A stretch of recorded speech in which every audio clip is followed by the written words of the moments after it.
Hello there and welcome to CNR Extra here on City TV. We are coming to you live from our studios at number 5 Ola Hansen Lane, Tesano, Accra. My name is Philip Nii Lartey. Coming up, Finance Minister Ken Ofori-Atta assures pensioner bondholders that their concerns will be relayed to the President Akufo-Addo, for final solution. The minister has brought us all the position. We have also sent the position, so we have left it with the minister. He's going to discuss our matter with the President, and we will see where we go. Government condemns enskinment of new Boku. Meanwhile, members of Parliament in the Kusol traditional area have also described the enskinment of the new chief as null and void.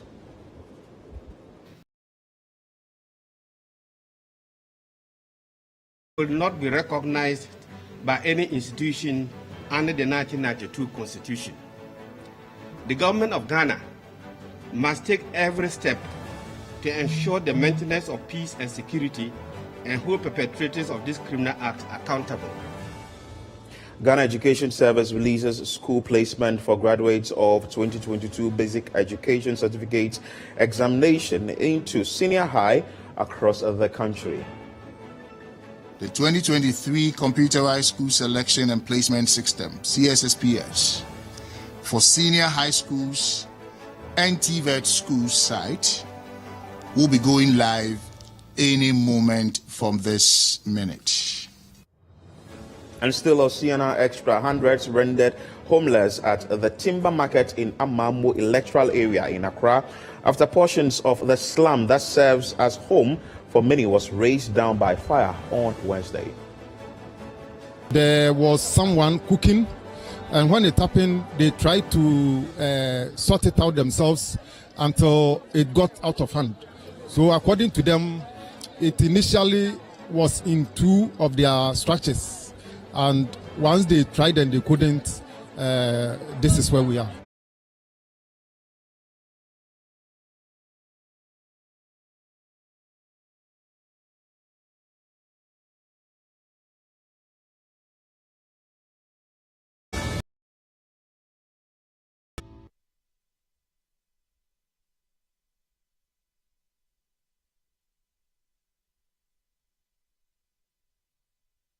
CNR Extra is live on CCTV. On this show, we bring you all the updates on the big stories. You can join us with your thoughts, submissions, and comments via WhatsApp line 0204 447033. And you can join us on YouTube as you stream them live on CityTube. Jude Mensa Duncan, you're welcome.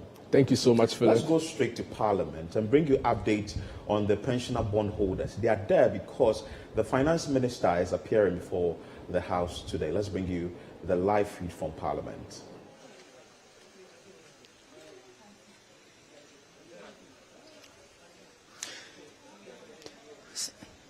So,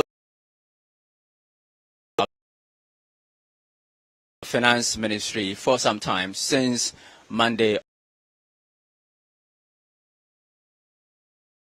and bring the protest here essentially to support the Finance Minister, who has been invited by Parliament to come and answer some questions pertaining to the domestic debt exchange program. They say that they're expecting the Minister to announce in the House that he has exempted them from the domestic debt exchange. I have here with me the convener for the group, Dr.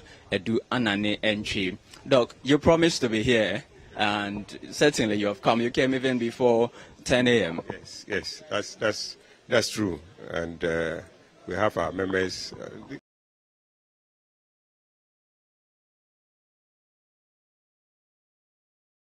If the minister does not announce an exemption for you today, it means that this picketing will definitely go on.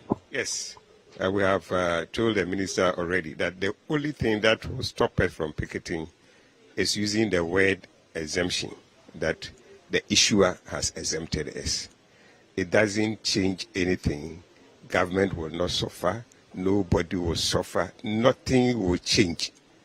Nothing will change. The only thing is that we want to move from the self-exemption we have granted ourselves by default and be pleased at the issuer exemption level. That's all. This is not a matter that should drag. I can't understand. We are not bringing the bonds. The period is closed.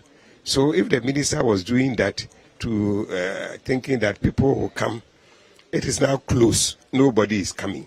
So why do you still want to hold on, not exempting us from the program? So we are expecting the minister to just make that pronouncement that pensioner bondholders has been exempted. If they can make a pronouncement that all individual bondholders have been exempted, so be it. That will be fine. All right. So yesterday, the minister promised that he was taking this matter up with the president. If the minister does not grant this exemption, even after consultations with the president, what would that mean for you? Well, that will simply mean that it was the president who didn't agree. That means the president who didn't agree. And I don't believe, honestly, I don't believe the president will ever do that the president doesn't agree for us to be exempted, and therefore for us to continue to be gathering at the Ministry of Finance. I don't think the president would take that decision. I don't think so.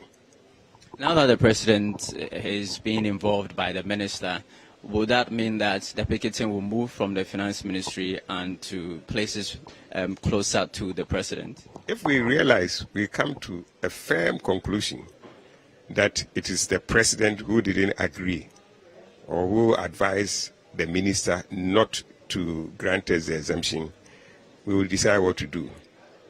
I mean, deciding what to do means that if we have to change our picketing from the ministry to the presidency, we will do. We will do. If that is possible, we will do.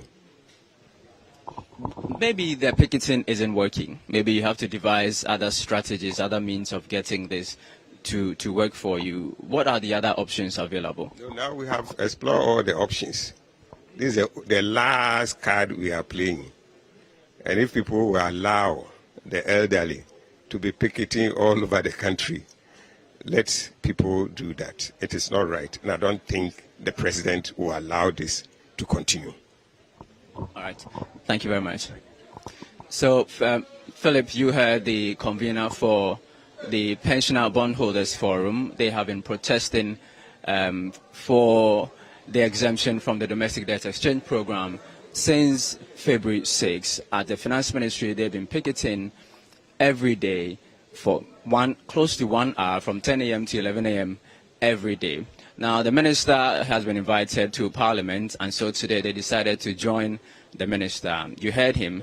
It says that now that the minister has promised to involve the president in discussions, if this does not happen, then it means that the president is the one who is refusing to grant them this exemption.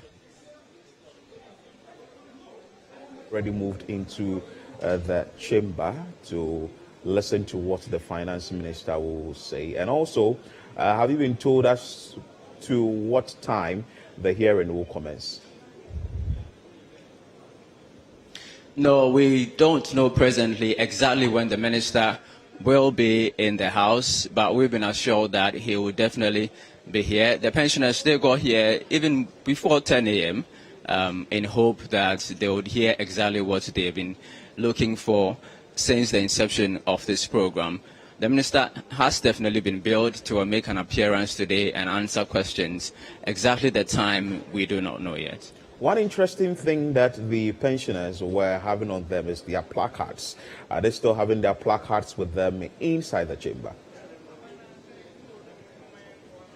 No, you can't bring placards into the chamber. They're actually seated in the public gallery. There is an orderly manner that gallery is managed. You can't bring placards. You can't even bring your mobile phones, though they had to leave their mobile phones at the entrance. They were not allowed to bring any placards. They actually did not come here to the Parliament House with any placards here. As well, for some time now, we've had the former Chief Justice joining this picketing. Is she also there today with them in the chamber? No, former Chief Justice Sophia Kufu has not joined this morning's event. She's not here. Major Brigadier General Nunu Mensah is the one who has joined us. He tells me that he sees that it's inhumane, and that is the reason why he has decided to come and lend support to the pensioners this morning. He's actually seated in the public gallery amongst the pensioners this morning. Often has been done for an hour. That is according to the pensioner bondholders. Are they going to stay for just an hour and leave now that we don't know?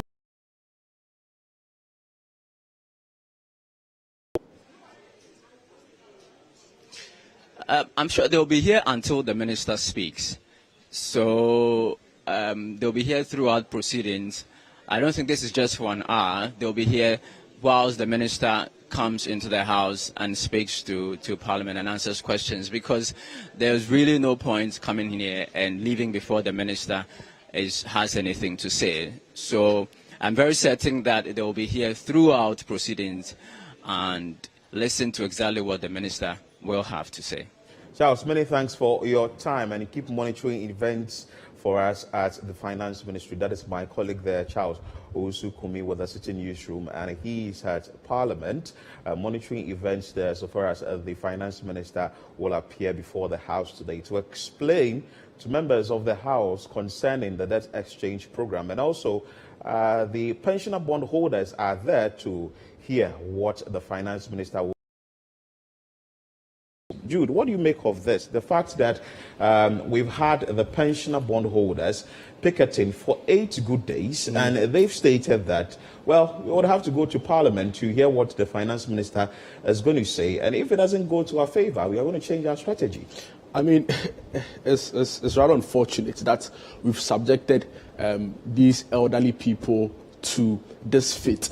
But first of all, I want to commend the pensioners bondholders for the show of resilience and dedication to a cause. I think they're not doing it for themselves, but so many other people who are involved. Mind you, not only the people you see picketing at the Finance Ministry are the only people involved. You understand that even quite a number of them are bedridden, some of them are on their sick beds. For each reason, they can't personally and physically be at the Finance Ministry. So you want to commend them for the show of resilience. For me, my struggle really has been with the Finance Ministry and trying to understand how the minister intends to go about this. Because, I mean, in the course of the whole program, you understood that pensions funds were taken out of it. And you get the minister and junior ministers at the ministry keep repeating that, well, you're at liberty not to sign on to this whole exchange program, and your bonds will still be, your funds will still be honored anyway. And I'm here struggling to understand, I mean, why are we still not able to use the word exemptions for them and keep promising them that their funds will be still available to them anyway? So the Finance Ministry would have to come clear again on this. Yesterday was quite refreshing hearing from the Finance Minister that he's going to talk to his boss, that's the President, on this issue and get back to them. But even there, we saw what happened then. Of course, Philip, let me just use this to really condemn some of the scenes we saw there from the Arise and the Fix the Country members. I think it was quite rude and disrespectful, not only to the Finance Minister, but of course to the people, the pensioner bondholders. The pensioner bondholders also condemn some of the things. Exactly. So I don't think if you want to support the cause, that's the best possible way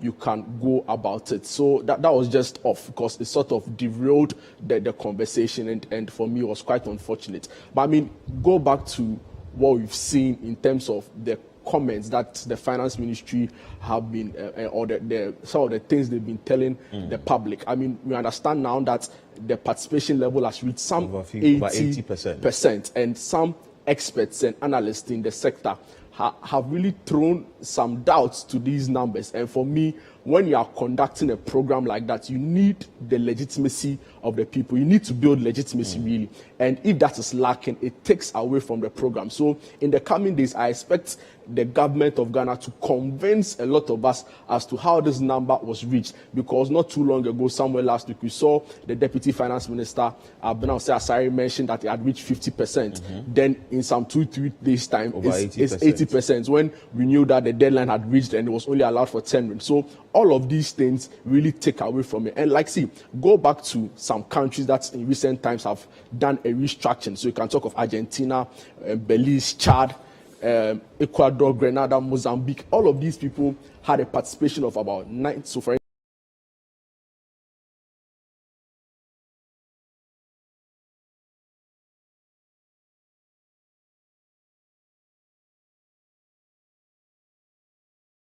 11 months, some were 4 months, some were 5 months and 7 months. So what the point I'm making really is that for some of these things to succeed, you need a broader stakeholder engagement. And that has been really lacking here if you look at everything that's happening. So it's like basically some hawkish take it or leave it approach by governments in that, I mean, well, you can take it or leave it. You're still going to do it anyway. And for a government and a vice president and a head of economic management team who's come out to call for a bipartisan approach, I feel that, see, if we don't have that needed consensus or broader stakeholder engagement, even an IMF staff level agreement, if reached in March, will not be able to curb the twin crisis. That's, I mean, when I refer to twin crisis, I'm talking about Russia, Ukraine, and also the COVID. In this case, I mean, a twin crisis would be that will affect our economy. Will be, of course, skyrocketing inflation and of course, a very uncontrollable depreciation of the cedi. And like I'm saying, if you are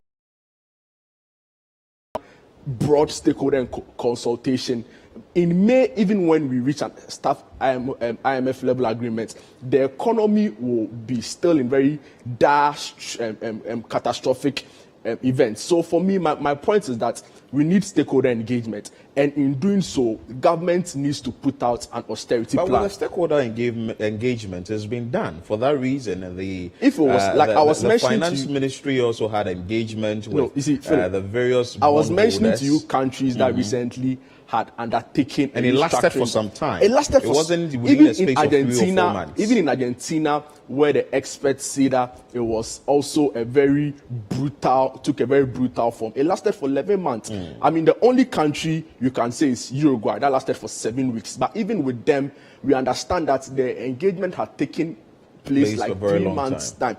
Barbados, it lasted 4 months. Belize, 5 months. Chad, 17 months. So my point is that you need a lot more time to have the conversation. And if that conversation is not had, these are the ripple effects. But the argument has also been pensioner bondholders, the more picketing, the more we are going to have issues with the economy. But you see, the point is that when we saw the signs or when the cracks began to show, people were pointing to it that say where we are headed to is the wrong direction. I mean, Joe Jackson, on the point of view show on CTTV, I can off my head mention a number of times he came on the show and said Ghana is broke. and they kept hammering on that point. So it's very important. And like I'm saying, to make progress on this, we need a short to medium term austerity plan from government.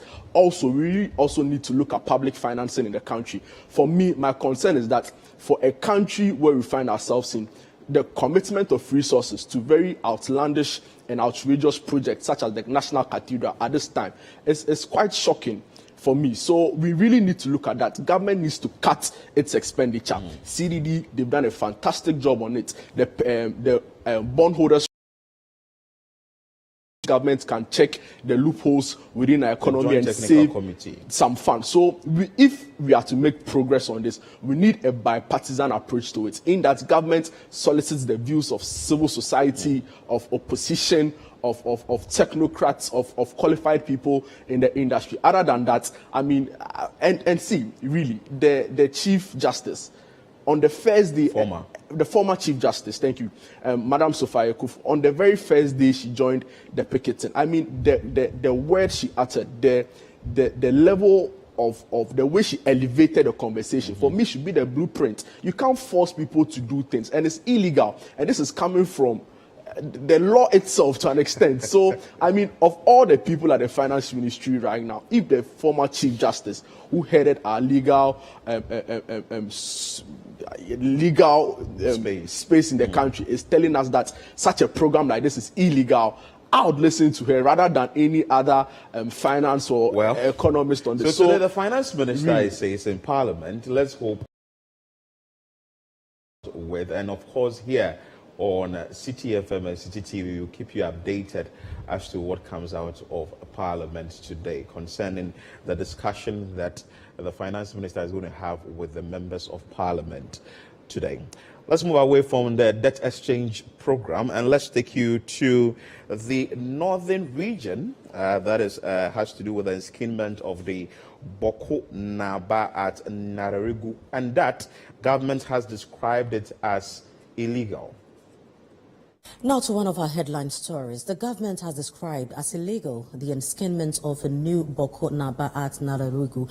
The government in the statement also reiterated that Naba Asigri Abu Gragu Azoka II is the Boku Naba duly gazetted and a member of the National and Upper East Regional House of Chiefs. Now this comes after the Mamprusi faction in the protracted Boku conflict besieged the palace of the overlord of Mamprugu, Na Buhugu Mahama Abdullahi Sheriga II on Wednesday, February 15, for the enskinment of a new Boku Naba, despite the recognition of Naba Asigri Abu Gragu Azoka II by the government and the Upper East Regional House of Chiefs as the legitimate ruler of the area. Now, the security agencies have therefore been directed to arrest and prosecute any other person who holds himself out as a Boku Naba. Now, still on the same story, members of parliament in the Kusol traditional area have described the enskinment of the new chief as null and void. Addressing the media, the spokesperson of the group and the member of parliament for Zebila, Cletus Avoka, said the criminal act of the Nairi has a tendency to aggravate the Boko disturbances. There is more in the following report by City News' Ni Aikwe Okain. Members of Parliament from the Kusol traditional area on Wednesday condemned the purported enskinment of a new chief for Boku, describing the act as null and void. Such purported enskinment is null and void and will not be recognized by any institution under the 1992 Constitution. The government of Ghana must take every step to ensure the maintenance of peace and security and hold perpetrators of this criminal act accountable. Meanwhile, the members of parliament for the area call on the people of the Kusal traditional area and its environs to remain calm and assure them that this unlawful conduct will not stand. We are watching closely the level of political will of the government of President Nana Akufo-Addo and Vice President Alhaji Mahmoud Bawumia in respecting the Constitution of Ghana and the right of the Kusasi people to rule over their own land and to have their independence. The Zugrana Naba Asigri Aborago Azoka II, who is the Boku Naba and President of the Kusal Traditional Council, remains the only recognized paramount chief of the Kusal traditional area as recognized by law.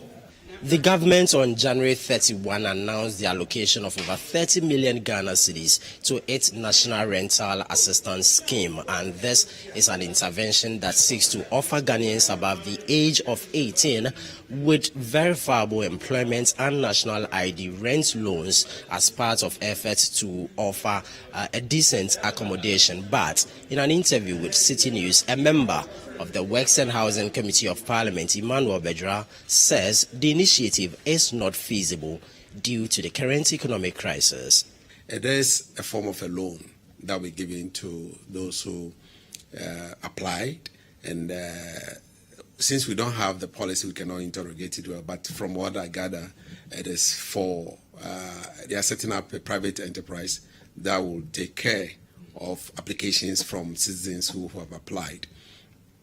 Then also, after which the money will be disbursed. Now, why is it not feasible? It's not feasible because we are talking about sustainability. Sustainability in terms of, if you look at the economy now, how many people will be able, when this money is given, to have something doing, work at hand, and be able to pay for loan that has been given to them with interest, knowing very well that government itself does not even have money, and government has to go and borrow money. So, first of all, the economy will not be able to support it. that 30 million. Initially, I know in their manifesto it's over 100 million, and they've come up with 30 million. And so it's not feasible. It's another way of getting Ghanaians to believe that whatever they promise in their manifesto, they want to fulfill it. But as to whether it's feasible, it is not. Answering questions on the floor of Parliament, the Minister for Water and Sanitation, Cecilia Abnadapa, assured the MP for Yendi that work on the Yendi water system is set to commence in the second quarter of this year. I like to ask the Minister of Sanitation and Water Resources what accounts for the delay and the Yendi project, status of the work of the project, and when the project is expected to commence. Thank you very much, Mr. Speaker. Mr. Speaker.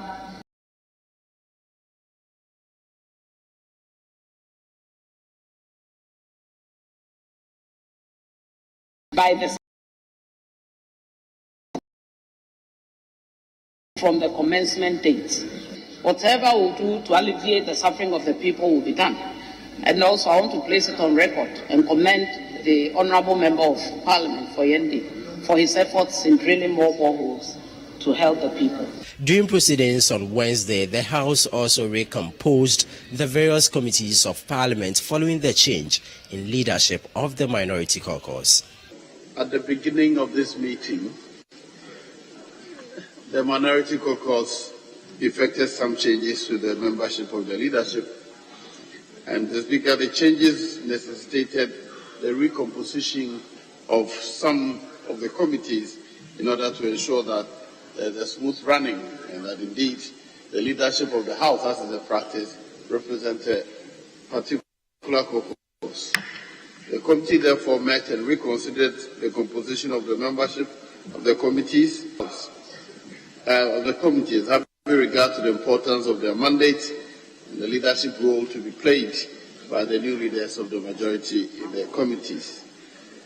The recomposition was based on the standing orders of Parliament and the ratio 138-137, representing the numerical strength of the two caucuses, conventions and practices of the House. Changes are required simply to afford the new leadership of the minority the opportunity to participate in specific committee deliberations and to be able to vote.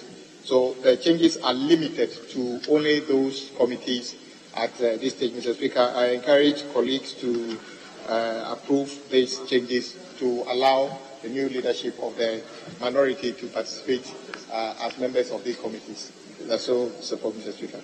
Reporting from Parliament, my name is Nii Lartey for City News. So shortly after the enskinment of the new Boku Naba, members of Parliament from the Upper East region, specifically coastal traditional area, were against this decision, and also government through the Ministry of Information indicated that individuals who were involved in this act should be arrested. The update on this is that President Akufo-Addo has waded into the issue, and he has engaged the ministers of Defense, Interior, Local Government and Information, as well as security chiefs, security chiefs over the enskinment of the new Boku Naba in Nararugu. The issue here is there is some form of chaos in the area, and this also came in there. I think that the chaos should have, or the fight or the conflict should have, say, reduced or subsided before the enskinment of a new Boku Naba. I mean, Philip, conflicts thrive in areas where there's, to some extent, there's some level of volatility there. I mean, you expect some of these things to keep on going when the peace of the area is not too much stable or guaranteed. But Philip, we've on this platform always been calling for the intervention of government and the presidency in finding a peaceful resolution to this matter. On numerous occasions, myself, I've said, see, the conversation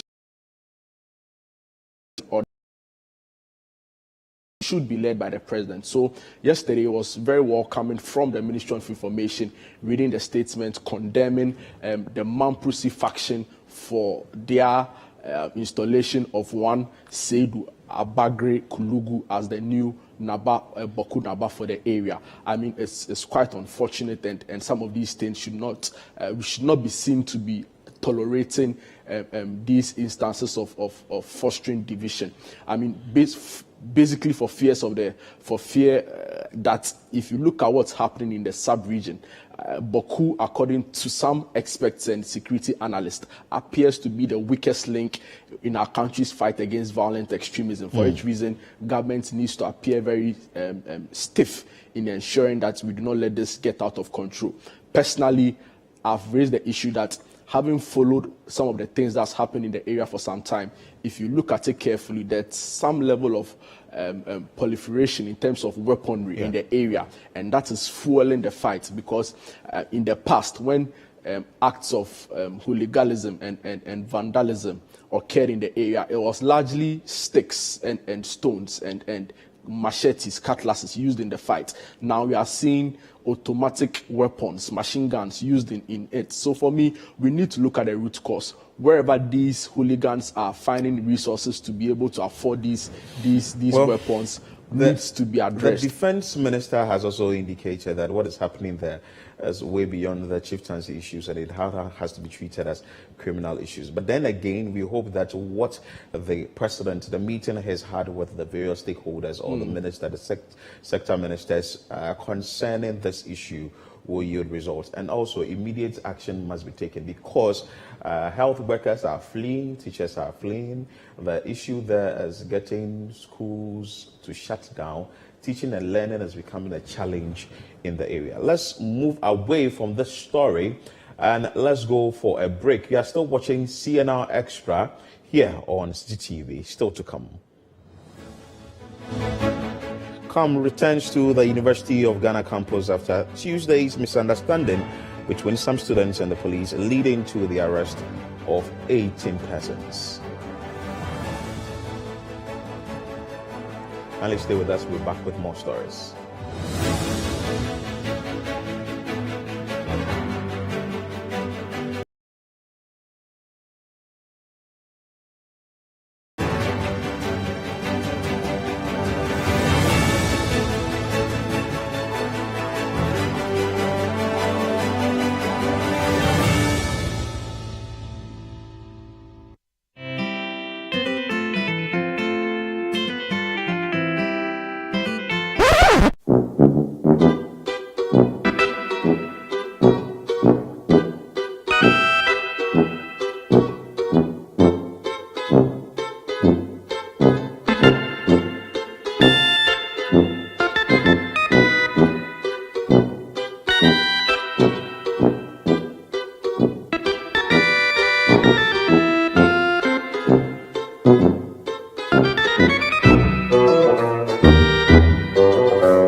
Plus is a fully skimmed evaporated milk.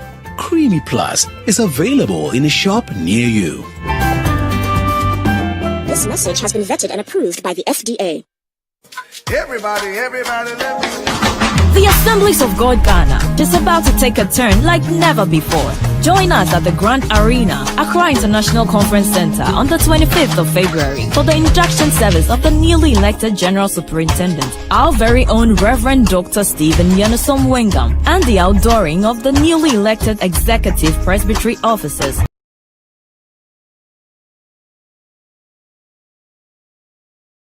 A shift, growth, and transformation as they plan to reach, rebuild, restore, reform, reposition, and rebrand the Assemblies of God Ghana. Proverbs chapter 11 verse 14. Where no counsel is, the people fall, but there is safety in the multitude of counselors. Come, let us welcome and celebrate our new Assemblies of God leaders. God bless you.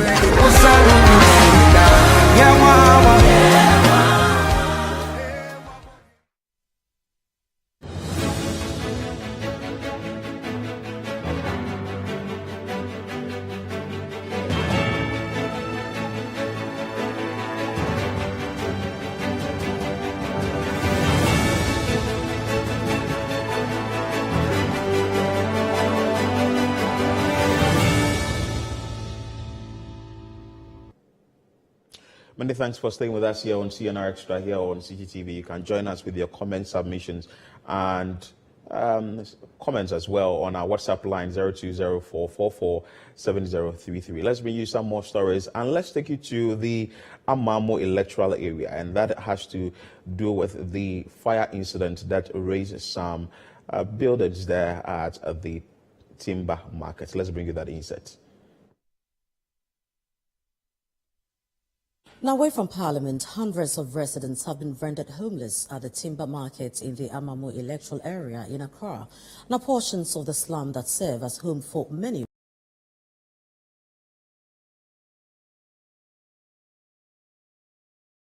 the fire from spreading to other facilities. Fred, who was at the location in time to witness the situation. Fred, tell us more about the incident now.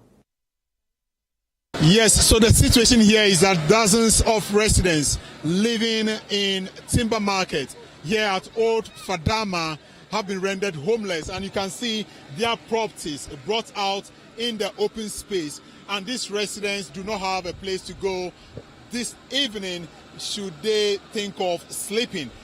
Basically, they actually made a distress call to the officers of the Ghana National Fire Service, and they also received the distress call and they responded swiftly. It took the intervention of the Ghana National Fire Service to respond and prevent the fire from escalating to other properties around.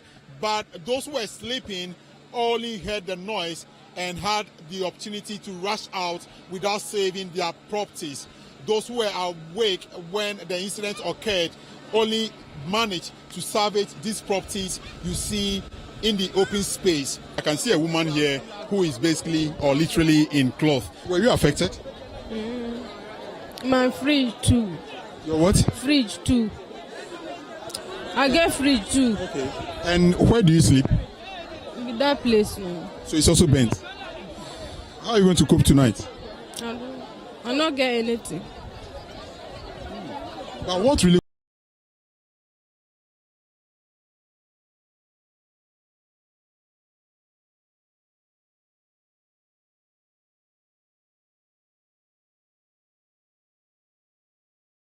I not take anything.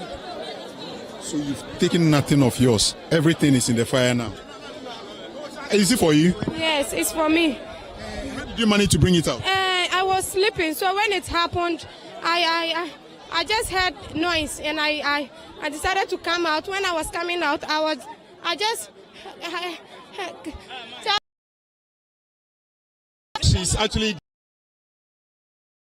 She's been able to salvage her mattress, the fridge. Is the fridge also for you?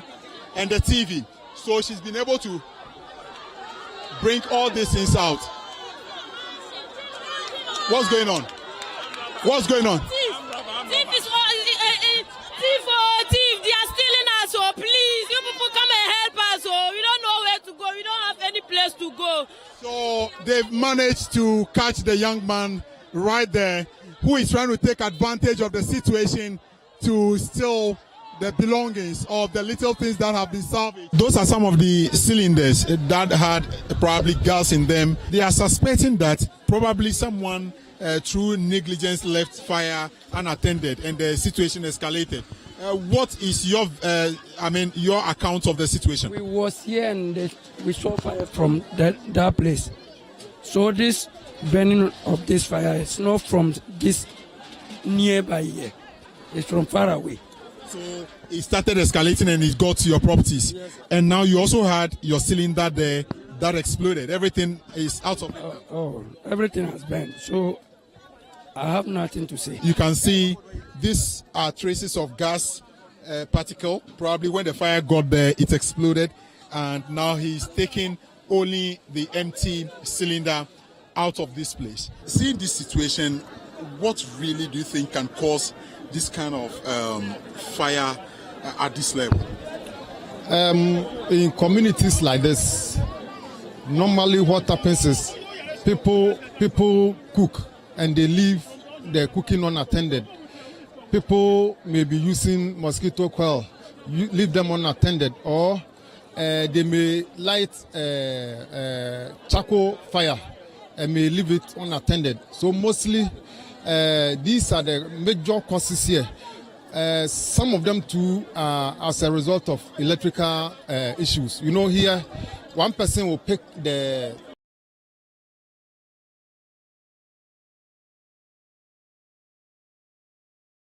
have also been part. But what we are picking now is that there was someone cooking, and when it happened, they tried to sort it out themselves until it got out of hand. So according to them, it initially was in 2 of their structures, and once they tried and they couldn't, this is where we are. The residents are using buckets to fetch water from the hose and using it to help go to where the fire is. They can see pockets of fire at certain locations. My name is Fred Duo reporting for City News. And that is a very sad one, because that area is a very vibrant area where business activities do go on there. But the Ghana National Fire Service indicated that what they gathered is someone was cooking, and when the incident happened, they wanted to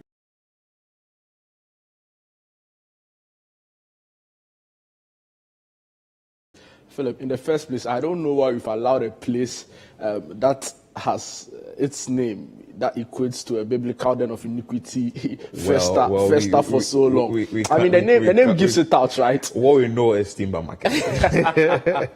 The Slack said otherwise, and what people know it on the street says otherwise. But I mean, you see, the point is that it shouldn't be there in the first place.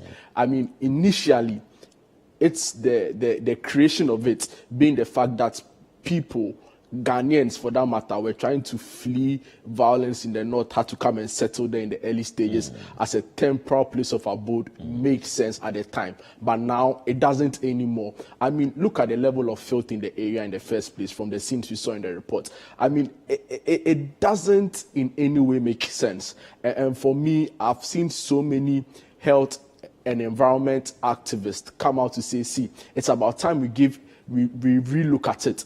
And for the life of me, I don't understand how successive governments have failed to take this on and address it head on. Well, maybe it's a very costly. The current regional minister has done well by removing a number of people, i.e. the onion markets. Well, that was huge. Market. That was huge. And if it hadn't been for the relocation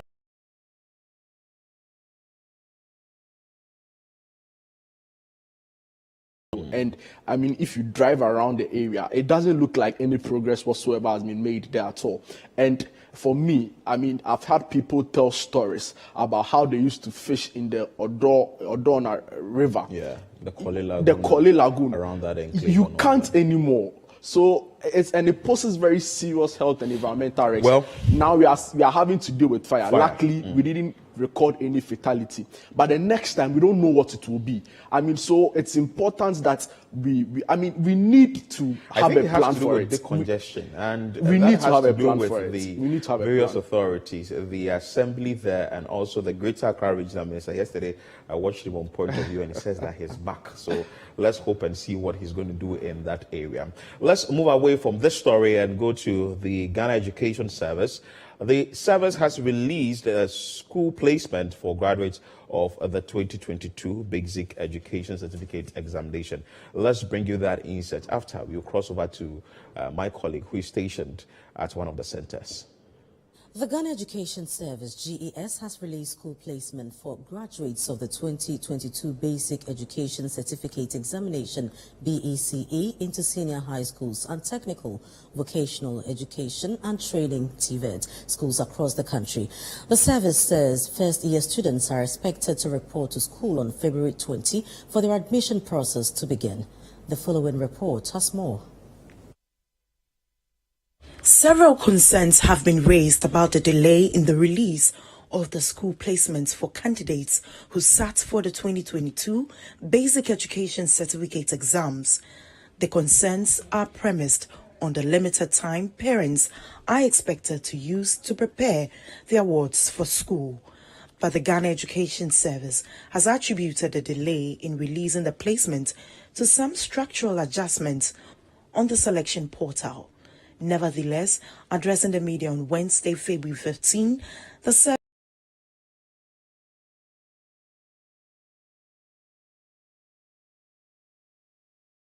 vocational education and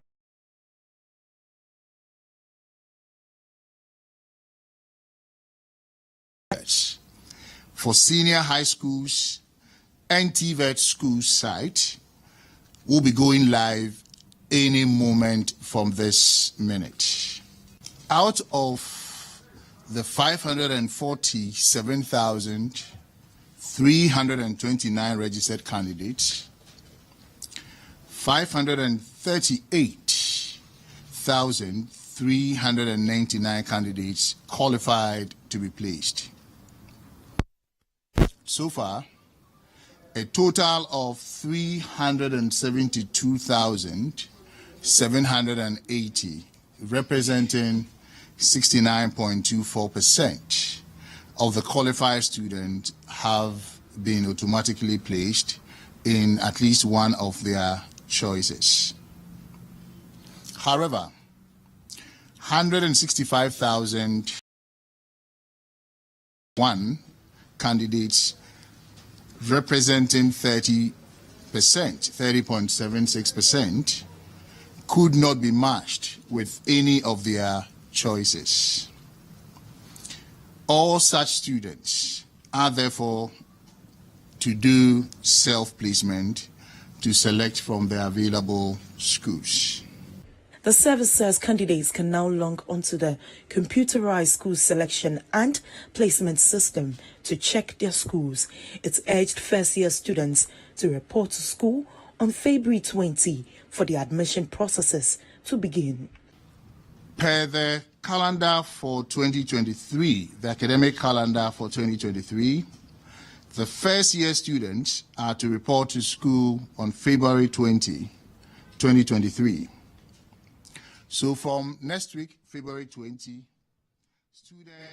the Ghana Education Service has indicated that the placement timetable, let's say the school placement, will be released before February 20. That is the reopening date for the freshers. My colleague Ansheli Ziu is at the Nut Hall where the parents are checking the placement for the awards. Ansheli, what more can you report about what is happening at Nut Hall? Do we have a lot more parents there with their awards checking placements for their children?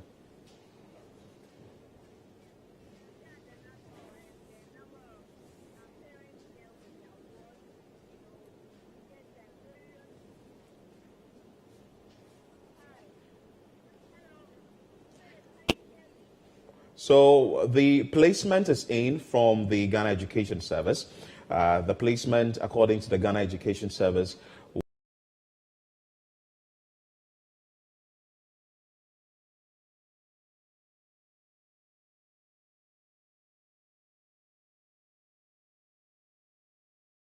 a short period that they would have to prepare themselves before taking the awards to school. But fortunately, the placement is in. That is, the Ghana Education Service has stated that. My colleague Ansheli Ziu is at the Nut Hall gauging the mood there as some parents have walked in there to check where their children have been placed.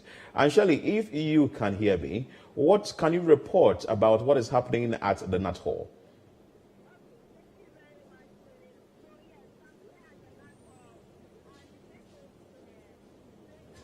I can hear you.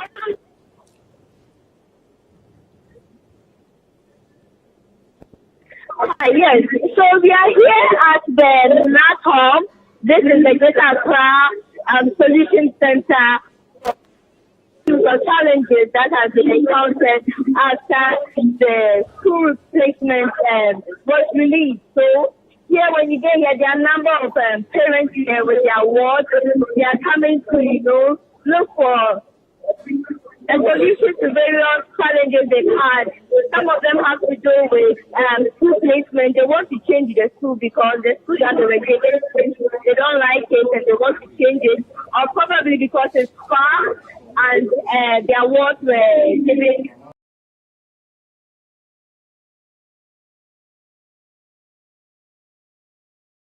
Because So they are here to also do self-placement.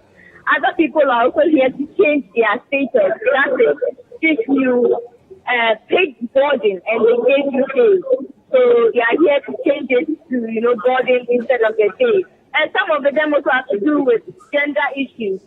Some people were given boys' schools when they are girls, and others were also given girls' schools when they are boys. So they are all here to address this issue. And the place is, relatively calm. I can see about 3 police officers here with a number of CES staff. They are coordinating the system here. They are coordinating the people, telling them where to sit. And when you come here, they are not only addressing those going to SHS, they are also looking at those who take TBED schools and STEM schools as well. So they have sections for STEM, they have a section for TBED, and they have a section for SHS placement as well. So, can you confirm if the process is that smooth? And just let's wrap up with that. Is it a smooth process or is it a little cumbersome? Can you come again, Philip? I couldn't hear you well. I'm asking.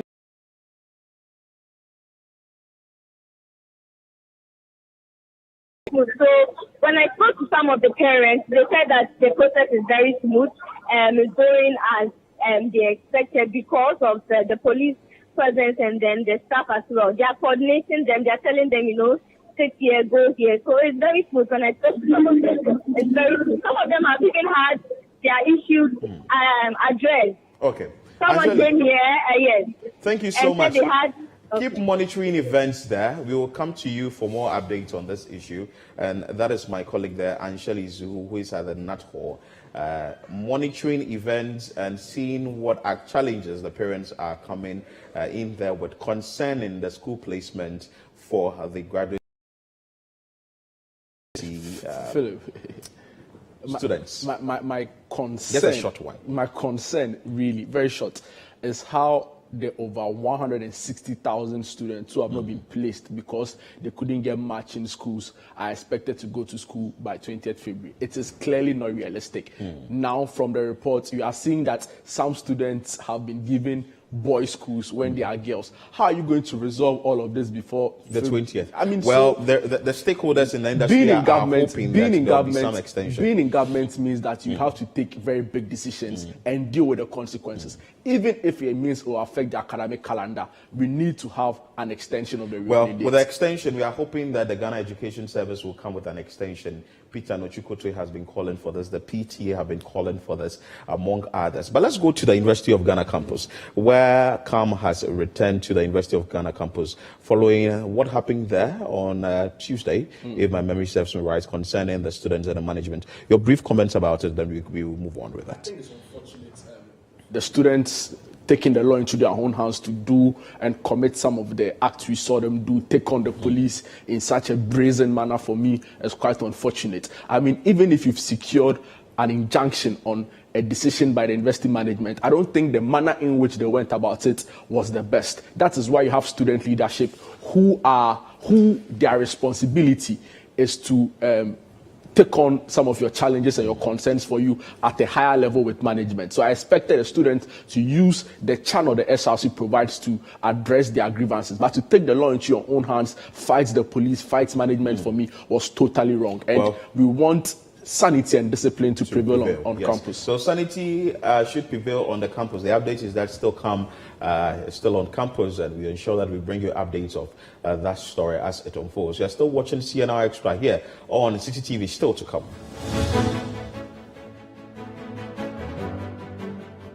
City FM and TV make it Ghana to engage the patronage of Made in Ghana goods.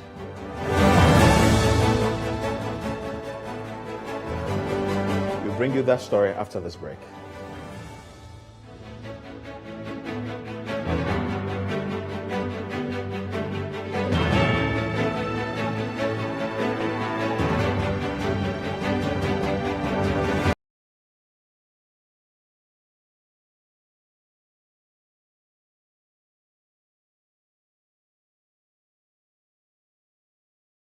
The anticipation is high and the God of the rain is ready to pour. It's time for the Awake Experience 2023 with Diana Hamilton in Accra on Sunday 19th February at the Perez Dome, featuring guest artists Ohima Mercy, Joe Metal, Bernice Pamford, Perez Music and Celestine Donko, and in Kumasi on the 26th of February at the Bantama Church of Pentecost with guest artists PSA Esther, Moses OK, ACP Kofi Sapo, and CC True. Event starts at 5 p.m. Tickets are 60 Ghana Cedis single, 110 Ghana Cedis double, 150 Ghana Cedis VIP, and 250 Ghana Cedis family of 5 in Accra, and 50 Ghana Cedis single, 90 Ghana Cedis double, 100 Ghana Cedis VIP, and 200 Ghana Cedis family of 5 in Kumasi. Get yours via the short code *725*8080# or these ticket outlets. The Awake Experience 2023 with Diana Hamilton. This event is brought to you by Awake Mineral Water and powered by Enterprise Life Ghana.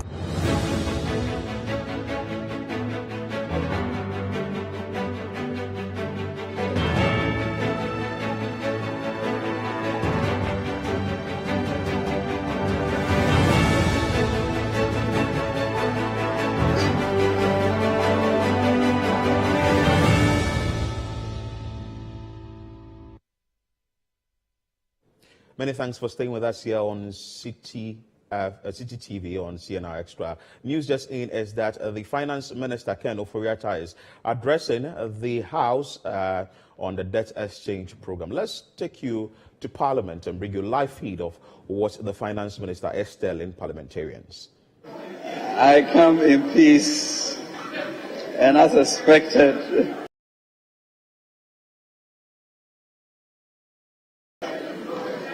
it says that let's give thanks and note that we should rejoice with the Lord and make his deeds, great deeds, known among his people. So we thank Lord, Mr. Speaker, for today and how far the Lord has brought us. Mr. Speaker, in honoring the invitation from this august House to provide an update on our domestic debt exchange program, I will present the context of the program, outline its key features, and provide an update on the external debt restructuring exercise and the next steps. I hope that in these truly challenging times, today's update will provide a better understanding and clarify any link.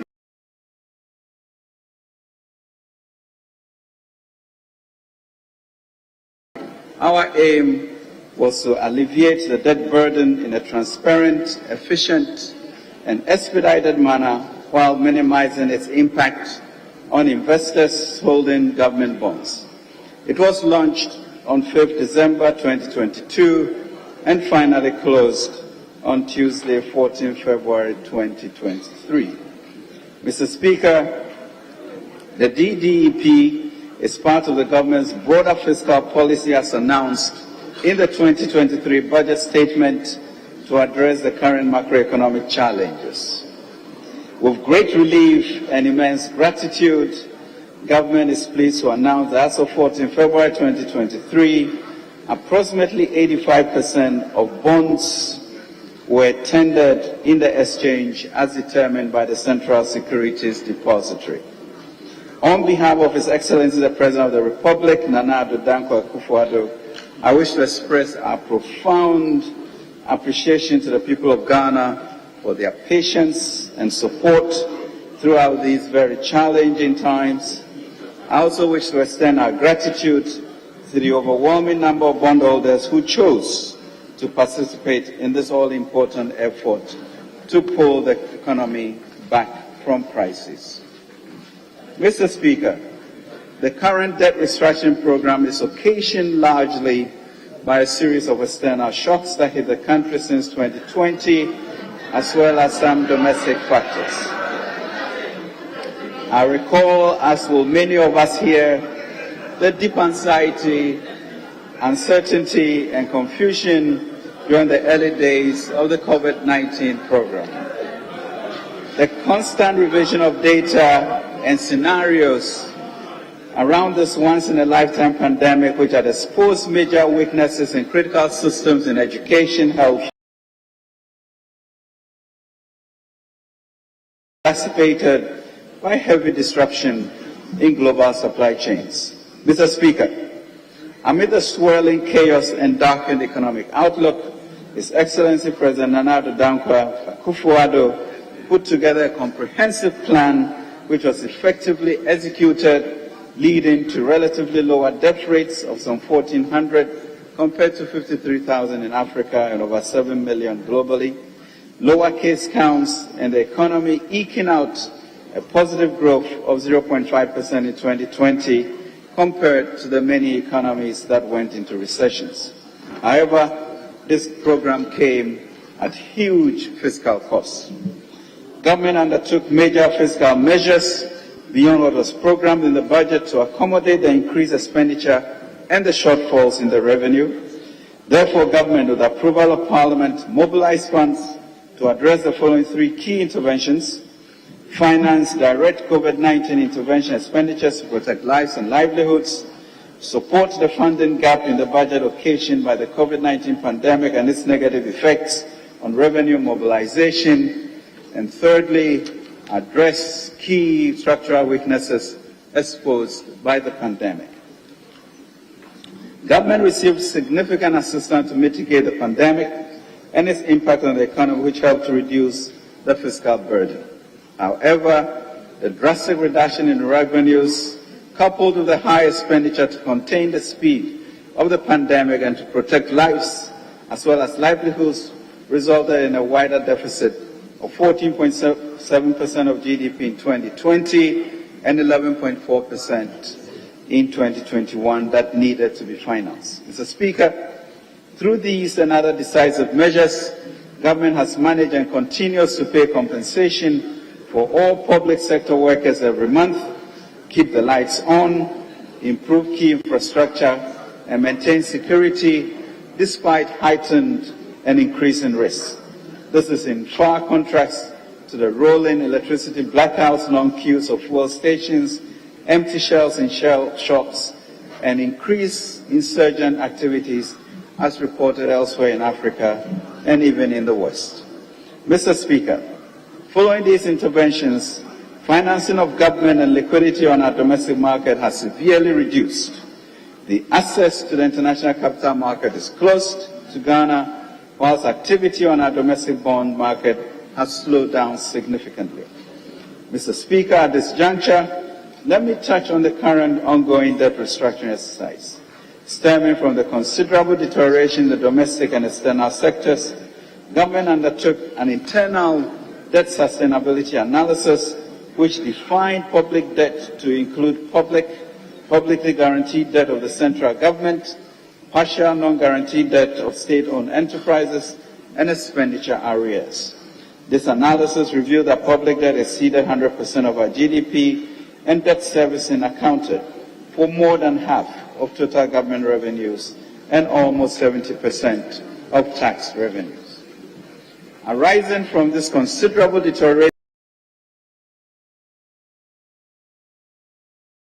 2022, which revealed that public debt at general government level, including SOEs, ESLA, and DACHI, in present value terms, was 103% of our GDP compared to the debt sustainability limit of 55% for countries.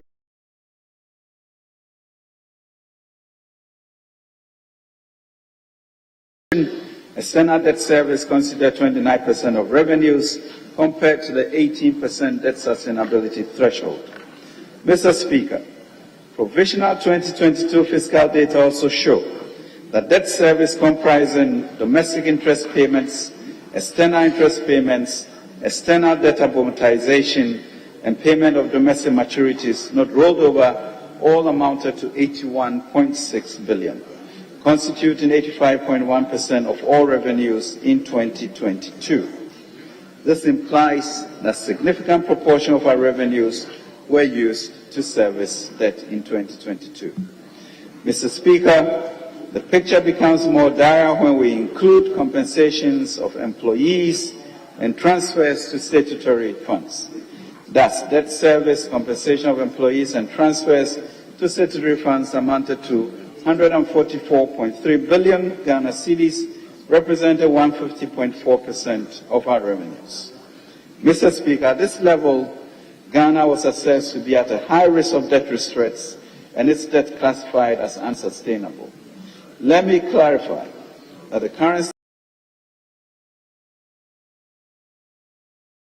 COVID-19 pandemic, the Russian-Ukraine war, this has been exacerbated by the high macroeconomic instability experienced in 2022, occasioned by downgrades by rating agencies, as well as the consequential pressures on government finances due to the actions of non-resident investors and the delayed passage of our revenue bills.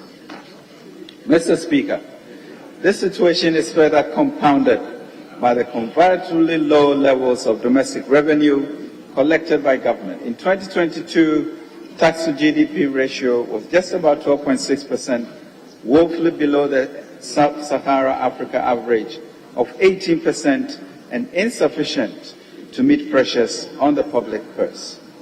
Mr. Speaker, following these developments, His Excellency the President, during his address to the nation on the economy on 31st October 2022, had to declare that the economy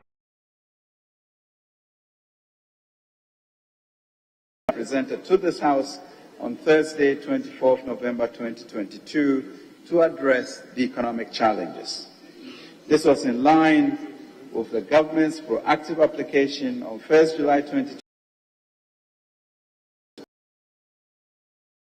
macroeconomic stability, ensure debt sustainability, as well as social protection underpinned by key structural reforms. At the inception of negotiations with the IMF, it was agreed that Ghana will have to address its economic challenges on three fronts: the impossible triangle, to embark, one, on fiscal consolidation, two, to undertake debt operations, and three, to secure financing assurances from development partners. On 12 December 2022, following 3 rounds of negotiations, interspersed with several virtual meetings, a staff-level agreement was reached on the reforms to be supported under a new 3-year standard credit facility of approximately $3 billion. The staff-level agreement required, among others, the completion of a comprehensive debt restructuring covering domestic and external debt, in addition and other structural reforms. This is one of the fastest agreements for a country undertaking a debt restructuring exercise in achieving the SLA in December 2022. Mr. Speaker, the Ministry of Finance formally launched the Domestic Debt Exchange Program on 5th December 37 billion worth of government bonds and notes. As of December 2022, the total approximately 137 billion, 230 billion of eligible. However, the eligible bonds, as per the exchange memorandum, meant an exclusion of pension funds and bonds that were subject to swap mechanisms for monetary and exchange rate policy operations. This then brought the eligible bonds for tendering to 97,749,624,691 Ghana cedis. Mr. Speaker, out of the total 97,749,624,691 cedis eligible bonds for tendering, 82,994,510,128 Ghana cedis was successfully tendered. This accounted for about 85% of outstanding eligible amounts, meeting the target of 80% as expressed in the Memorandum of Exchange. Mr. Speaker, government is, however, mindful that the 82.9 billion bonds that were successfully tendered represent 64% of the outstanding debt stock of 130 billion at the end of December 2022. Mr. Speaker, in addition,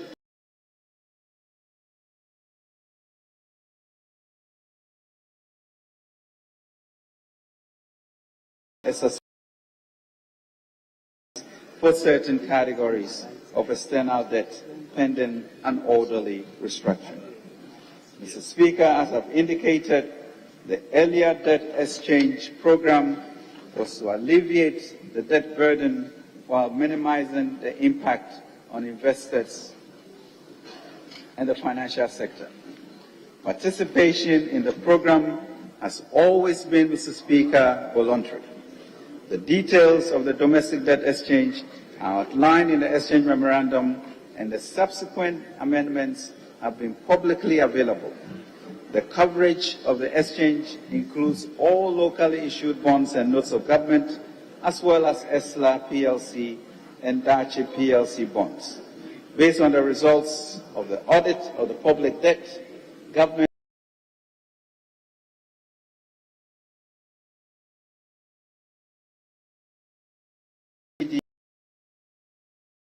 on 5th December 2022, the government has continued to engage with multiple stakeholders on the program. It has been an intense exercise of balancing compassion with the unavoidable and difficult path to restoring our debt sustainability.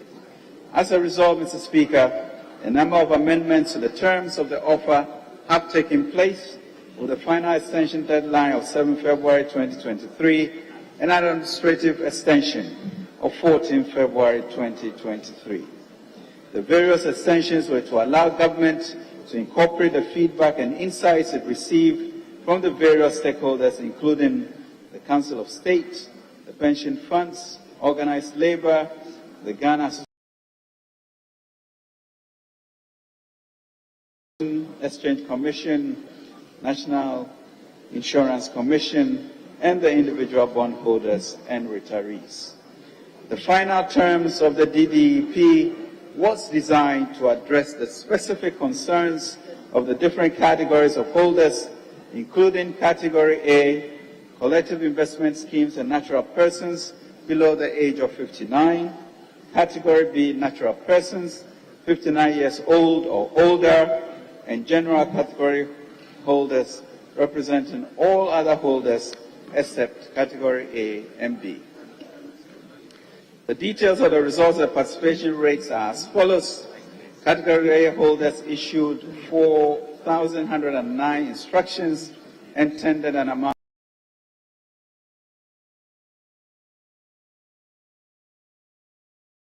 of bonds. Category B holders issued 1,340 instructions and tendered an amount of 423,012,028 Ghana cedis. This represents 0.43% of the eligible bonds.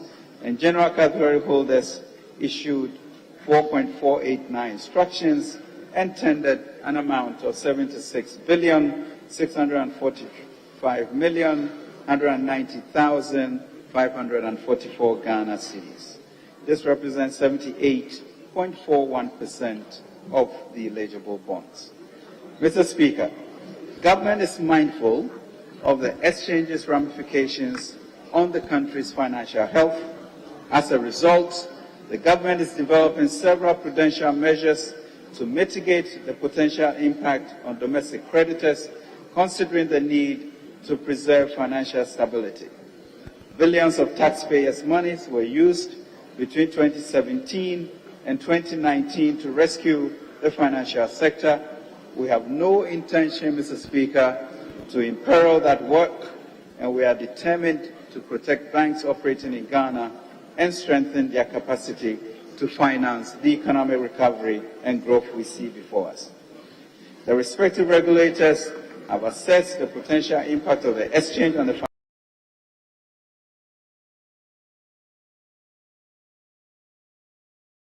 National Insurance Commission and the National Pensions Regulatory Authority are recalibrating their regulatory tools to accommodate the necessary forbearances for their respective sectors. It is being established by government with the help of development partners to provide liquidity and solvency support to banks, pension funds, insurance companies, fund managers, and collective investment schemes to ensure that they are able to meet their obligations to their clients as they fall due.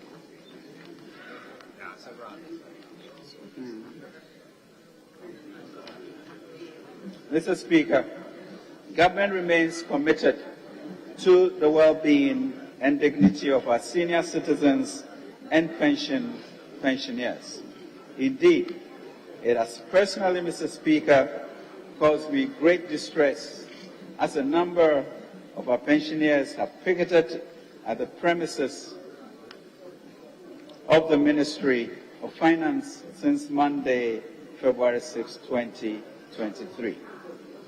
I have already indicated in my press release, Mr. Speaker, dated 14th February 2023, the government will honor their coupons, payments, and maturing principles, like all government bonds, in line with government's fiscal commitments.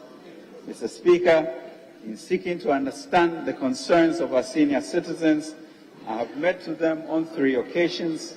The most recent was yesterday, 15 February 2022, where I explained the terms of the new bonds. Mr. Speaker, I subsequently wrote to their convener, letting him know, Mr. Speaker, that all pensioners who did not participate in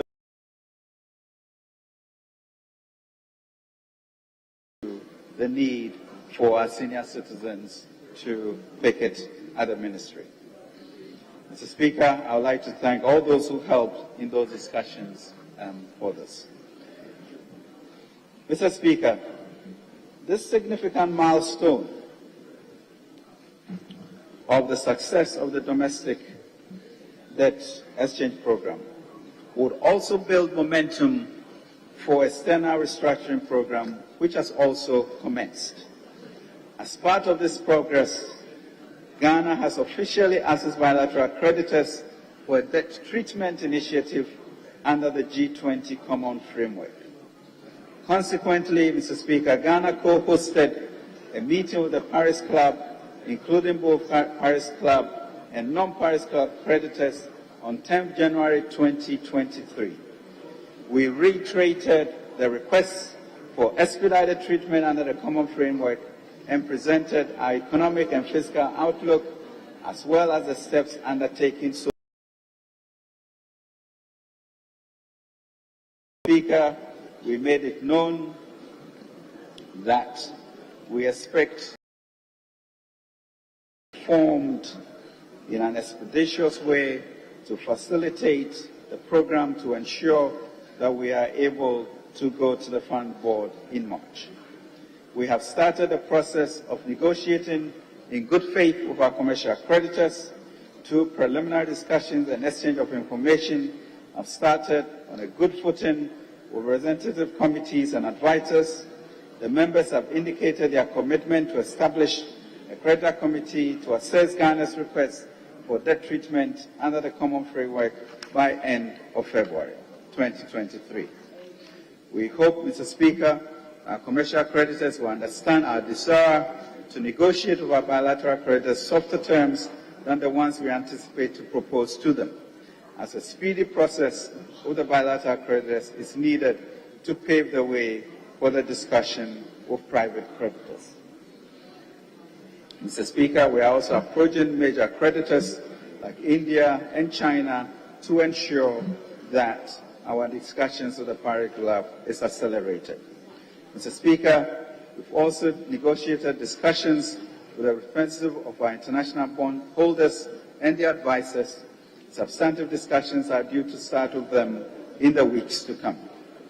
The government recognizes the continued importance of the DDEP in closing the financing gap and enabling the government to meet the debt sustainability target of 55% of debt to GDP in present value terms by 2028. Mr. Speaker, we have already indicated that these debt operations were a composite part of a broader government response strategy for addressing the current challenges, while we continue to secure an IMF program to boost confidence in the economy. We are complementing this by enhancing our domestic mobilization efforts. Mr. Speaker, as already stated,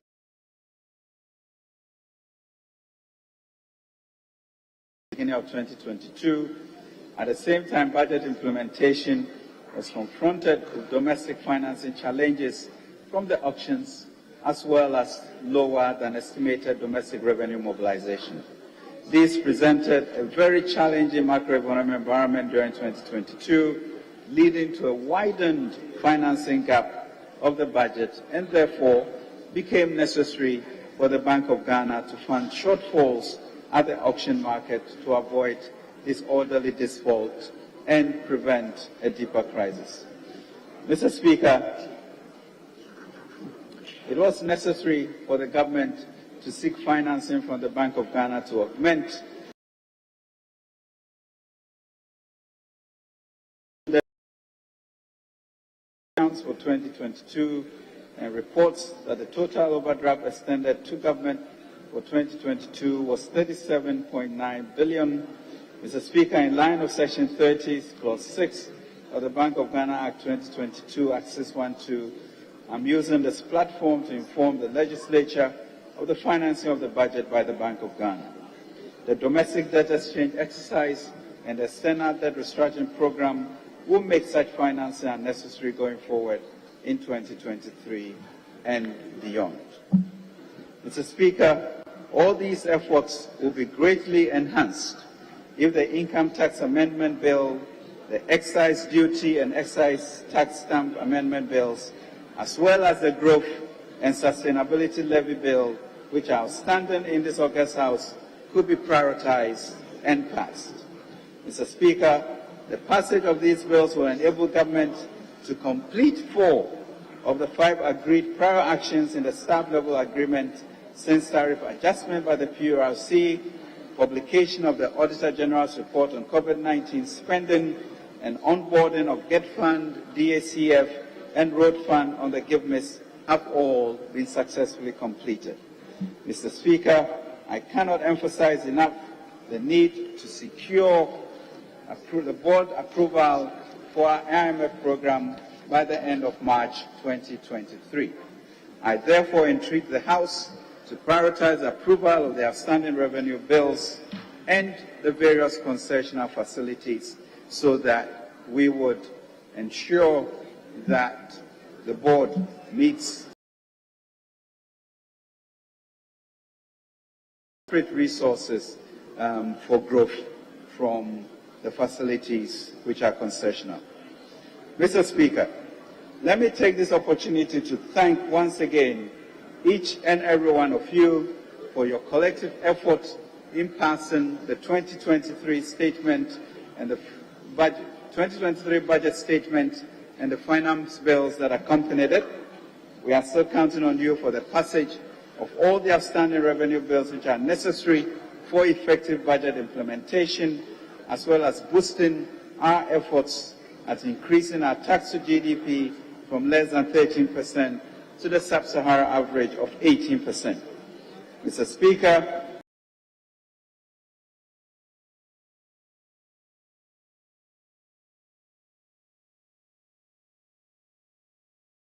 of financing for the 2023 budget. We therefore, Mr. Speaker, call on this House to support the government's financing request to ensure a smooth recovery from these economic challenges. Mr. Speaker, I want to assure you that I'll come back to this August House with the necessary fiscal adjustments after the debt operation is completed for your consideration and approval. On behalf of His Excellency the President, we wish to thank everyone who has tended and supported the domestic debt exchange program. It is a truly remarkable act of sacrifice in our nation's history. We thank those who heeded our clarion call and took the selfless, patriotic decision to participate. Your names and deeds will never be forgotten. Your timely support is deeply appreciated. God bless you all. We also appreciate, Mr. Speaker, the concerns of those who may still be uncertain in these choices, and I trust that we can continue to engage, work together to reset the fundamental issues of the economy and reposition our economy. I'm confident that with the program government has set out for this year, supported by Parliament, will get us out of the economic crisis that has besieged our economy since COVID-19 reached our shores back in March 2020. I am confident that with the conclusion of the domestic debt exchange program, we will experience stability in the exchange rates.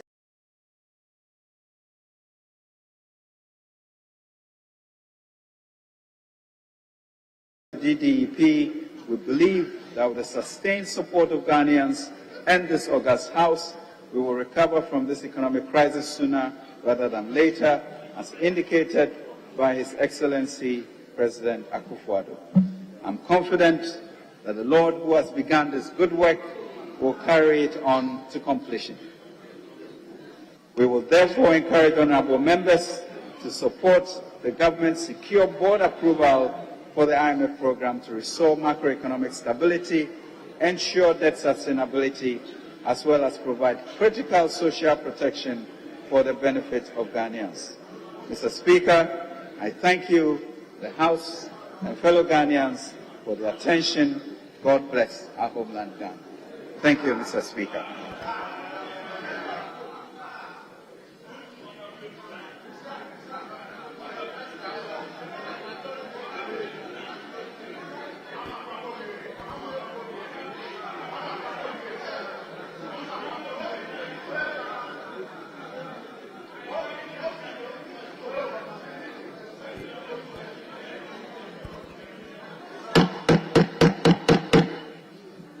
Honourable members,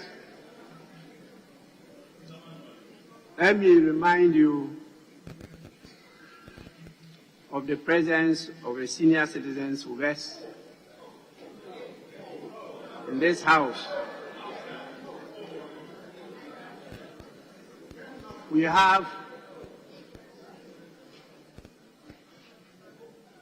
our seniors, our parents, who mobilize under the group known as the Pensioner Bondholders Forum. They are led here by their convener, Dr. Edu Anane Antwi, and supported by Mr. Philip Boabeng and Mr. Ango Bediaku. There are other members here present, and they came to listen to the minister and also your good selves on this very important matter. We were also happily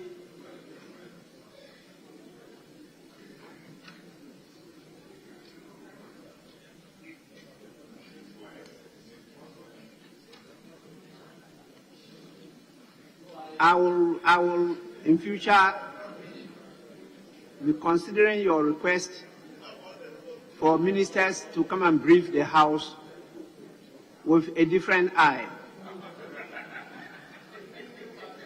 Well, I'm not even sure that many of you heard what the minister said.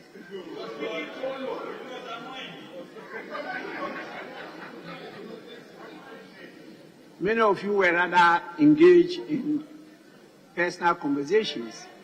You were not listening to the minister. It's not that the minister was not loud, but you were not listening. And I'm going to watch those of you going to make the contributions, the comments. We had students from the Tutors, they just left. They were the large group seated at my right side on the public gallery.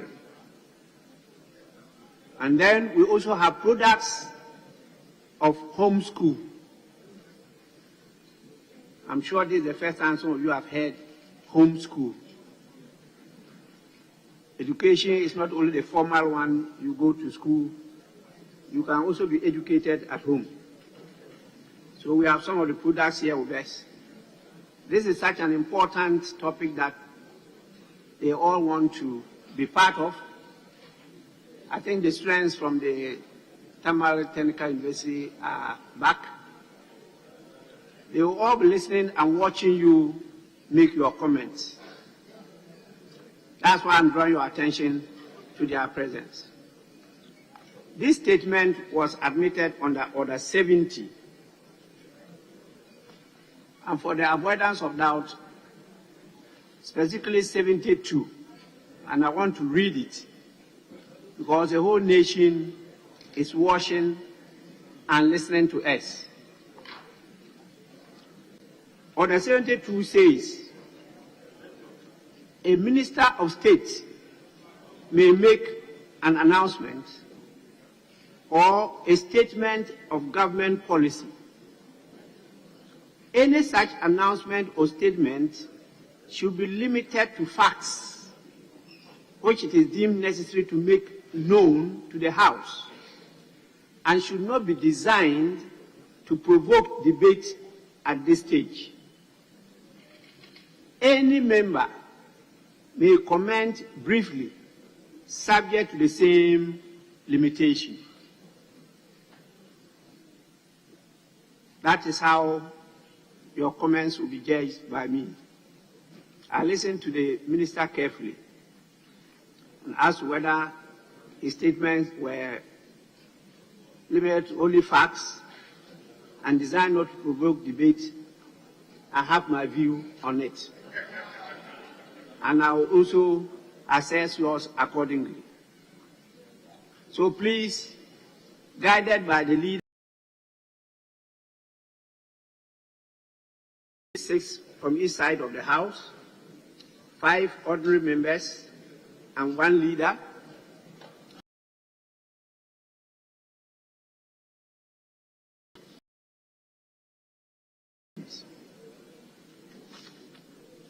the first shot will come from the minority side, and from the list that I have, we'll start with Honorable Isaac Adongo. The comments must be brief because we have only 1 hour for the comments, and we have 12 of you. So 60 divided by 12, 5 minutes each. It's not me saying it, it is standing orders.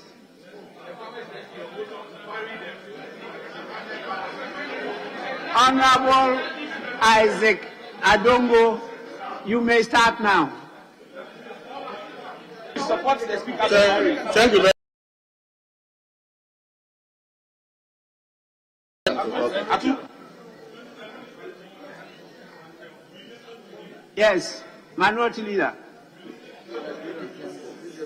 Thank you, Mr. Speaker. Mr. Speaker, the matter under consideration is a very serious matter of national concern. It will require members to contribute to such an important policy of state. So, Mr. Speaker, I appeal to you to allow members to speak for 10 minutes each. Mr. Speaker, this is the biggest national policy since I was born. And we cannot allow members only to speak for 5 minutes. So, Mr. Speaker, with your indulgence, if you can allow members to speak for 10 minutes each, and the leadership probably can do 15 or 20 minutes, because this is extremely important, so I play with you. Thank you, Mr. Speaker.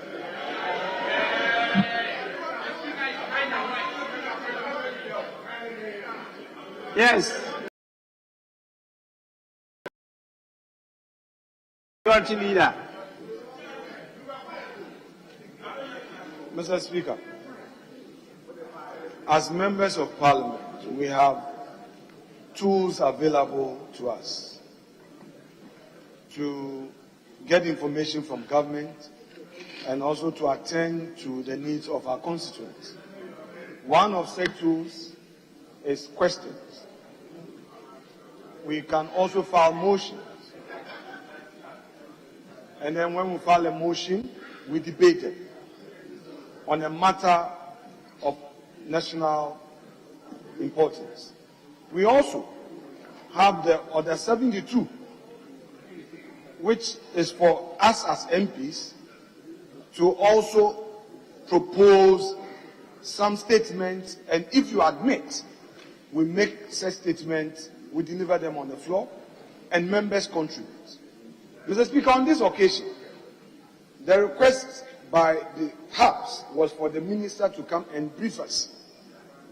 The briefing is grounded on policy that has already been approved by this House. Yes, please, Mr. Speaker, one problem is that they won't take their time to listen. When we approved the fiscal policy of government, the budget,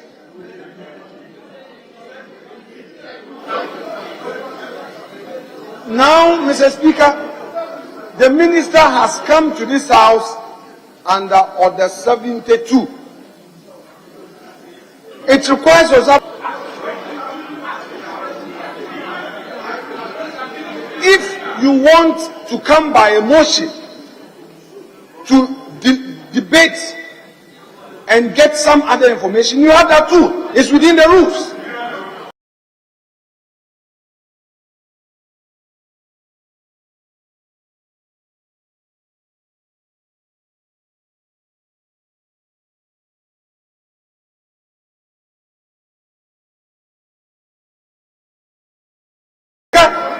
For you to say that because since you were born, you have not seen any matter of such national importance, therefore, it is only by giving 10 minutes each that you would be able to exhaust your point.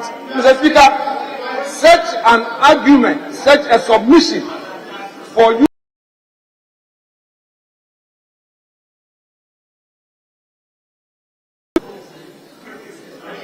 are to pay attention to me. Your backbenchers distract you. Don't let your backbenchers distract you. I'm making an argument. Listen. I'm using the rules to counter you. Listen. Mr. Speaker, you should pay attention. We are talking about the rules.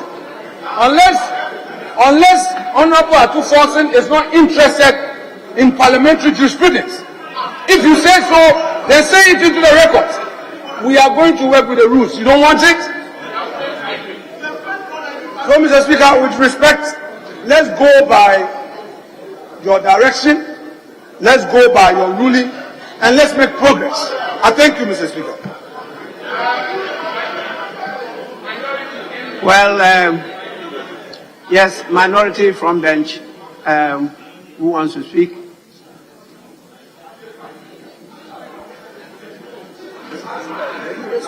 Yes. Thank you, Mr. Speaker. Mr. Speaker, what has Honorable Atu-Forson said? He's making an appeal to you. Mr. Speaker, what I heard the Deputy Majority Leader say is that once we approve the economic policy, this is not the first time this is coming. We have not approved. Mr. Speaker, if I heard when we were during the budget time, the minister said this policy will be brought to this House. And in fact, he has come. Put that one aside. Mr. Speaker, today is the first time this House is being briefed with this debt exchange program. And you could see our fathers, our grandfathers, and our grandparents are here. So, Mr. Speaker, even the majority side, today is the first time the minister is briefing you. So, Mr. Speaker, if even you in government, you are being briefed for the first time, how much were we those in minority?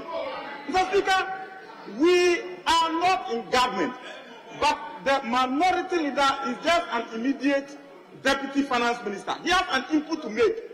We have a republic to build. So if he's just making an appeal, Mr. Speaker, there are inputs I want to make in the policy brief the minister is giving. Due to that, I'm pleading with you to give 10 minutes.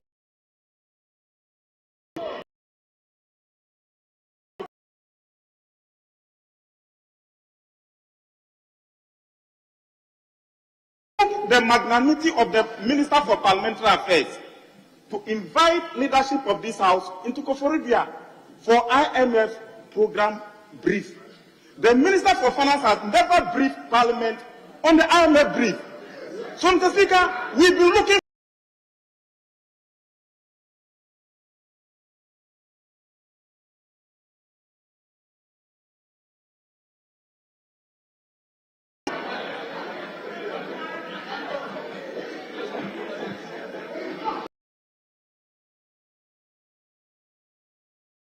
the Deputy Majority Leader say that the debt restructuring program. Mr. Speaker, that is palpable lie. Mr. Speaker, I have with me the budget statement and economic policy of government. Mr. Speaker, I refer you to page 71. Page 71, paragraph 278.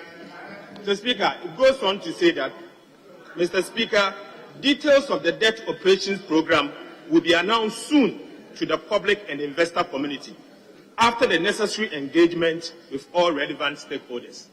Mr. Speaker, Parliament does not have the information our minister is.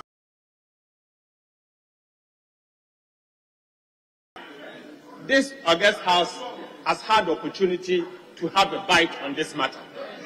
Mr. Speaker, the statement that the minister so far has given to the public is not known to us as a House. It's not known to us as a House. And so, Mr. Speaker, if the minister is before us, it is only fair that members of Parliament will have at least 10 minutes each to speak to this matter. Mr. Speaker, I believe that as minority leader, I should be given 20 minutes minimum. 20 minutes minimum to respond to some of the concerns that the minister has raised. Mr. Speaker, this is a major threat to our economy. So I appeal to you to grant us that opportunity so that we can debate this or make comment appropriately. And let him not create impression that brief comment means speak for 2 seconds. My brief comment is a minimum of 20 minutes for your information.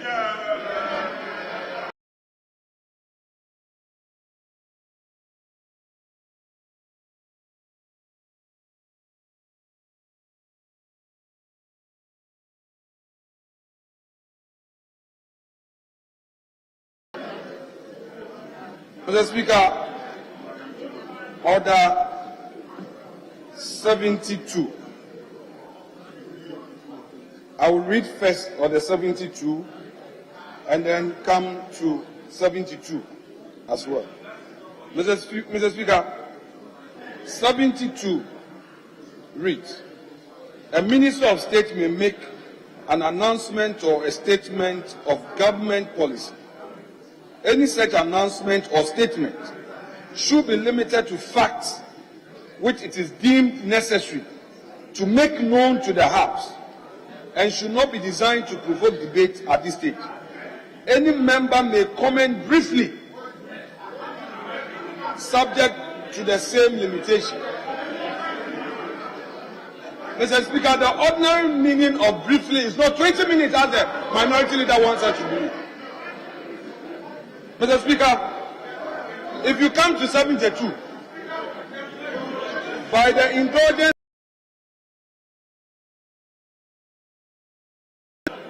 a member may, at time appointed for statement under Order 53, explain a matter of personal nature or make a statement on a matter of urgent public importance. Any statement other than a personal statement may be commented upon by other members for a limited duration of not exceeding 1 hour. The terms of any such proposed statement shall first be submitted to Mr. Speaker. Mr. Speaker, an interpretation of this provision has long been given by you that the terms of 72, that is the time period within which to discuss or comment on this matter, would be applicable mutatis mutandis to the provisions of 72. That already has been determined. Mr. Speaker, I would again entreat the minority leader that if indeed they have some other tools that they want to rely on, they should rely on it. And they should not, Mr. Speaker, attempt to hoodwink this House. Mr. Speaker, we approved the budget of 2023, and whatever session that he read did not talk about the minister coming back here for an approval for debt exchange program. I was expecting him to have said so, but a so-called palpable lie. It is not so. Maybe you can say palpable falsehood, but you know, I will not.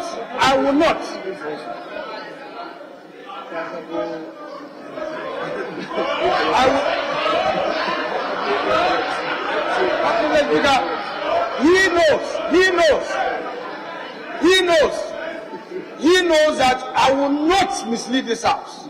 So far, every submission he has made is outside of this standing orders. That's what we've done. And my reliance on the budget of 2023 on all fours can never be false. What you quoted, what you quoted in the budget. Mr. Speaker, my respected minority leader, Mr. Speaker, what he said did not talk about approval by this House. The minister said he would engage stakeholders, and subject to that, we approved it. Mr. Speaker, that is why when we asked of him to come and brief us, he's come to brief us.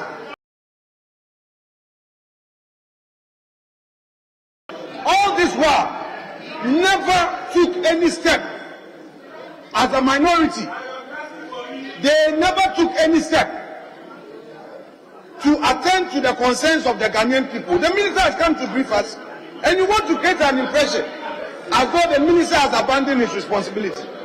Why didn't you file a question?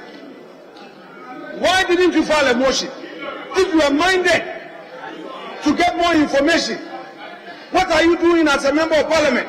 He has briefed us. He is going by the terms of our standing orders. And Mr. Speaker has given his ruling. Let's respect that and move on, Mr. Speaker. Honorable members, I think enough is enough. I definitely need your inputs to be able to manage the House, but our rules are very clear. This is a statement on government policy, and Order 72 is very clear on it. The comments should be brief. The House can at any time come using other tools, particularly a motion, to debate this matter and to take a position and advise government on it. I am ever ready to admit such a motion for debate by the House. You give me an indication as to what is going to happen. Already, you started debating, even though you are to make comments. You started debating the matter. But after listening to you, I will not be able to grant 10 minutes. But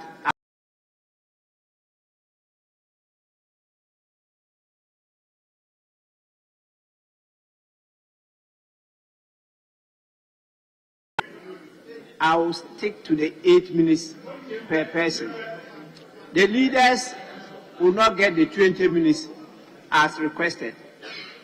I think the leaders, to be fair to them, I'll give them 15 minutes each. that should be sufficient for the House. We will definitely do justice to it, particularly so as we have the senior citizens with us. You know that they've been picketing for some days now. So it's a very crucial matter to the nation and to some individuals in this country. So please, Honorable, but I want to plead with Thank members. you very much.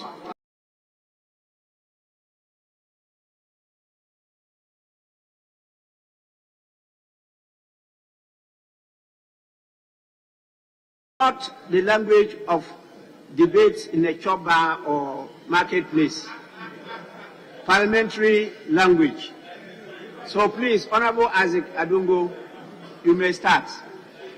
Thank you very much, Mr. Speaker. Mr. Speaker, I feel very sad this morning.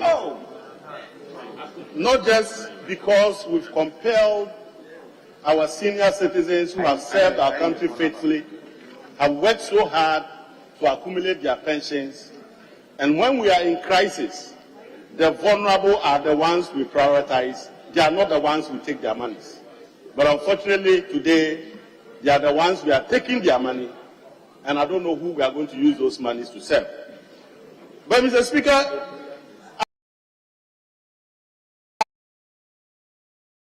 no more a proud nation that we are all over the place begging people who borrowed money from and telling them we can't pay them. And there are no consequences for this. Mr. Speaker, next time somebody serves in public office and tells you, I don't want to be paid, you should be very careful. You should be extremely careful because few things are expensive. And it is an example of what we are experiencing today. Mr. Speaker, if managing an economy is all about collecting people's monies in loans, celebrating with cake and fish, and in the end run the economy into a ditch, and refuse to pay them and use that to create economic stability, then we must as well outsource this country to an artificial intelligence so they manage this economy for us. Because the management of an economy is a lot more than that. Mr. Speaker, we are in this house. When they came trying to find different vehicles to hide our public debt, they came here and said that you can take $1.5 billion even without a balance sheet, and it will not be a government of Ghana debt. They came here and said Extra PLC can take almost 10 billion Ghana cedis, and it is not public debt. They came here and said they are bringing butter to build our roads in Sino Hydro. In the 21st century, they were in Ghana. Bring pepper and collect salt, butter. How can this group of people that call themselves property-owning Democrats are the ones collecting people's properties? So when they come telling you we are property-owning Democrats, think twice. They will come after your property. They will come after your savings. Mr. Speaker, they will come and destroy your banking sector. We are taking 83 billion, and the impact is that the banking sector is losing in present value terms. The banking sector that is almost capitalized at 30 billion to survive 41 billion. So, have you solved the problem? You've rather transferred the problem from the government to destroy our banking sector. Mr. Speaker, how come the Bank of Ghana that is supposed to regulate our banks was sleeping when the people were investing all their monies in government toxic assets? We have a simple principle of single obligor limits. It is a law that says that you shouldn't ever expose yourself to one person. It turned out that 75% of all the monies in the banking sector was in government bonds. 71% of government domestic bonds were in the hands of these people. And the Bank of Ghana was watching on. Mr. Speaker, our pension funds, the National Pension Regulatory Authority said, go and risk 85% of your money on toxic government bonds. Mr. Speaker, where does that happen? And today, we are here with this boring and underwhelming statement. Mr. Speaker, we are not angry enough. As a country, we are not hungry enough. This cannot happen to anybody. And yet, you are wasting our money, you are taking our money, and you are here reading this boring statement to us. Mr. Speaker,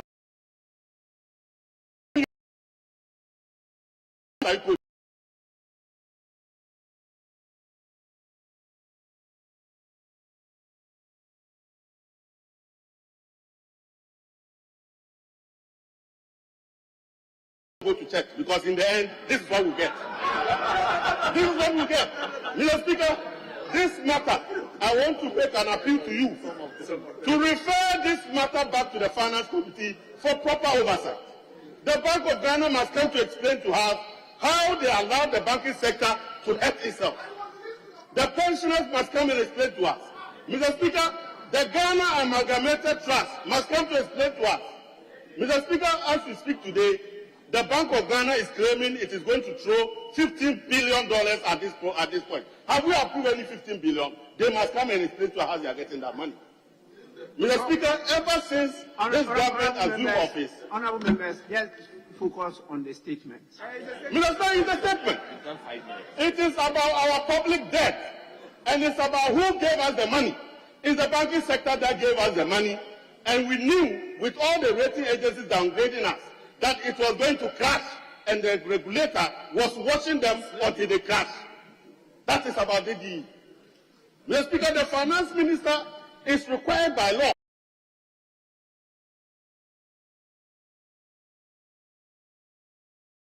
when he's presenting the fiscal strategy document to cabinet for approval to accompany it with the debt sustainability analysis, so that we are not caught by surprise. Is it the case that he's not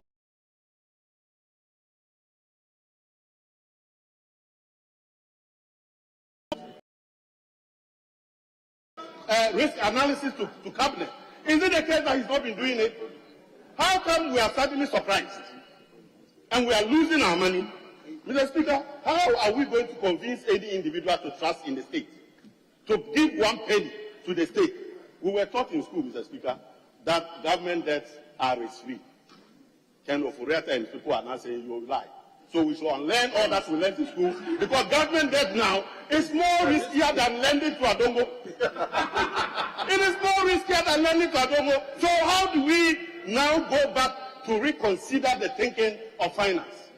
That when you give money to government, you can't sleep peacefully. That when you work and you take your pension lump sum and you decide to give to government and live on your coupons, please, you are naked, because you will go hungry and you can't buy your medicines. And we are proud to come and stand here and be quoting the Bible in telling this Peter Pig. How is that possible? Mr. Speaker, there must be consequences. There must be consequences. People cannot destroy our livelihood. People cannot ruin us. And when you ask them to leave their office, they say they will move. And job that we are not paying you, you are not ready to resign. And every day you are giving us one funeral after the other. How can we always be crying because you are the finance minister? Mr. Speaker, this matter must be properly investigated by this House. And I appeal to you not to end this matter today by this route that it came, and that we must have a proper process to provide oversight and give the people of Ghana the assurance that their monies cannot just go in vain. And Mr. Speaker, it cannot be by the stroke of pen of a so-called finance minister. That should never happen, Mr. Speaker. And I want to call on the finance minister to resign today by a public announcement here. Resign. You cannot be proud of this achievement. You went and told the investors in Eurobond market that you produce 500,000 barrels of oil as a country. Have you produced 200,000 barrels? Your time is up. Thank you very much, Mr. Speaker.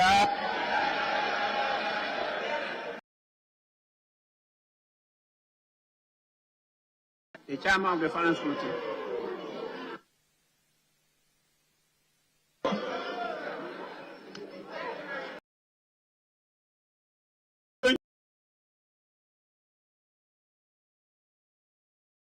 The Speaker, listening to my colleague, Honorable Adongo, it is clear, Mr. Speaker, that the debate as to how we got here the debate as to why we have had the need to do debt restructuring in our economy cannot end. But, Mr. Speaker, one reality is not debatable. It is the fact that we are here. And like many other countries, not only is our city under pressure, the cost of living is rising, and our people are looking for solutions. Mr. Speaker, it is in our collective interest. It is in our collective interest to come together as a people and find the kind of solution that would make our economy better going forward. Mr. Speaker, debt treatment and the domestic debt exchange program, as has been deployed by government, is good, but it is not enough.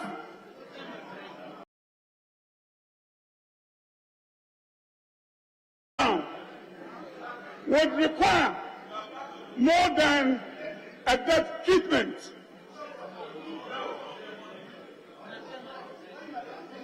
Mr. Speaker, not only should we support government to cut the interest commitments that has burdened our economy, we must pursue an aggressive program to rein in expenditure. And we must do that not just for today, we must do that going forward, Mr. Speaker. I dare say, Mr. Speaker, that in doing this, and I speak not just to the executive, I also speak to ourselves as members of Parliament. In cutting expenditure, charity must begin at home, and we must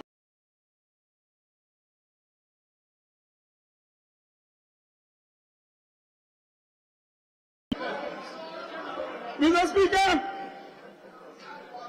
how many times have we not heard the people who elected us into office say that they have issues with the V8 that we use? How many times have we not heard our people complain about the expression we take? I thought you said I should shout. Mr. Speaker, I'm making the point, Mr. Speaker, that the problem we have on our hands today is not just a debt treatment matter. There is a need to deal with a fundamental weakness that has characterized the management of our economy for decades. We are reaping what we have sowed as leaders, as governments, and as a people. But, Mr. Speaker, it's not just the politician that must lead by example. Our friends in Labour must.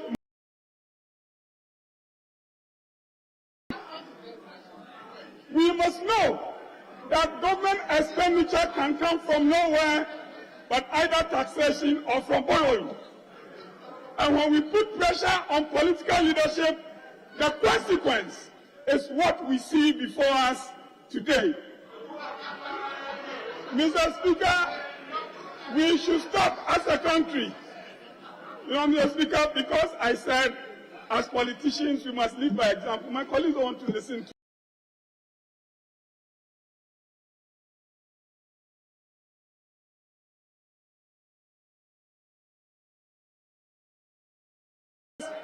and are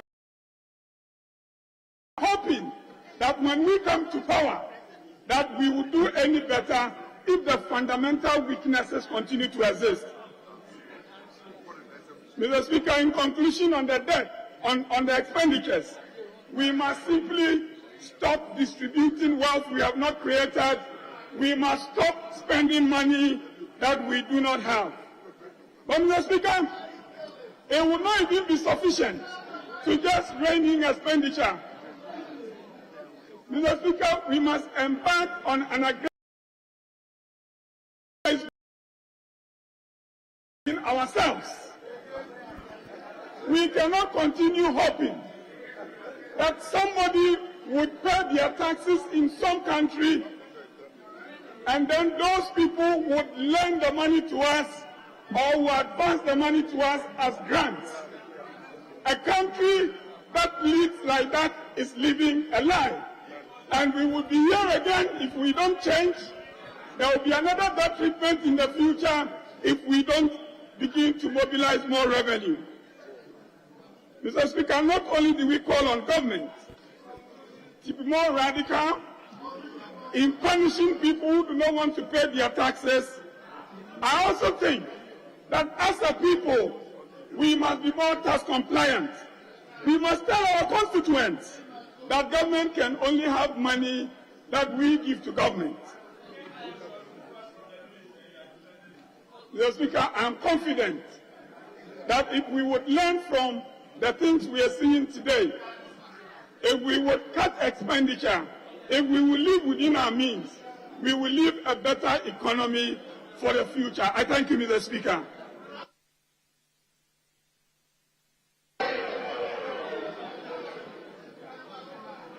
Honourable Member, thanks so much.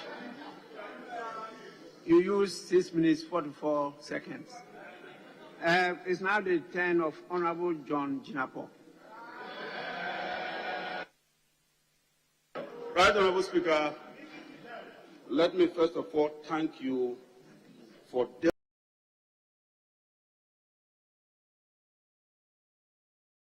it's not as if the finance minister requested upon you to come and brief the House. Mr. Speaker, it is leadership, both majority and minority, emanating from the minority side. And with your good counsel, we've had to pull the finance minister today to come and brief us on this very toxic domestic debt exchange program. Mr. Speaker,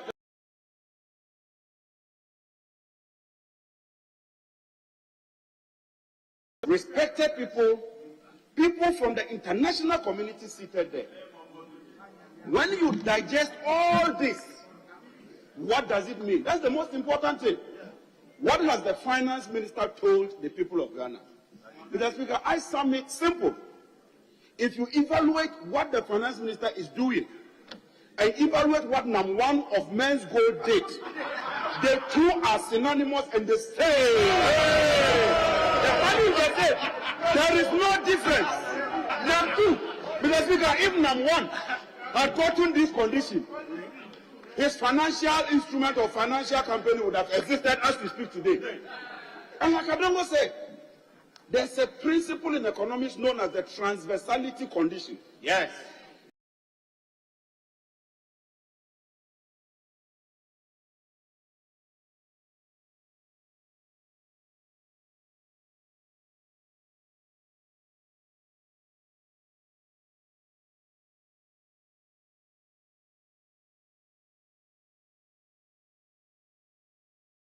History of this country.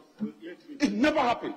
For the first time, government is saying that it is so broke, the economy has been so mismanaged that they can't even honor the coupon payments on money that government took from not just ordinary individuals, but from our old mothers and fathers whose survival, whose livelihood depends on the little coupons that they get. Mr. Speaker, let me do a quick analysis. If you were to invest 100,000, just 100,000, let's even assume that Mr. Ofori-Atta and the finance minister says they'll give you all your money. With a rate of inflation at more than 50%, in 1 year, by the time you take your principal, the actual value, which is the purchasing power, would have been reduced to 66,000. And you can just check the value and discount it to the present value with that rate. And if you apply the discounting factor, you know the present value of a future investment that you are supposed to earn. As if that is not enough. As if that is not enough. The Bank of Ghana, as of 2021, had advanced over 30 billion to the government.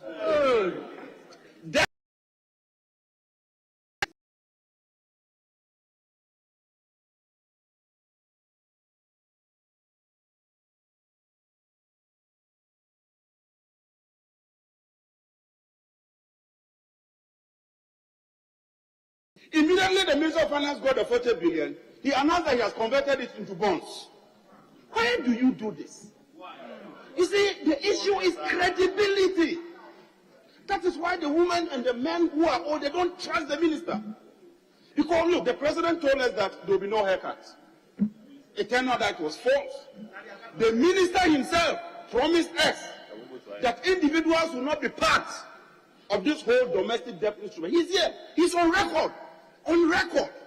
Then on the eve of Christmas, he issued a statement that he will now exempt pensioners, and he's now bringing individual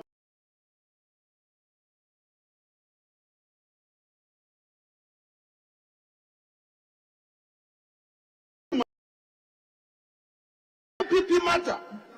This is a national issue where all of us ought to put our political difference aside, look straight into the Minister of Finance and tell him, the minister, you will not touch the pensioners today, you will not touch them tomorrow. Yeah. Mr. Speaker, this House, I plead with you, and I plead with leadership, that we should pass a resolution that for the first time we are putting our political difference aside. We should pass a resolution telling the minister, I'm not interested in his resignation. If he doesn't want to resign, that is their own cup of tea. Because the problem is not just Ofori-Atta. The problem is Ofori-Atta, Dr. Bawumia, and Akufo-Addo. This trilogy, this trade, they are the problem of Ghana. And Mr. Speaker, problems cannot solve problems. Solutions solve problems. I'm therefore calling on Parliament to pass a resolution compelling the Minister of Finance, just as he has done in paragraph 27, page 7, that all the pensioners would be exempted from this domestic debt exchange. Yeah. Mr. Speaker, not just exempt them, allow them to clap.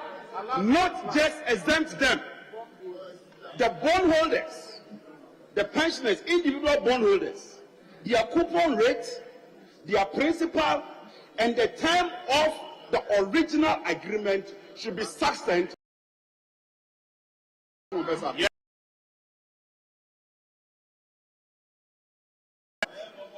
Mr. Speaker, we must learn as a nation.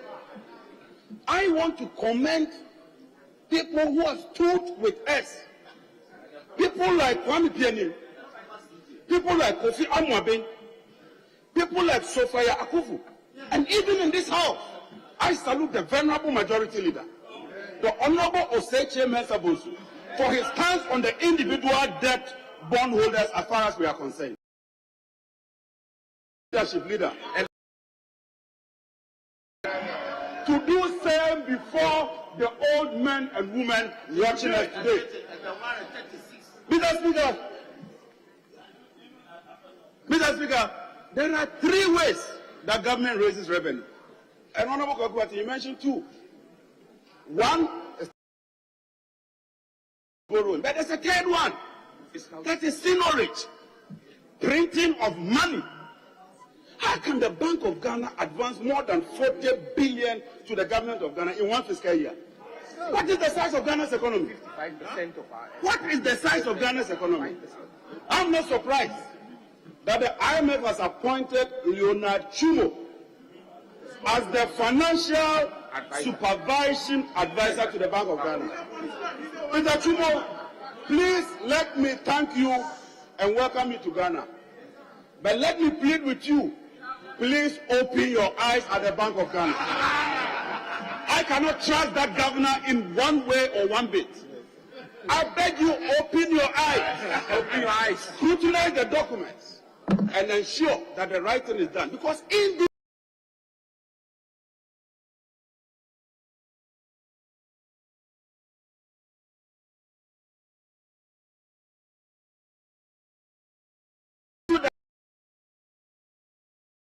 today you've gone round and round and round. Honorable member, and you are here. Mr. Speaker, on that note, I want to end by appealing to you that the fiscal responsibility regulation that was suspended ought to be reinstated so that we can avoid this cliff. Thank you, Right Honorable Speaker. God bless you.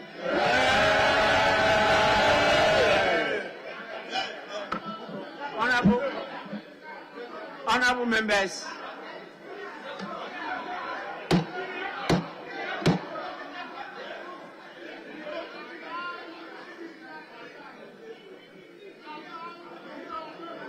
Honorable members, we have been joined by a very high-powered delegation from the German Parliament. They are here.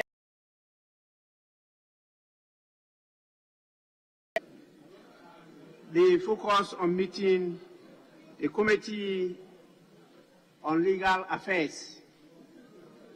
It's made up of members of Parliament and the staff of Parliament. And I have the pleasure to introduce them to you. They come from the, as I said, the Legal Affairs Committee of the German Parliament. They are here actually to interact with their counterparts, gain in-depth knowledge on the workings of the Committee on Constitutional, Legal and Parliamentary Affairs and other committees, engage you, members of Parliament, on issues relating to the rule of law in Ghana, transparency and accountability in the public and private sectors, conditions of correctional facilities, as well as human rights for all. The visit is further intended to create a platform for networking between honorable members here and their German counterparts, with an aim to deepening relations between the two legislatures. I had the pleasure and joy of visiting the German Parliament a number of times.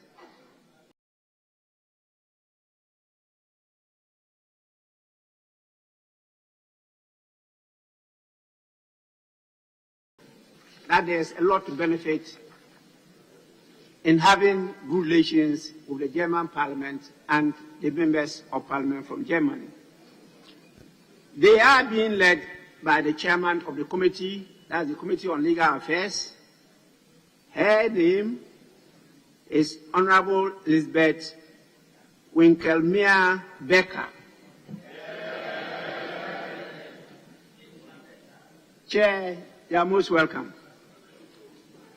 The other members are Honorable Carmen Weji. I'm sorry if I have not got it right. You know, my German is almost zero. Honorable Israel Leon Limbacher. Honorable Stephen Mayer.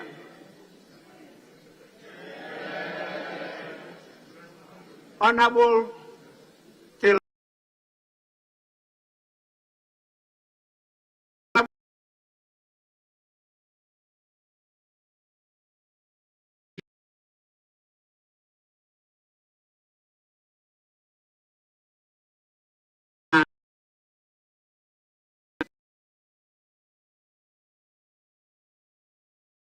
by the staff of the Parliament, 2 members of staff.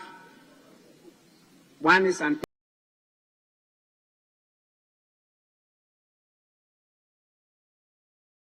Mr. Michael John Bakabi. And the secretary is Miss Sarah Henneman. Honorable members, on behalf of the House and all of you, I warmly welcome the delegation from the German Parliament to our Parliament, and I wish them a fruitful deliberation. What we are just witnessing is not debate, it's comments. Their comments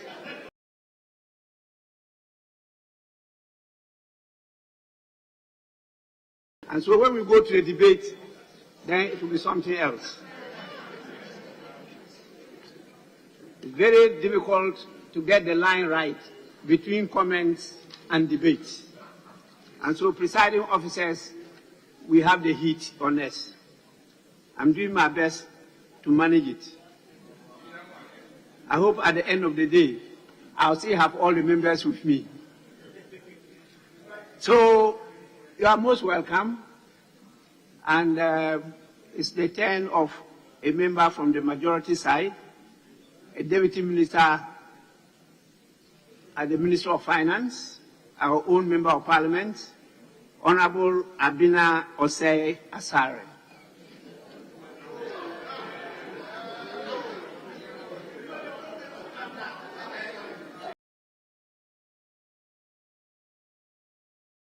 And I also want to thank the people of Ghana for the immense support we have enjoyed from you in these difficult times. Indeed, it hasn't been easy, but for your support, we have come this far, and for that, we are grateful. Mr. Speaker, I also like to use this opportunity to thank all those who participated in the domestic debt exchange. We are grateful to you for your support. Mr. Speaker, I believe that this is one of the processes that will get us out of where we are to a safe landing zone where we can all work together to bring the economy back on track. Mr. Speaker, before I continue, I just want to put out there some impressions that have been created that is not true. Mr. Speaker, on the 3rd of February 2022, we met the majority side and members of Parliament, the Parliamentary Service.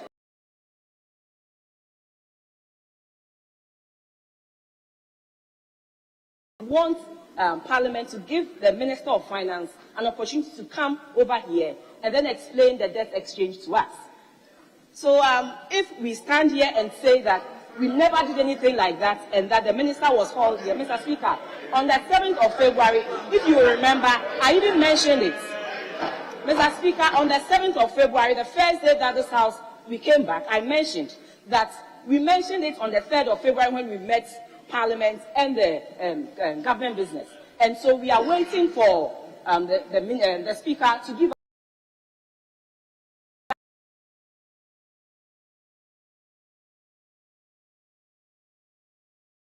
Mr. Speaker. Secondly, I also want to put it out there that an impression has been created that government is taking away people's money.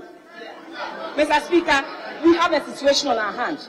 Government is saying that I cannot continue with the bonds that I have taken from you. I cannot continue to disburse or to redeem it as it is.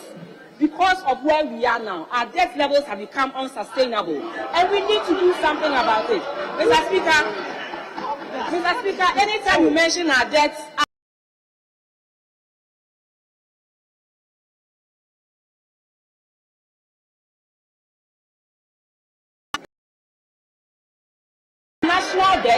a national debt that was created from the first day Ghana decided.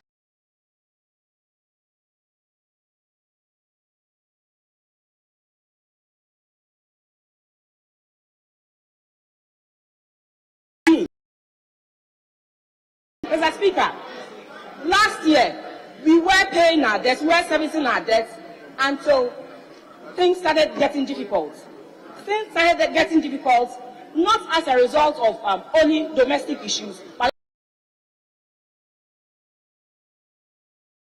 % of our tax revenue to service interest payments alone. Government says, I cannot continue like that. I have to do something about it. And we believe that with the support that we have enjoyed so far, we can move to the next stage. I just want to put on record, Mr. Speaker, to explain that the debt exchange, the domestic debt exchange, are in 3 categories. The first one is the category A, where we have people below 59 years. Government is saying that you will get your principal, you will get a coupon of 10%, and that I am initially when we came out with the debt exchange, we had wanted to pay it within 12 years. Upon consultation with several members, government said, I am bringing it to 5 years. For those below 59 years, it is going to be 10%. You are going to get your coupon at 10%, and by 5 years' time, you should get your whole amount. That's the whole principal. So, Mr. Speaker, nobody is taking away anybody's money. And when you come to the category B, Mr. Speaker, these are people 59 years and above. We agree with the sentiments that have been raised. And government is saying, effectively looking at the 12 years of the various bonds that we had, it was going to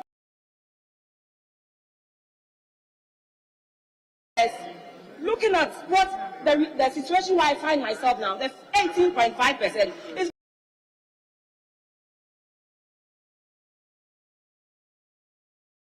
I'm giving 15% instead of the 18.5%. So yes, we understand you have sacrificed about 3.5, and we really appreciate that. Our pensioners, we really appreciate the sacrifice you have made for us, and we are grateful for that. So, Mr. Speaker, it is 15%, and that 15% to government is saying within 5 years, you can have your principal. Mr. Speaker, if for any reason, for anybody who signed on the domestic debt exchange, if for any reason you want your money, something has come up, there's an emergency, you want your money, with this debt exchange, you can go on and redeem, get your principal and the coupon due, and that is it. Mr. Speaker, in the third category, we have any other person that does not fall between category A or B. So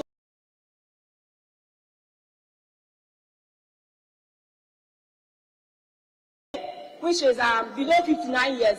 And for category B, our pensioners, we saw about 0.43% participation. And for the category C, which is the banks, the insurance, and all those people, we also participation in that. Mr. Speaker, it is something that we need to move to the next level. In addition to that, Mr. Speaker, there are 3 outstanding revenue measures that we believe that if we should pass, will also help us reach an agreement come March. So we are pleading with the House that the income tax bill, the income tax bill, the growth and sustainability bill, as well as the excise, the amendments of the excise duty tax. And we are asking that you support us pass these 3 revenue measures as well to complement the debt exchange that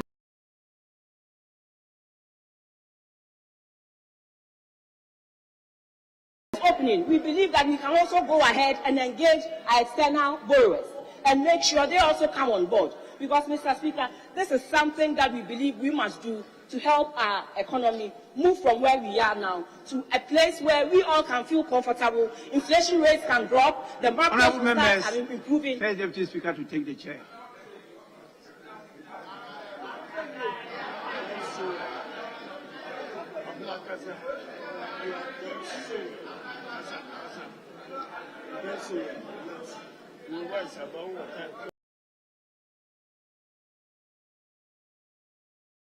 The successful implementation of the domestic debt exchange, it will open the opportunity for us to engage our external partners and also for them to come on board so that we can move from where we are to a place where we can help bring inflation down, bring food prices down, and the economy starts working again. Mr. Speaker, government spent billions of cedis to restructure the financial sector. This same government will not see to it that the financial sector collapses. That is why government is doing everything possible to make sure that even in the midst of where we find ourselves, it will support the financial sector as well. So, Mr. Speaker, we thank our colleagues on the other side, we thank our pensioners, we thank the people of Ghana, and we ask that they continue to support Ghana and this government to make sure we move Ghana to the next level. Thank you very much, Mr. Speaker.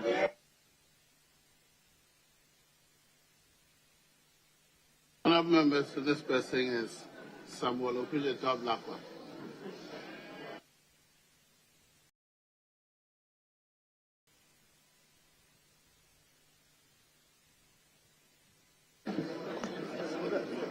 Mr. Speaker,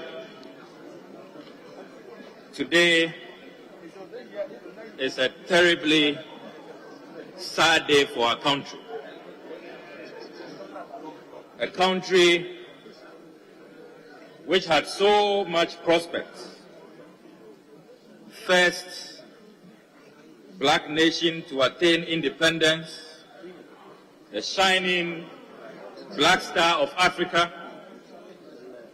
We used to be the poster child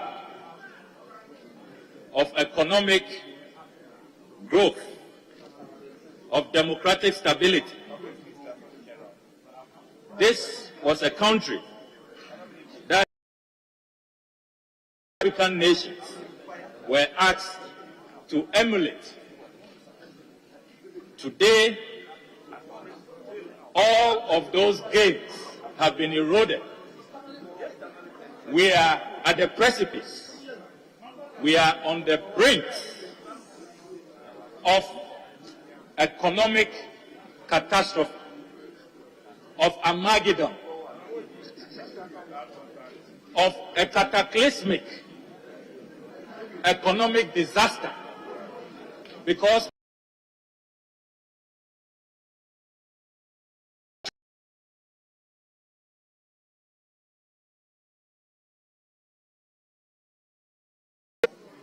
obnoxious and irritating is the minister's opening remarks that this is a time to rejoice in the Lord. Jesus Christ of Nazareth, rejoice in the Lord. The minister forgets that in Proverbs chapter 29 verse 2, the Bible says that when the wicked rule, the people mourn, the people groan.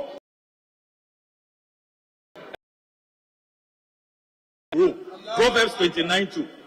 This is not time to rejoice. If the minister is still rejoicing, then our problem is bigger than I ever imagined. Because it tells us that the president, his vice president, his finance minister, they are in a bubble. They are totally out of touch. They are in a world of their own. And they are still in a rejoicing mood. They can come to Parliament and tell us to join them to rejoice in the Lord. At a time that senior citizens, the aged, the vulnerable, it was Mahatma Gandhi who said that the true measure of any society is how that society takes care of the vulnerable. People who have served this country with distinction, they did not join their colleagues who left for greener pastures. They stayed here to reconstruct this nation. They toiled, they sacrificed.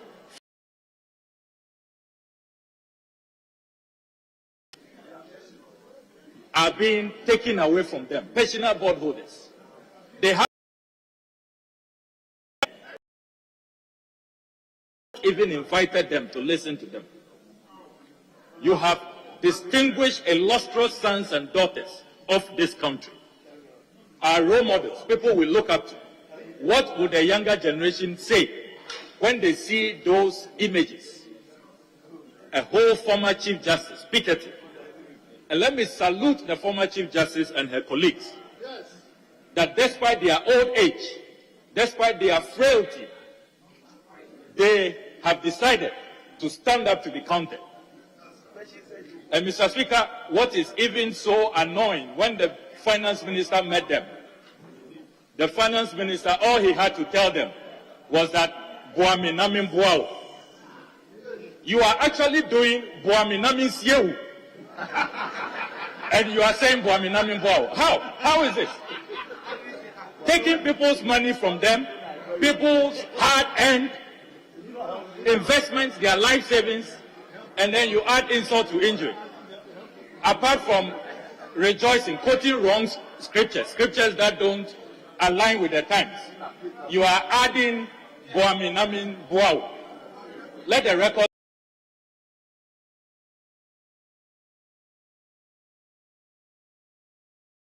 all the things we have heard today from the finance minister is what the former Chief Justice, the Venerable Sofa Akufo, calls dubious explanations. All royalties paid to her. Dubious explanations. Mr. Speaker, this finance minister is still blaming Russia-Ukraine war, so-called exogenous factors. Why is it that we are the only country in Africa currently going through a debt restructuring program? Why? The only country going through a domestic debt restructuring program. Why? Russia, Ukraine didn't affect Nigeria, didn't affect Senegal, didn't affect Cameroon, it didn't affect Togo, Benin. So we have a finance minister who even refuses to take responsibility. What I expected, and let the records reflect, Mr. Speaker, that it is those of us on this side who fought and got the minister to come here today. He didn't come on his own volition.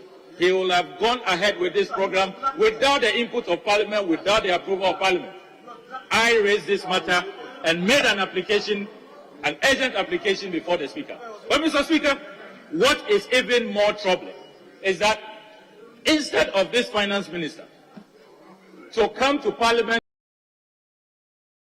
resignation speech, he has come here to offer dubious explanations. Honourable Member, is the Speaker to take the chair.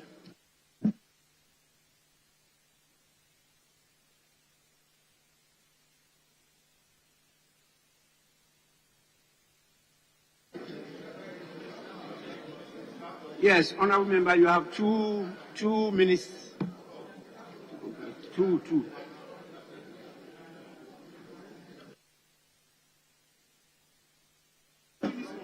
Mr. Speaker,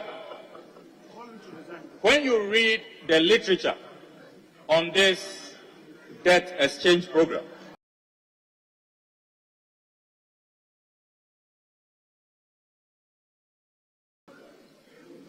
and the few countries who are unfortunate, unlucky, who are doomed, like Ghana is today, are asked to adopt the Jamaican model. What did the Jamaicans do? Mr. Speaker, immediately they ran their country into the ditch. The Prime Minister of Jamaica in 2011, Prime Minister Bruce Orett Golding, resigned. The Finance Minister resigned. The Governor of the Central Bank of Jamaica resigned. Mr. Speaker, that governor was called Derek Latimberdi. Brand also did is that they collapsed 40 public institutions. 40. In making appointments, elevating people to ministers of state, increasing the size of government. Mr. Speaker, the records of this House rather show that between last year and this year, government expenditure has gone up by 82 billion Ghana cedis. Can you believe that? At a time, you are taking pensioners' money, taking individual bondholders, when you promise them that there will be no haircut. Honourable Member, your time is up. Just 10 seconds, Mr. Speaker. The Jamaican model is important. I'm wrapping up. The Jamaicans also established an economic program oversight committee, which included local business community, MPs, government officials, to oversight. They also implemented the fiscal responsibility law to make sure that debt to GDP does not exceed 60%. And they sought parliamentary approval for all of this. They carried the people along. The finance minister has deviated from this gold standard. And this finance minister must go. I support the demand for a resolution by this House that the pensioners, bondholders, the individual bondholders should be exempted from this draconian Ken Ofori-Atta inflicted, Dr. Bawumia inflicted, President Nana Addo Dankwa Akufo-Addo inflicted debt exchange program. I thank you very much, Mr. Speaker. Honourable members, it's now the turn of the Honourable Stephen Amwan.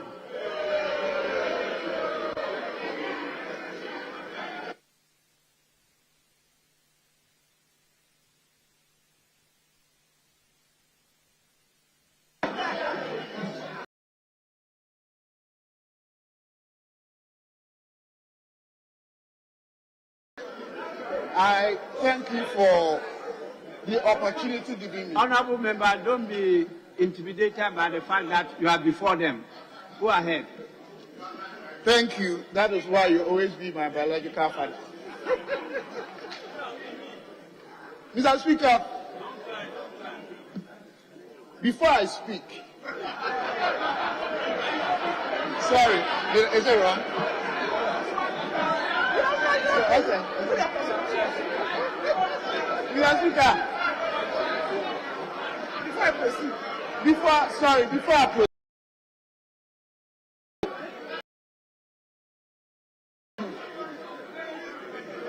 honestly,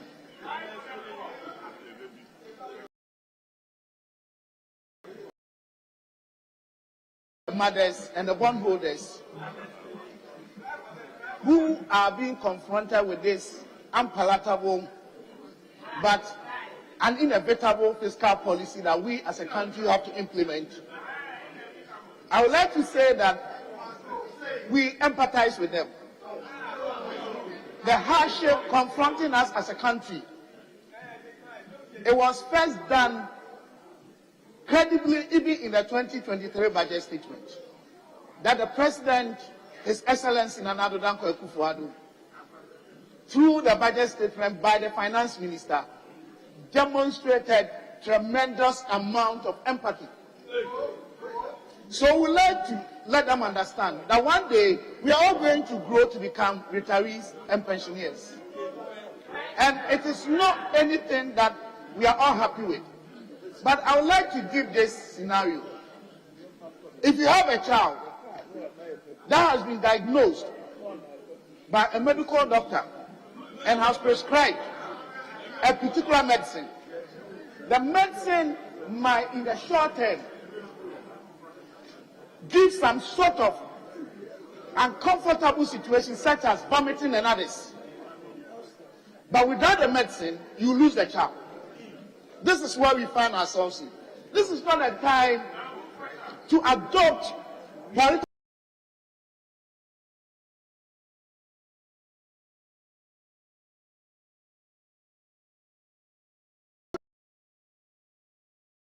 Simply because we do not understand the situation. It is very bad. Nobody is happy with what is happening.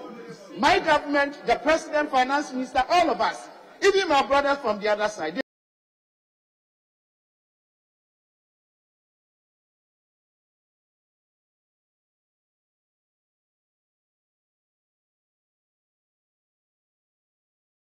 In Uruguay, it happened in UK in the 80s, it happened in Greece, it happened in Argentina. So this is a global policy. And I think we need to correct this. Mr. Speaker, Finance Minister saying we should give thanks to God doesn't mean that he's happy with the situation. 1 Thessalonians 15, 16 to 18, the Bible states emphatically without any ambiguity that in all circumstances we should give thanks to God, and that is the will of God for his children. So our fathers and mothers, it's not that Finance Minister is happy about what is happening, but Finance Minister believes in God. We all believe in God, and that God says that whether we are going through pain or pleasure, we should give thanks to God. It doesn't mean he's not happy with it.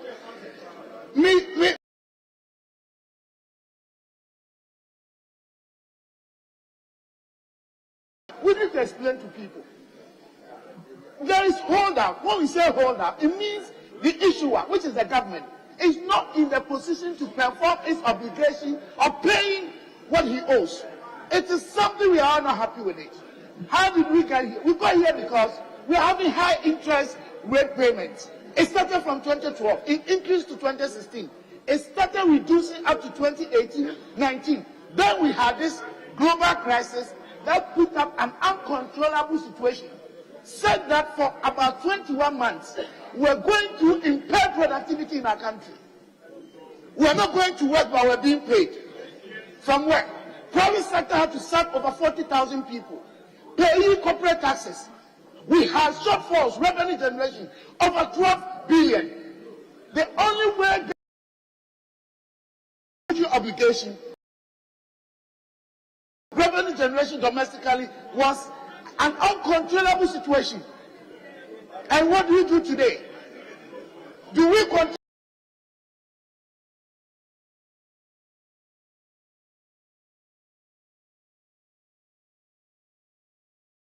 out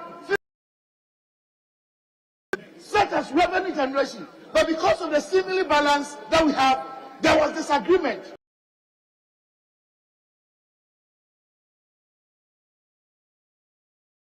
Private sector to perform over 10 billion a year import bills. We all contributed to this apart from the global. Today is that we beg them. The situation where we are is an inevitable policy that we need to adopt. What we can assure them with is that Jamaica did, and at a point the same new bonds, their yield began to increase. The market began to do well. They were able to reduce their interest payment, and they went back to the international market, and Jamaica got well.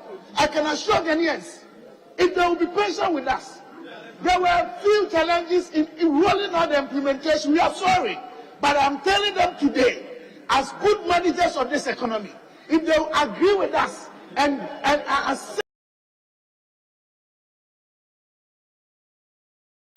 But the politics and the propaganda, other people in the name of securing political capital will not benefit this country. Mr. Speaker, I want to tell them that government is not sleeping.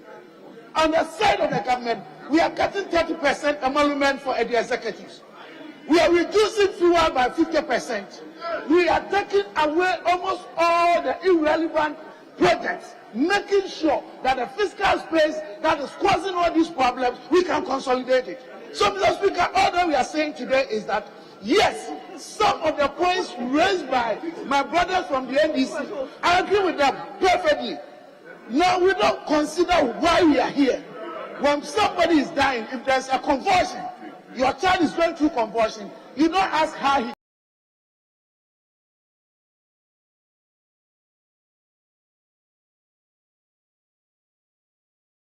Policies that going forward, whenever there is global crisis, this very country of ours, going through the sinusoidal performance of our economy and other things, we can handle them well. Mr. Speaker, I don't want to speak too much, but what I want to say, sorry, I don't.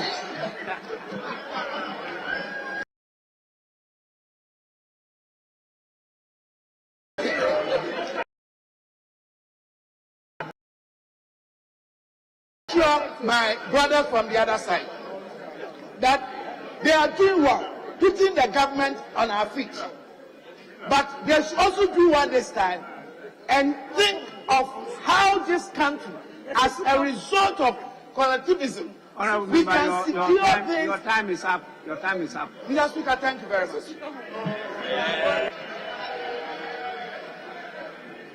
Honourable members, we now listen to Honourable Eric Opoku.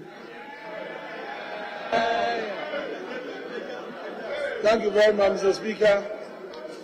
Mr. Speaker, typical of the Finance Minister, he began the statement with a quotation from the Bible.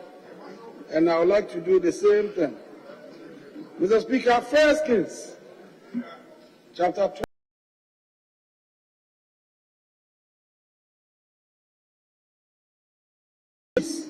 Of old men who helped him make important decisions about the kingdom of Israel. But Mr. Speaker, he did not touch the livelihood of these old men. He sought their expertise, but never touched the livelihood of these people. Mr. Speaker, every policy has three key elements. Listening to the minister, I was trying to see if I can understand the three key elements in the policy. The first one was the definition of the problem.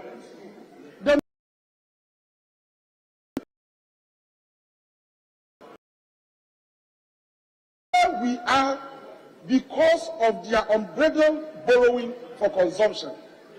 Mr. Speaker, when he took over, the total debt stock of our nation was 120 billion, as reported by Bank of Ghana. Today, you are here reporting that our debt within 6 years has ballooned to 575 billion Ghana cedis, indicating that within 6 years, you have added 450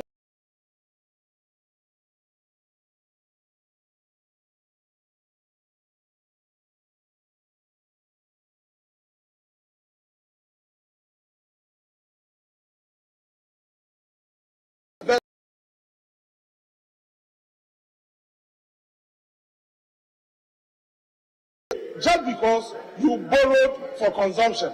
So, Mr. Speaker, we are in this morass, this economic quagmire, just because the government decided to borrow for consumption as if the world was coming to an end. That is the problem. If you don't have a better appreciation of the problem, there is no way you can prefer solutions. So if you continue to attribute it to Ukraine, Russia, to COVID, then there is no way you can solve the problem. Let's understand. Let Ghanaians understand that you have created the problem, and that from today If you intend to borrow again, you will borrow for investment and not for consumption. In that case, we can have some confidence that the minister is now on the proper track to achieve the target set for himself. Mr. Speaker, the second point is the goal. What is the minister seeking to achieve with this policy? The minister is seeking to achieve fiscal space to also. Now you are postponing payment of debt. You owe people. You are saying that I cannot pay you today. I'm postponing the payment so that I can have space to borrow more. How then are you going to pay? If you want to have fiscal space to grow the economy, you are borrowing today. And before you borrow, you have been given a conditionality.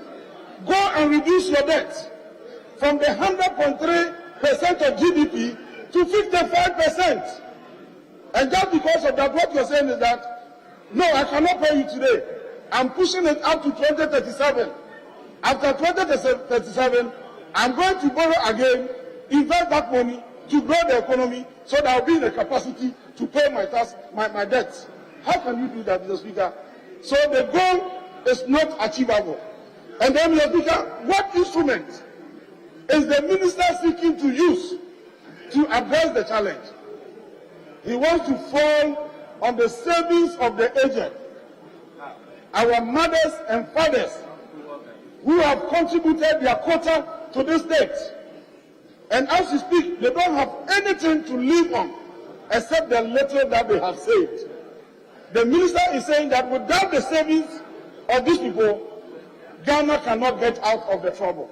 Mr. Speaker, as we speak, we are already in the mess. We are already in the mess. Banks are facing liquidity challenges because they are dependent on the deposit of their customers from which they bought the bonds, and the bonds are not being honored now. So when you go there, credits have dried up. Mr. Speaker, as we speak, prices of goods and services have passed the atmosphere. They have gotten to the stratosphere. Everybody is complaining everywhere. Employment is skyrocketing. Living conditions are very hard. Everybody in this country is suffering. What about those who don't have any means of survival except the little savings they have made for themselves? Mr. Speaker, it is unfortunate that under the watch of this government, they promise giving one constituency $1 million every year. And just because of this, they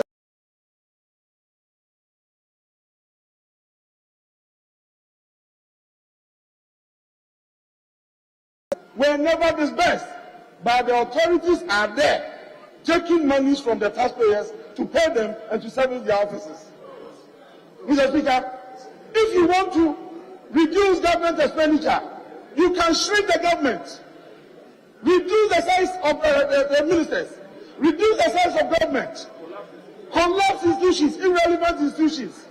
You have Minister of Trade, you have the experts there, they are ready to work for us. You have established one district, one factory secretariat. Doing what? You have ministers all over, ministers without portfolio, many of them are the presidency. What are they doing? Shrink the government. Mr. Speaker, what is important for all to understand today, that it is not about our retirees alone. It's not about the pensioners alone. We are all at risk.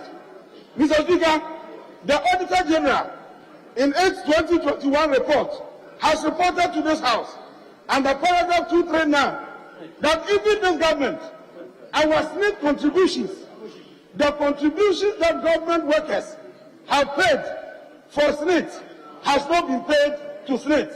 And government, as we speak, is owing SNIT to the tune of 4.33 billion Ghana cedis. Minister of Finance succeeded in convincing SNIT to accept bond valued at 1 billion as part payment of the debt. And today you are saying that you are not going to pay for the bond. You are postponing payment. So what happens to people who go on pension? So it is going to affect all of us. Don't forget that we passed a law under which 5% of our state contributions is given to fund managers to manage. These fund managers, including enterprise,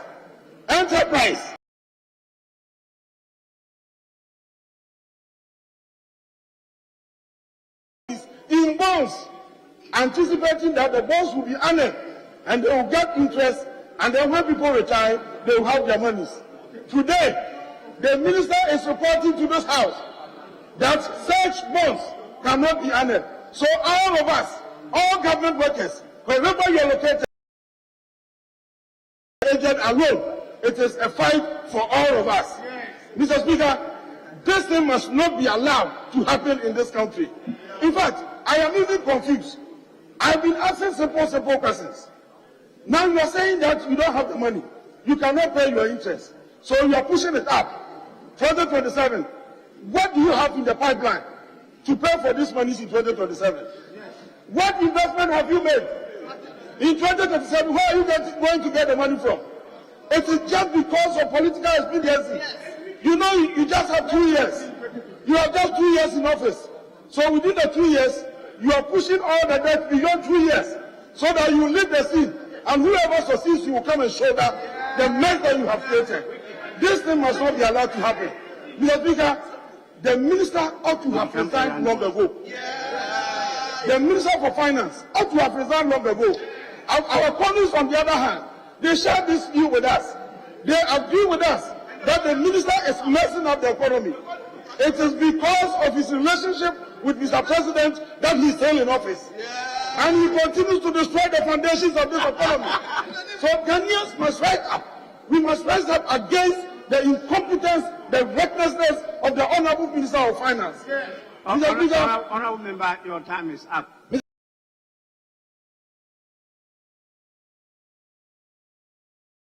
I thank you very much, and then conclude that the minister will never be forgiven. You will never be forgiven for destroying the economy of this country and impairing the life of even children yet unborn in this country. Posterity will never forgive him. He should resign today. He should resign today. Honorable Member.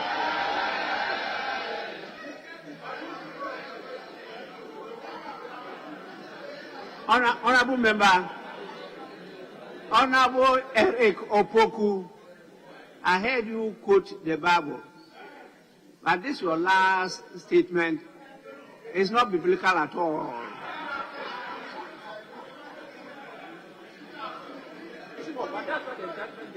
I say your last statement. Yes, Mr. Speaker, there is forgiveness, but in the judgment day, no one will be forgiven.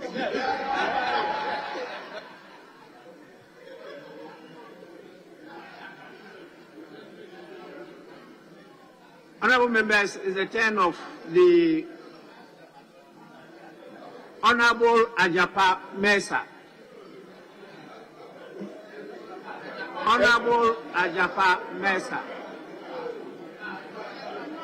Thank you, Right Honorable Speaker, for the opportunity to contribute to the statement ably made by the Minister responsible for finance.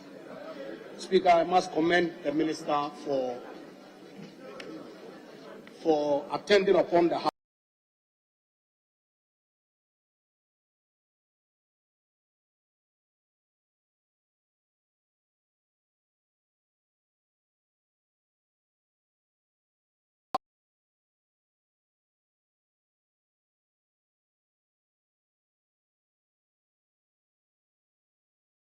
our economy back.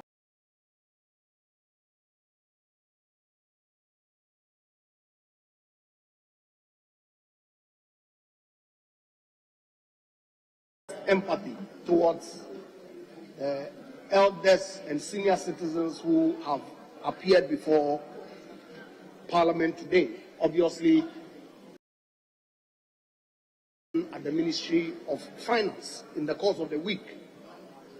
Indeed, taking a step back and listening to the commentary, the narrative in the public space, it seems to me, Mr. Speaker, respectfully, that the honest intent of the Finance Minister to provide, especially the senior citizen pensioner bondholders, an opportunity to also consider and, if possible, participate in the debt exchange program has clearly been misconstrued.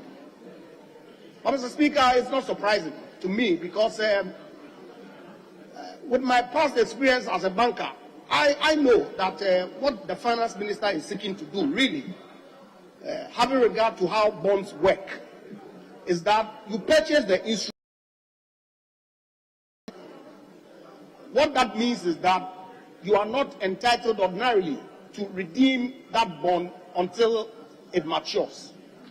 However, there is a secondary market where, if for some emergency you are unable to wait for the maturity of the bond, then you can go to that secondary market to discount. Now, a huge chunk of the domestic debt was being exchanged under the program. What that meant, Mr. Speaker, was that there was going to be a limited market for old bonds that had not been exchanged to participate in the new bond. Clearly, that would pose some disadvantage to people who are holding on to the old bonds. And so the Finance Minister went against his own commitment to exclude the the retirement, to afford them an opportunity to participate in these new bonds so that they can have the flexibility of trading it on the secondary market. Mr. Speaker, that is exactly what the Finance Minister sought to do. Honourable Member, just a minute. Honourable Members, in view of the nature of business before the House, I direct that sitting be held outside the prescribed period. That is at 2 o'clock. So please, you may continue. Speaker, that was exactly what the Finance Minister sought to do by opening up an opportunity for pensioners or individual bondholders to also participate in the debt exchange program. Speaker, but I'm not surprised about the responses that we are getting from largely the general public and indeed from our friends on the other side, because clearly they see an opportunity to, as it were, even listening to the comments that has to play politics with the circumstances that we find ourselves in today. So, Speaker, I hear words like the Finance Minister should not touch pensioners, he should not take away people's money from them. Why is he doing this to our pensioners? Whipping up sentiments clearly and taking away the focus from what the reality and the issues are. And Speaker, with all due respect to my colleagues on the other side, we should not lose sight of the context within which, as a country, we find ourselves here today. I hear my friends on the other side making a call on the Finance Minister to resign. But we forget that we, as a House, approved all the deficit limits for the Finance Minister to go and fund the deficit that we had approved for him in this House. Yet, we make it look as if the Finance Minister, without recourse to Parliament, goes out there and takes these obligations for which he solely ought to be held responsible. But clearly, this is a collective responsibility. And Mr. Speaker, we did not approve those limits for the Finance Minister to go out there and contract these funding to fund the budget, not for nothing. There was a basis for this.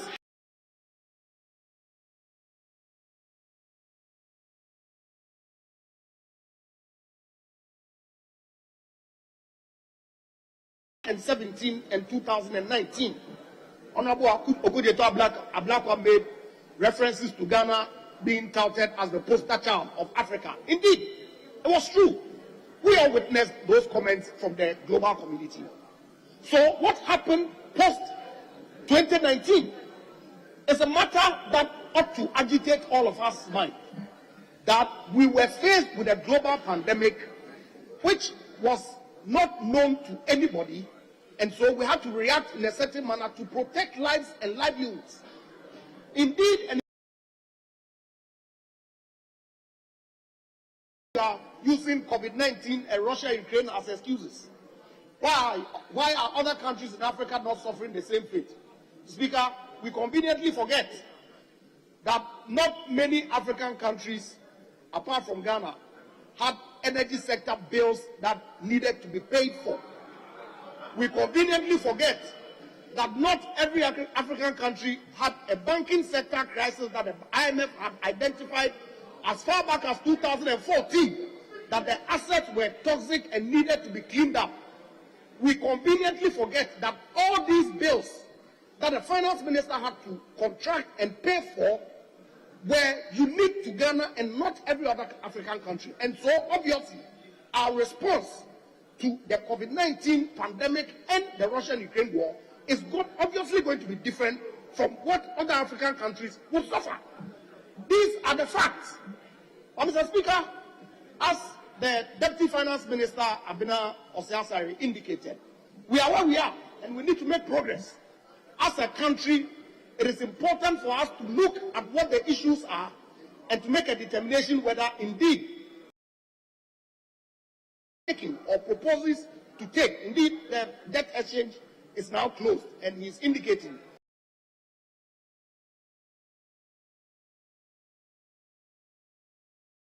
we ought to ask ourselves is, do we not have to give the finance minister the requisite support that he needs to ensure that he goes through a successful IMF program to help resuscitate the economy for the benefit of all of us? I believe, Mr. Speaker, strongly that that is the focus that this House ought to be paying attention to.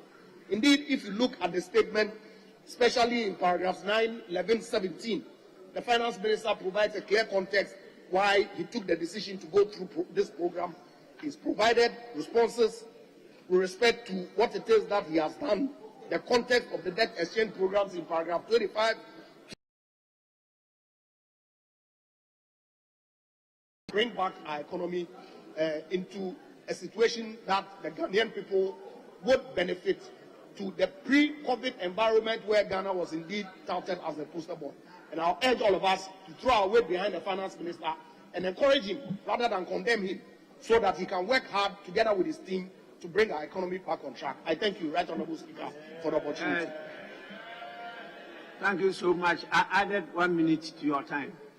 Yes, it's now the turn of Honourable Mahama Yarga. Thank you very much, Right Honourable Speaker.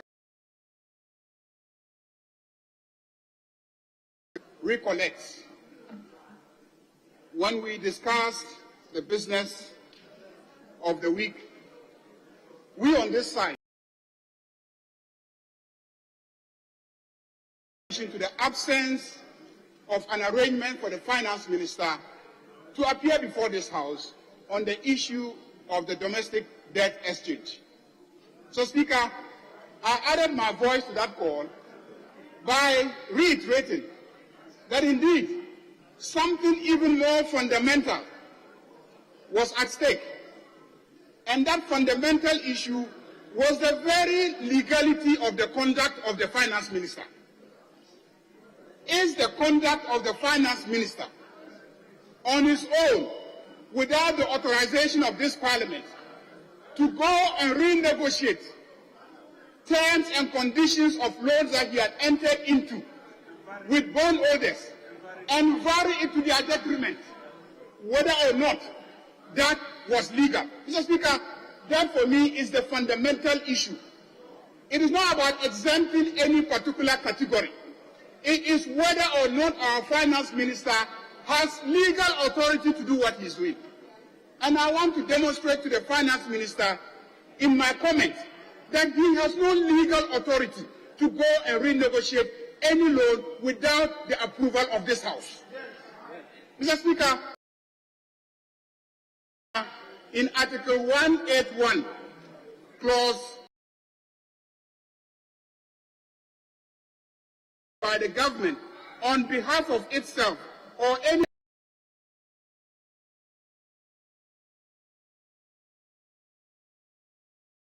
of this article provide that before Parliament and shall not come into operation unless they have been approved by a resolution of Parliament. Mr. Speaker, a loan is defined by clause 6, and it says, for the purpose of this article, loan includes any monies lent or given to or by the government on condition of return or repayment, and any other form of borrowing or lending in respect of which the money should be paid from the consolidated funds. Mr. Speaker, debt securities issued by the government are undoubtedly loans. They are loans. Whether you are contracting the loan from an individual pensioner, or you are contracting it from a bank, or you are contracting it from the international financial markets, Mr. Speaker, it is a loan. And the law is clear that that loan, the terms, cannot and must be approved by this Parliament. Mr. Speaker, the Public Financial Management Act then goes ahead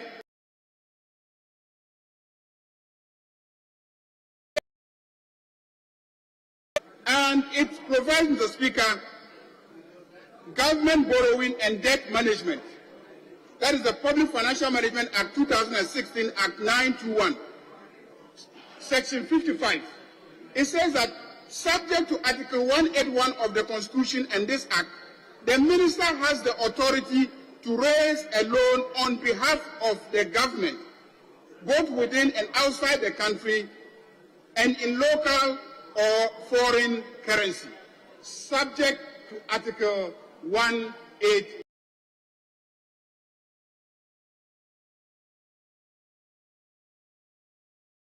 Provides that the terms and conditions of all government borrowings, the terms and conditions of all government borrowings shall be laid before Parliament and shall not come into operation unless the terms and conditions are approved by a resolution of Parliament in accordance with Article 1.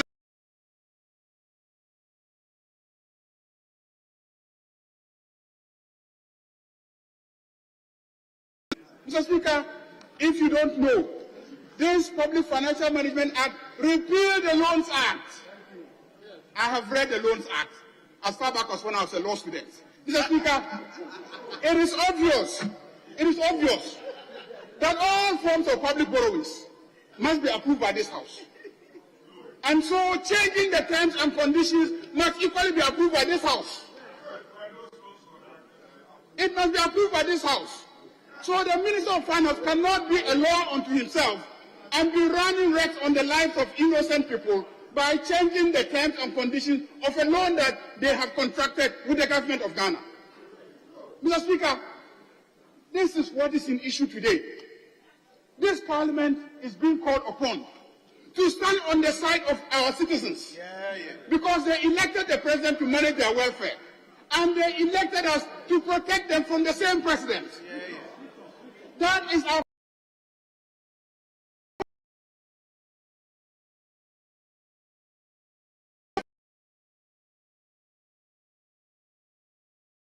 bringing whatever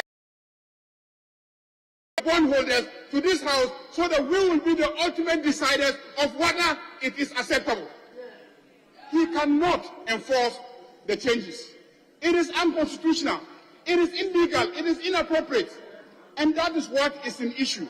Mr. Speaker, again, in one of the statements, after he had borrowed from the banks and rendered the banks penniless, he now tells the banks that they should go to Ghana Amalgamated Trust PLC so that they will be assisted with some funding from the Ghana Financial Stability Fund.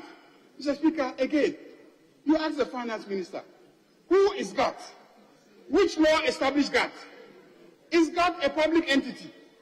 And why will he imperil banks and now direct them to go to GATT, a private entity, and go and seek assistance? Under whose authority is he doing this?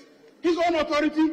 Mr. Speaker, there is a parliament, and all of us sitting here are members of this parliament, and we must not allow something like this to happen. Mr. Speaker, he announces the Ghana Financial Stability Fund. He should tell us under which act he is establishing a Ghana Financial Stability Act.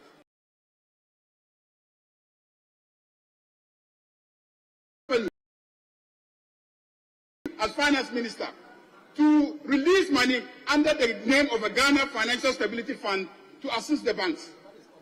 Mr. Speaker, if it is public fund, he must come here and get his approval. And he hasn't come here for any approval. Mr. Speaker, this finance minister has become a law unto himself. And this parliament must sit up. Otherwise, Mr. Speaker, the taxpayers who queue every 4 years to vote us have been wasting their time. Mr. Speaker, we have been elected.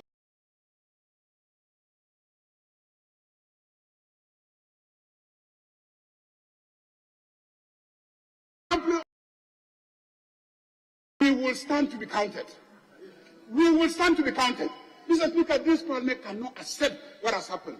All that the finance minister has done is illegal, is unacceptable, and if he doesn't bring it here for approval, Mr. Speaker, we will not allow it to stand. We will go to every institution under this constitution to make sure that we block what the finance minister has done. We must defend the bondholders. We must defend the pensioners.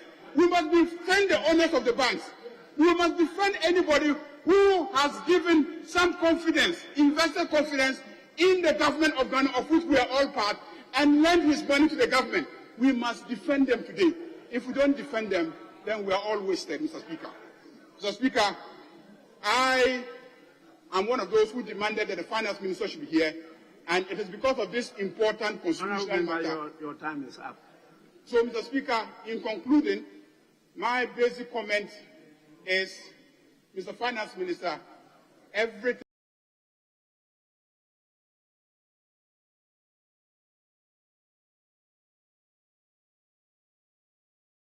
Republic of Ghana, it is illegal, it is not fair, it's not right, you can't do it. Please stop what you're doing. Thank you very much, Mr. Speaker. Honourable members, it's the turn of Honourable John Kuma.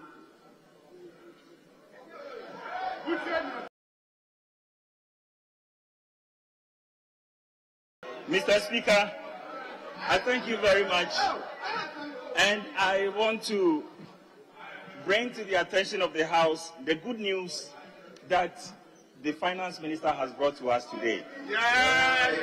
That the domestic debt exchange program has ended successfully for Ghana, and we exceeded the target of 80% and actually got 84.9%. Mr. Speaker, said in gratitude to the nation, especially to stakeholders, Parliament of Ghana, Council of State, the pension funds, organized labor,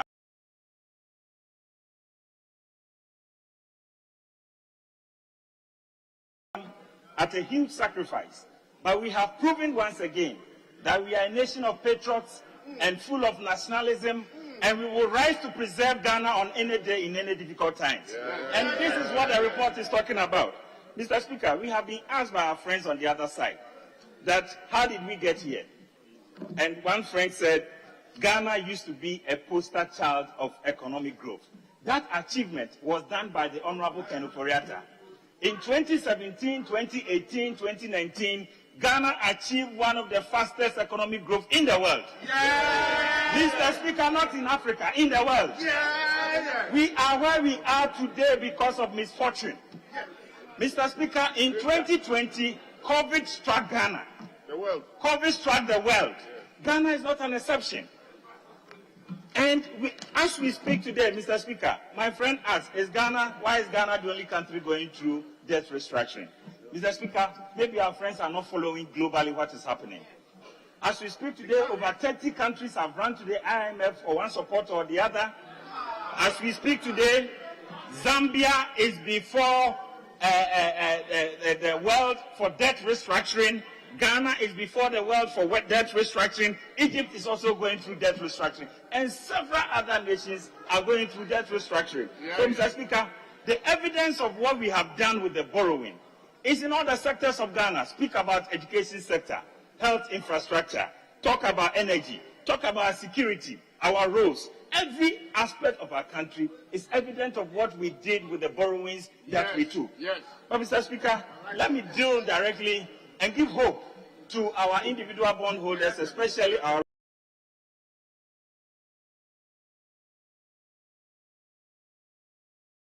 that is exactly what has happened in the announcement that the finance minister has made today.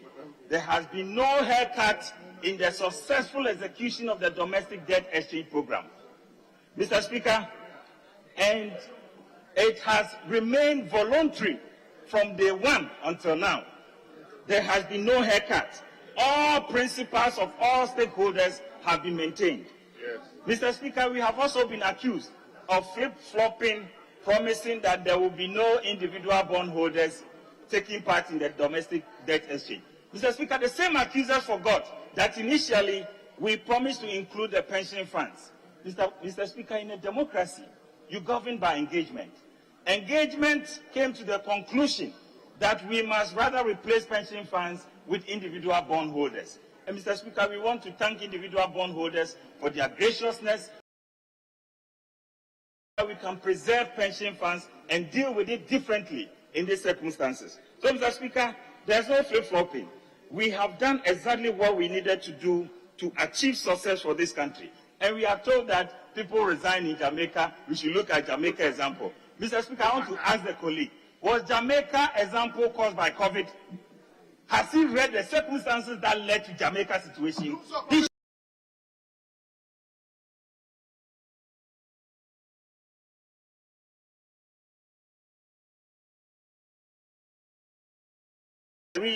Who are here today in pain and requesting for a specific exemption, and to assure them that that exemption has been granted unto them.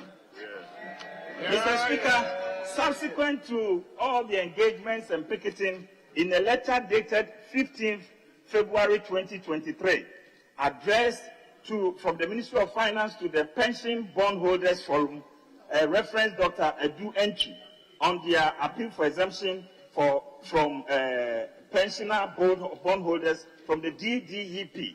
Paragraph 9 specifically, Mr. Speaker, paragraph 9 reads, from the foregoing and to allay any concerns expressed in the meeting today, government want to state categorically that all pension bondholders who opted not to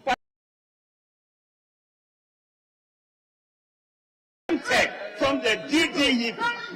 So, Mr. Speaker, I want to assure them respectfully and in all humility that if it is assurance they want, government has said it categorically, not just in words, also in writing, that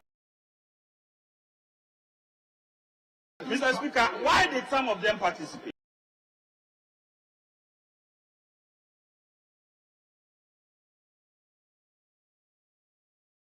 Part in the DDEP program. Mr. Speaker, they took part because the records show that the offer government gave was very attractive. First of all, 80%, Mr. Speaker, and I mean 80% of category B, the retiree bondholders, had maturity over 5 years. It means some of them are waiting 10 years, 15 years, 18 years. Government says, I have curtailed the maturity to 5 years. So on the 4th year, you can get 50% of your principal. On the 5th year, you get absolute 100% of your principal. Mr. Speaker, and the only sacrifice which we requested was that, Mr. Speaker, and let's be honest here, the sacrifice government then requested of them in the offer is that instead of the 18.5, or the average of coupon. So you were going to sacrifice 4% as your contribution to the debt exchange program. Mr. Speaker, even that is not compulsory. Mr. Speaker, it is not compulsory. It is optional. Now, Mr. Speaker, it is optional. Government says you choose to pick it. Now, the 80%, Mr. Speaker, about 1,340 of the retirees said, okay, we will take advantage of the 5-year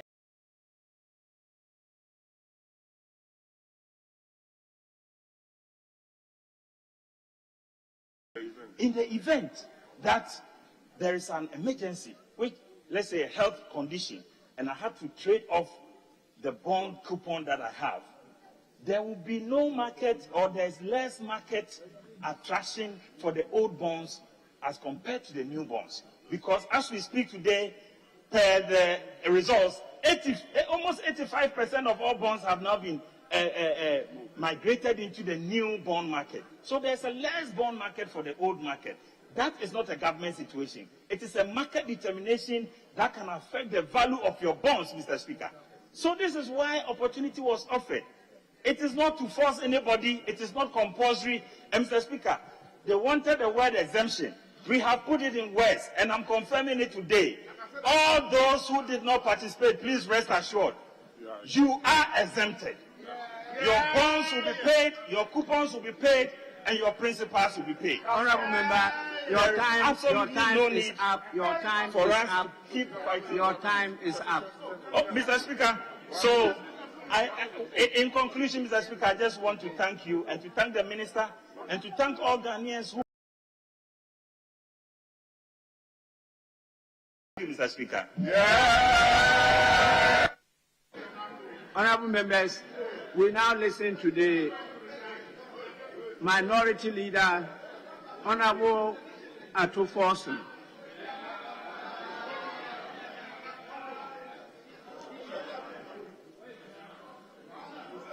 Mr. Speaker, to start with, I can't find the Finance Minister.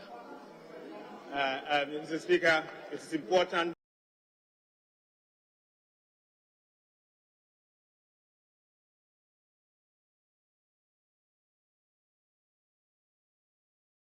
Let me state that all what is happening was avoidable and is still avoidable.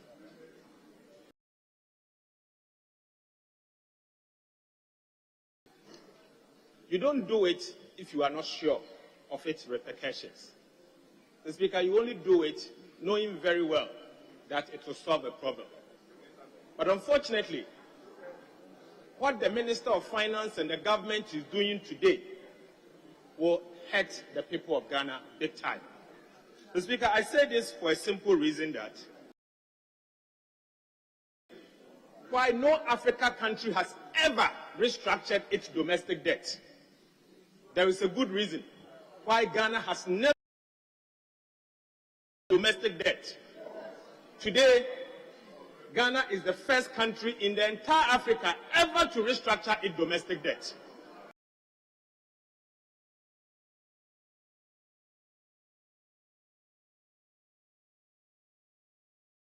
Speaker, yesterday, Fitch downgraded Ghana to restrictive default. Simple put, we have defaulted in the payment of our domestic debt. Yesterday, Mr. Speaker. Mr. Speaker, what surprises me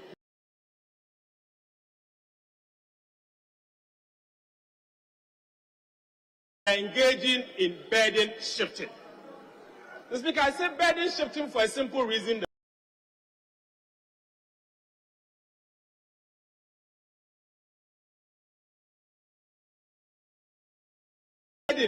From the government to the ordinary Ghanaian. So, Speaker, by the time that this government is done with what they are doing, the insolvency we are seeing at the national level, the bankrupt Ghana, we will now see a bankrupt pensioners, bankrupt individuals, bankrupt banks. That is what this government is seeking to do. They are only transferring their bankruptcy from central government to individuals. Unfortunately, our country, as we speak, is bankrupt. Our country, as we speak, is simply insolvent. We cannot repay our debt. Simple put. Mr. Speaker, what will shock you is that this minister and the government is transferring the bankruptcy to pensioners.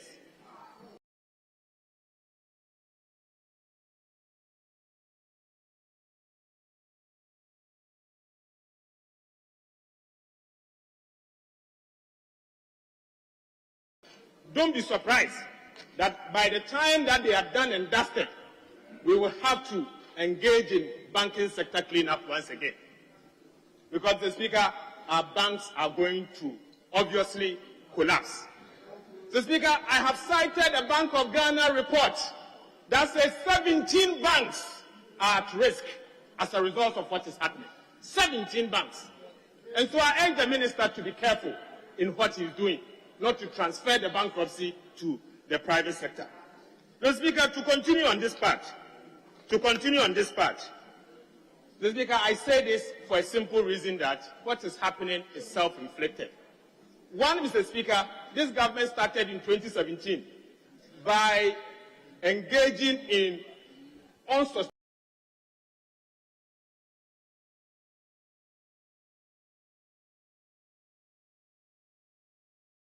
bond, what do you call it? Green bond, yellow bond, all sorts of bonds. You have to establish a whole unit responsible for bonds.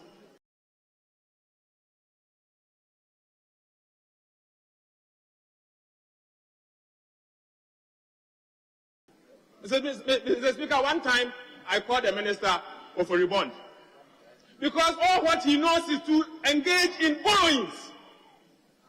I once said that this government only knows about one problem, one loan.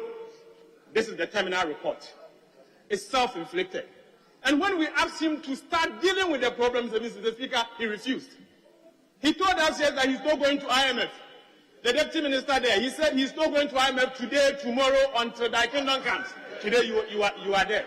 Mr. Speaker, if they had gone to IMF earlier, all of this, we could have remedied it. Aside that, Mr. Speaker, after going to IMF, they said to us that they want to achieve staff-level agreement in record times. Mr. Speaker, I can confirm to you today that our IMF program is poorly negotiated. Poorly negotiated, Mr. Speaker, and I show you the reason why I'm saying it's poorly negotiated. Mr. Speaker, another country that is in similar problem is Sri Lanka. Sri Lanka has to go through debt restructuring. And what Sri Lanka has done is that they've agreed with the IMF to reduce their debt to GDP by 28% over a period of 10 years. 10 years, from 2022 to 2032. Our minister responsible for finance, who led the negotiation,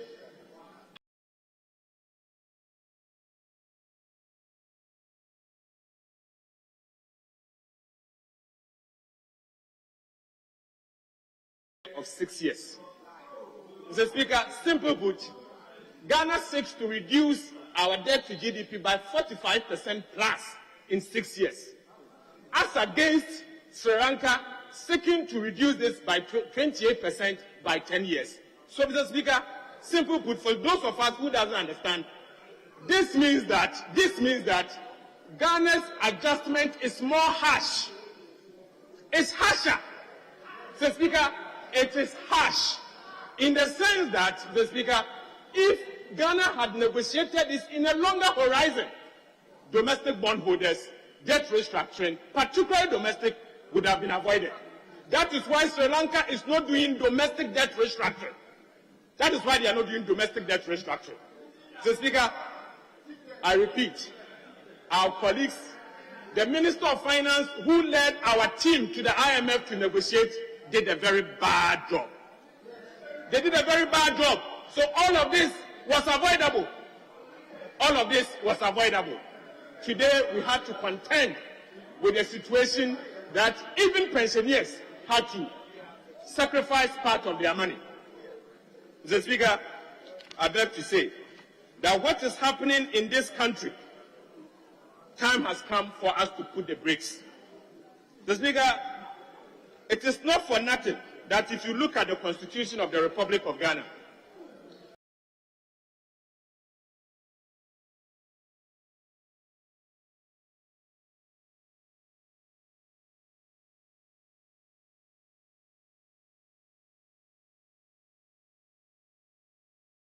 taxes. Mr. Speaker, the intention is clear. The intention is to protect our pensioners. Today, government of Ghana is engaging in a fiscal policy that seeks to take money from pension funds, particularly pensioners. But what the minister intends to exempt future pensioners, he's intended to tax, or he's intended to engage, not to exempt people that are already on pension. What sort of economic policy is this? What sort of economic policy is this, Mr. Speaker?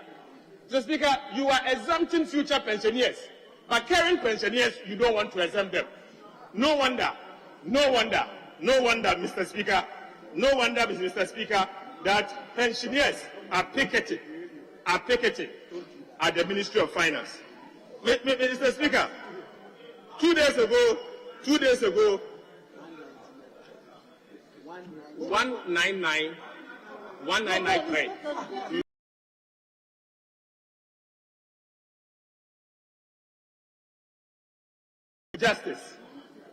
Justice Sophia Ekufu had to be part of the picketing. And she said something very, very instructive. Mr. Speaker, some of the things she said, and I beg to read, Mr. Speaker, she said that, why are we in this mess? Nobody has fully explained to us. We took loans.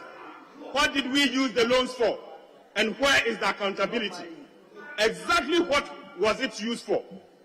You government are not telling us about how we are going to be able to make things better. But you are saying, help me, and I help you. No, you help yourself if you are doing something seriously. Mr. Speaker, please, and Mr. Speaker, he went on to say that because we have seen this sort of things so many times. Mr. Speaker, she went on to say that I find this wicked. Mr. Speaker, I can agree with her. This is wicked. She went on to say that I find this disrespectful. Mr. Speaker, I agree with her. This is disrespectful. Mr. Speaker, she went on to say this is unlawful. Mr. Speaker, I agree with her. Mr. Minister, this is unlawful. Mr. Speaker, she went on to say that I find this totally wrong. Mr. Speaker, I can only agree with her. This is very wrong on your part, Mr. Minister. So she went on that the last thing you should do, especially when you don't have any.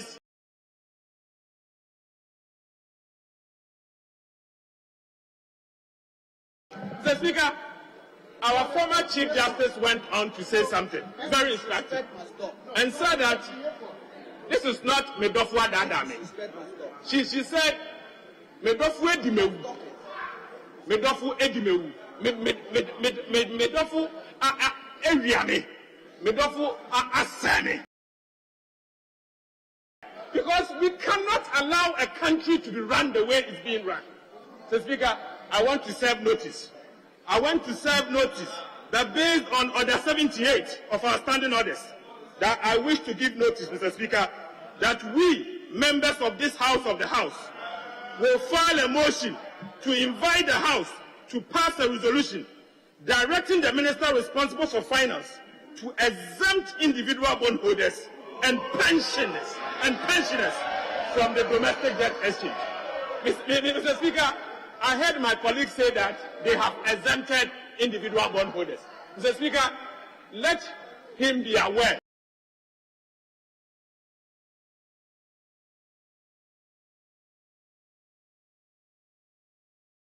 The same. The rights are not the same, so don't think we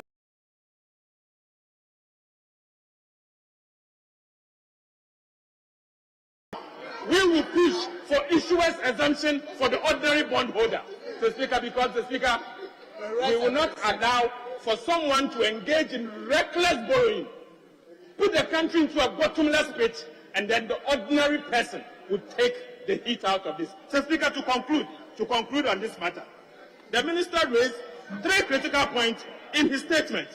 Mr. Speaker, one of them is that he said they will embark on fiscal consolidation, undertake debt operations, and secure financing assurance from development partners. So, Speaker, one of the things that is missing is the fact that he is not engaging in fiscal consolidation. So, Speaker, clearly, not long ago, after he read the budget, the President, obviously working for the government, has appointed 2 Superior Court judges, Supreme Court judges. He went ahead to appoint 15 appeals court judges, 15 appeal court judges, and then 21 high court judges, all put together 38. Is this a country that is engaging in fiscal consolidation? Mr. Speaker, I thought that he would use the opportunity to reshuffle the government and reduce the size of government.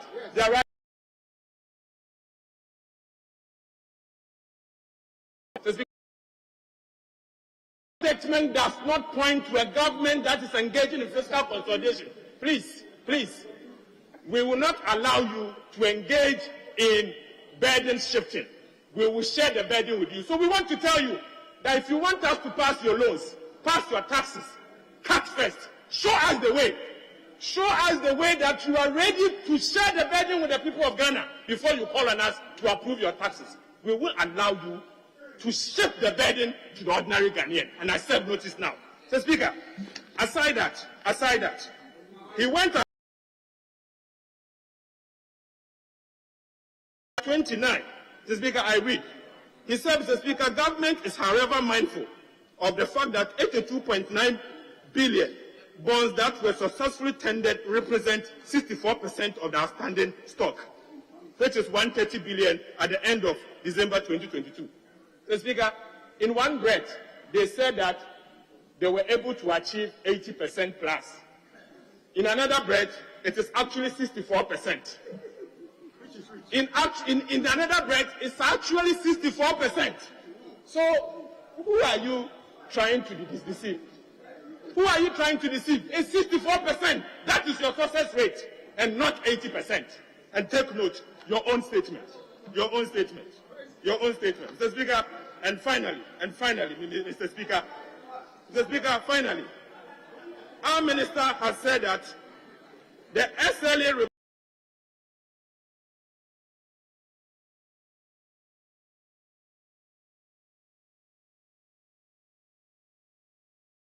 reforms. This is one of the fastest agreements for a country undertaking a debt restructuring. The Speaker, indeed, is one of the fastest, but it is the one that is mostly poorly negotiated because they rushed into it, didn't constitute proper and strong team to be able to negotiate with the IMF, and as a result, Ghana has had a bad deal. Mr. Speaker, thank you, Mr. Speaker.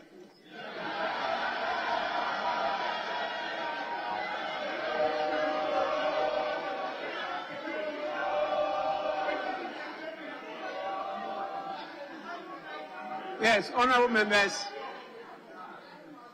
it's now the turn of the majority leader, the leader of the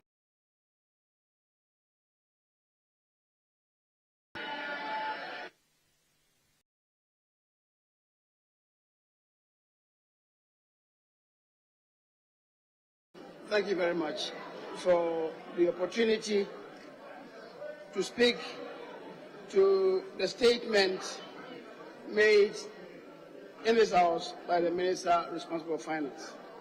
Mr. Speaker, just so that we do not mislead ourselves, I think the concluding statement from the minority leader should be further interrogated because it's mixing up facts.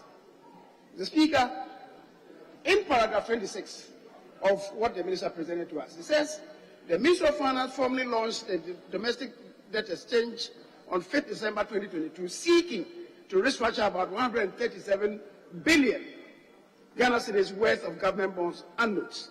As of December 2022, the total outstanding debt, eligible and non-eligible holders, amounted to 137 billion. Subsequent extensions of the dates and payments of maturity to 130 billion. Mr. Speaker, you come to the next paragraph. However, the eligible bonds as per the exchange memorandum meant an exclusion of pension funds and bonds that were subject to swap mechanisms for monetary and exchange rate policy operations. This then brought the eligible bonds for tendering to 97.7 billion. Mr. Speaker, if you don't read these things and you jump to conclusions, Mr. Speaker, you may injure yourself, as he's injured himself. The Deputy Minister for Finance. Now, the minority leader, please speak to facts. Please speak to facts. And don't jumble the facts. Otherwise, we get it wrong. Mr. Speaker, so that is it.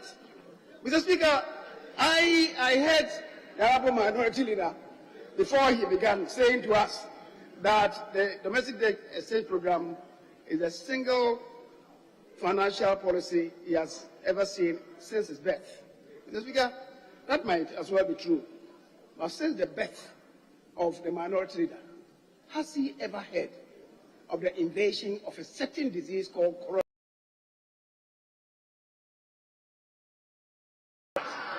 Since your birth,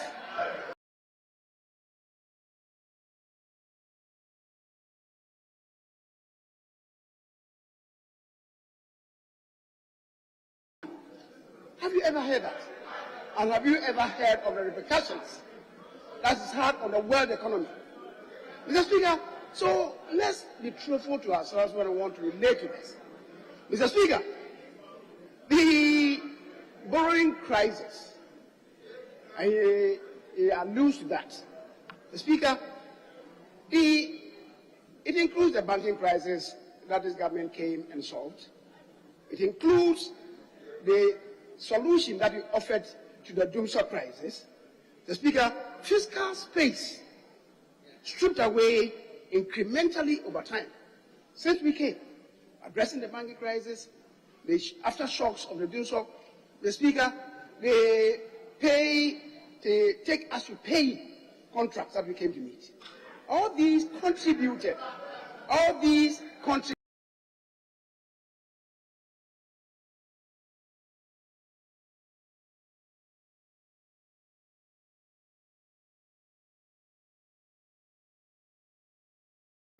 You should know. You should know. What do we require for us? So, Mr. Speaker, how much are we paying for the excess capacity? It's not as if we will not require it maybe given 10 years. Certainly by 10 years we require it. Was it necessary to have done those constructions that we did 8 years back? Was it? Was it necessary to have done what we did? Today, the optimum requirement for us is in the region of about 3.2 kilo megawatts, 3.2 thousand, I should say, megawatts. Installed capacity is close to 6,000. We have to pay. Which investor would do that?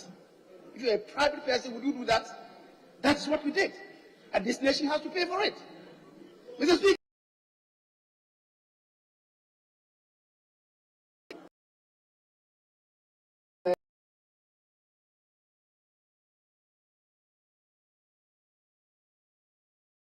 Adongo, that is well understood by him. It's more riskier. Government lending, borrowing is more riskier than lending to Adongo. It's only, you can only understand it. You only can understand that construction.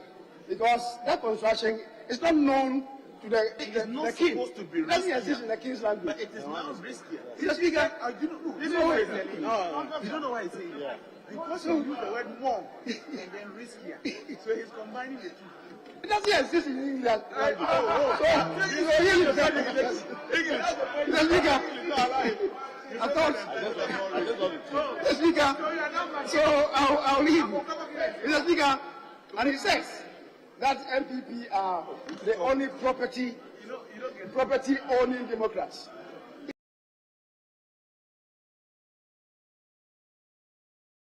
Article 36, Clause 7 will tell you that all of us, Ghana is a property-owning republic. Care to read. It is not MPP.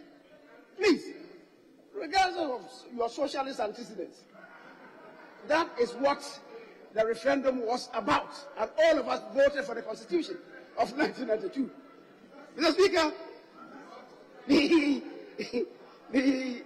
the minority leader says that Parliament has not approved of the domestic debt program. That, Mr. Speaker, there is when we approved of the budget statement and economic policy. The budget statement to this House on November. Pinning policy of government work program. Mr. Speaker, so once you approve of this, you've approved of the policy. I thought people should understand this.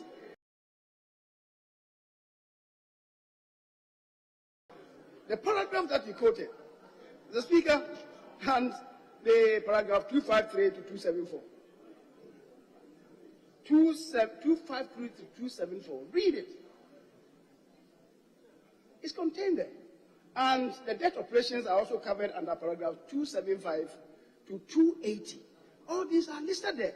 So they are the policy framework. So when you approve of this, if you read and understood, then you realize that you have approved of the economic policy. So when you come here to say that we haven't approved of the policy, then you do understand or perhaps appreciate what you were doing at the time. Mr. Speaker, the economy has since 2017 not been in this state. Of course, all of us do know that the records of 2017, 2018, 2019 speak for themselves. We have lifted this economy to a plateau level.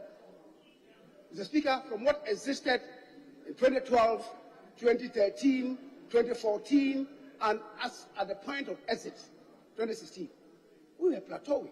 And you know that. The difference is clear until the advent of COVID-19.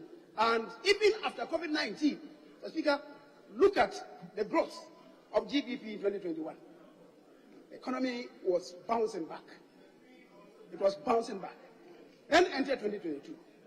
And we find ourselves down again. We have to lift ourselves up. The Speaker, for now, when the finance minister appeared before us, he admits that these are, I'm quoting him, these are very challenging times. And the Speaker, he made that admission by, I'm quoting paragraph 7 of the minister's presentation to us. It says, I wish to express our profound appreciation to the people of Ghana for their patience and support throughout these challenging times. The minister admits that these indeed are very challenging times. Mr. Speaker, the issues that he related to says, and I'm quoting paragraph 13 of his presentation,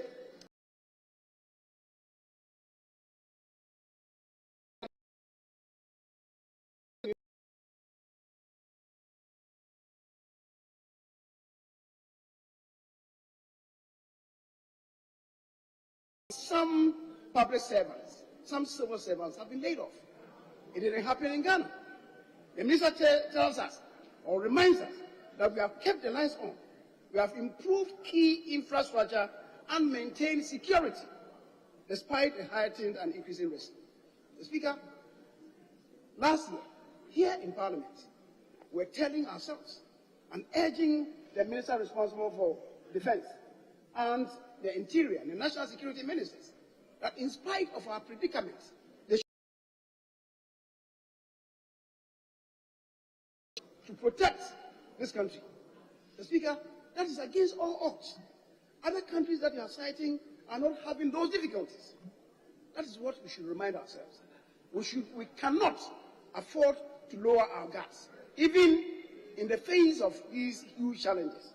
Mr. Speaker, the minister then goes on, paragraph 14, that following these interventions, financing of government and liquidity on our domestic market has severely reduced. An admission of the fact that indeed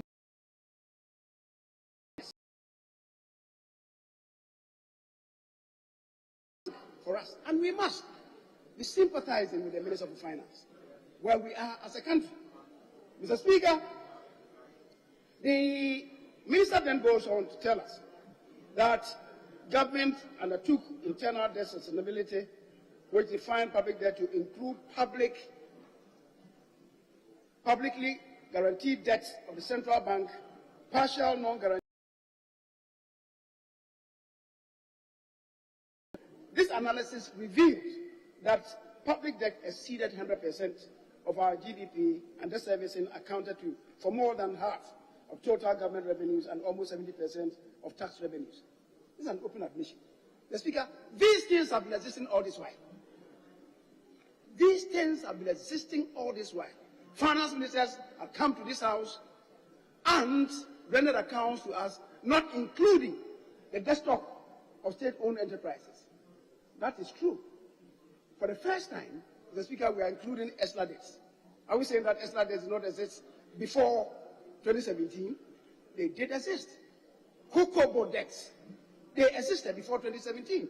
The Honorable Eric Opoku bear testimony to that. Cocoa board debts, they existed. We never included them. Rendering account. Now IMF is insisting that we should do that, so that everything is straightening up. Mr. Speaker, as for those of them who are saying that, oh, the debt stock has ballooned from 122 billion to it is admissible. One must admit it. Except, I keep saying, if you dollar rate it, if you dollar rate the debt as of the point you left, you realize that it's not very extraordinary. It's not the best, we must admit, but it's not very extraordinary. Because when you inherited, the cedi to dollar was 1.2 to $1. So when the debt stock, the calibration, you realize that at the time you were leaving, the debt stock was close to 42. When you do it, it was about 42 billion. Mr. Speaker, let's not kid ourselves. Let's not kid ourselves. So you see, don't attribute the debt stock alone to this administration if you want to do what is right. But we are where we are. We are where we are. How do we get out of it? How do we get out of it? The other day, when we met in this house, we were saying to ourselves that we should devise a scheme where the borrowings of any administration over a 4-year period perhaps may not exceed a certain percentage of GDP. Is it the case that maybe you get to, if you agree on 55%, you get to 55%, and the next succeeding government, because it's 55%, will have a some type. It's the reason why some of us have been urging that we should have a committee on the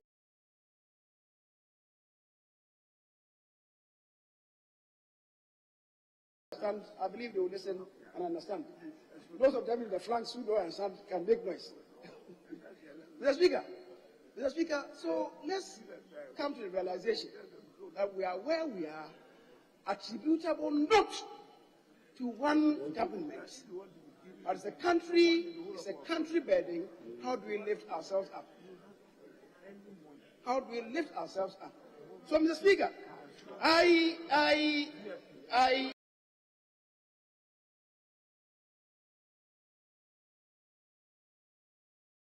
23. At the inception of the negotiation with the IMF, we agreed that Ghana would have to address its economic challenges on 3 fronts. One is embarking on fiscal consolidation. 2 is undertaking debt operations and securing financial assurances from the development partners, which is what he has responded to us. Mr. Speaker, the issue about pensioners, he has related to, and when we were on recess, they came to us, the minority leader, myself, and some other in the expanded leadership. I think the issue that they raised primarily was lack of engagement.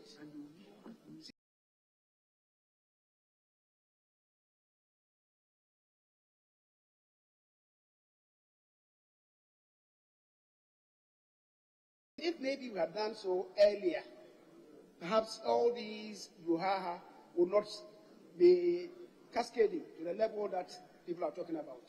But the minister has spoken, has given some assurance. Your time is up.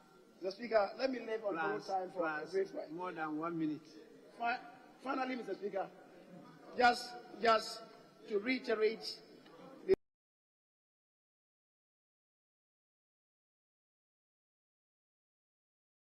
government will honor the coupon payments and maturing principles like all government bonds. The assurance to them, for those of them who submit.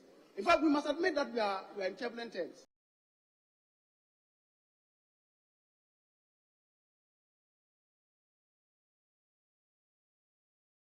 Or 15%. If you elect not to be there, which is your choice, then you submit and subject yourself to the vagaries of weather, which could be very, very difficult and traumatic. Mr. Speaker, today, I'm being asked for the contract. Today, our own loans that we took from the banks, you know how much we are paying in terms of interest? Even though at the outset, it wasn't like that. So that's the fact of life. But, Mr. Speaker, I would want to plead that this is a good endeavor. We should continue, and the finance minister should continue to publicly engage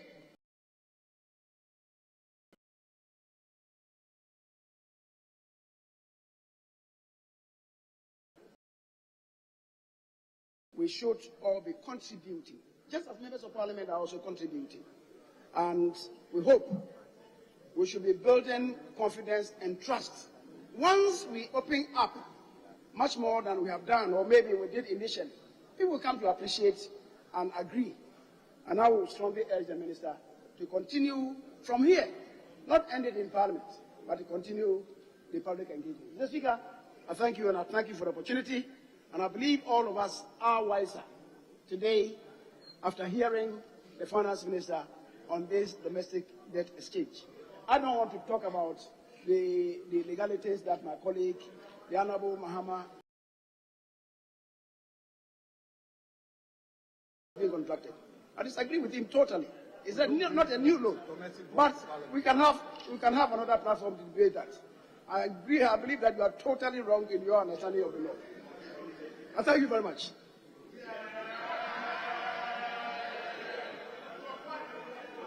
Honorable members,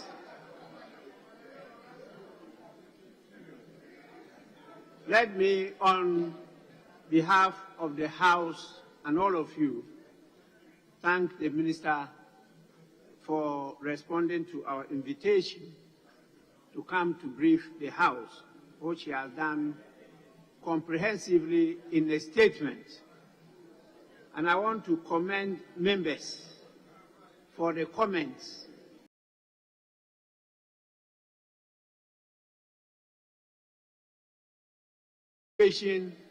Demanded that, but I didn't get indication from the minister. You want to wind up? You want to wind up? Oh, okay. Because it's a statement, usually we don't wind up, but you can come and thank members.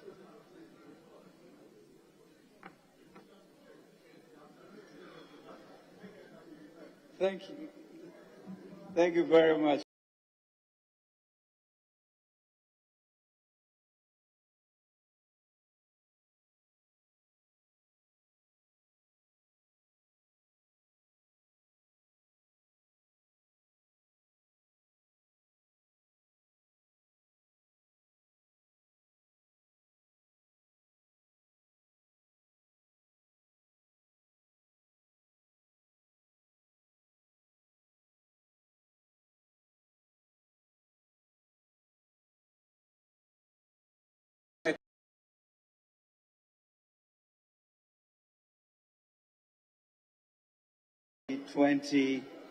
As you said, Honorable Okudzeto mentioned, we were the poster child and the black star that was shining. So yes, in this current predicament, we would also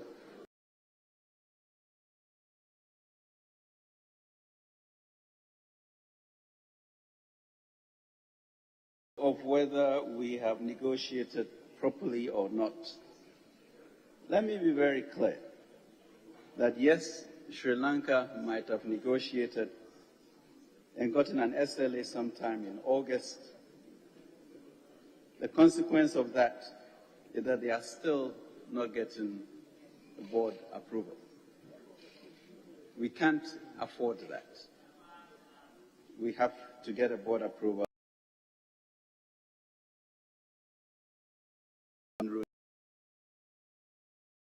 With that.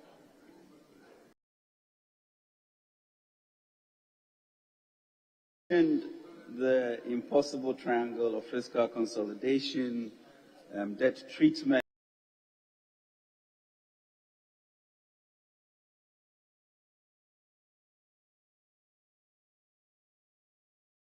revenue increases that we are looking to do. A significant issue, as was raised by the chairman of the Finance Committee, is one of expenditure controls. And those have come very clearly in our engagements over the past few months and our assessment of what we must do to be able to do that. So, Mr. Speaker, I assure you that those expenditure controls would happen.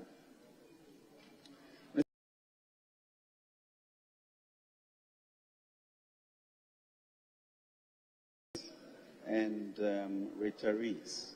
Mr. Speaker, I just want to be very clear that the reason for this whole debt treatment to be voluntary is because you did not want to take anybody's money from them. Completely voluntary, that it was your choice or not, and we'll have to manage that. So that was very clear. Mr. Speaker, we then also believed that the debt treatment will be successful, which means, in effect, Mr. Speaker, that you are going to get very few of the old bonds in the system. And it's important to realize that. Now, the government does not control the market. So how do you then shield all those who may not voluntarily tender from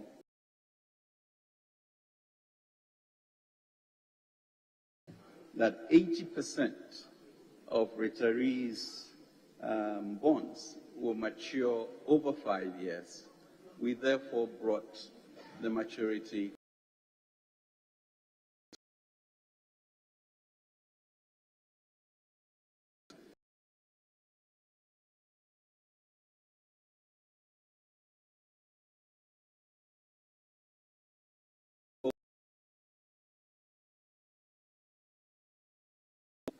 So that then gave a choice for bondholders to do.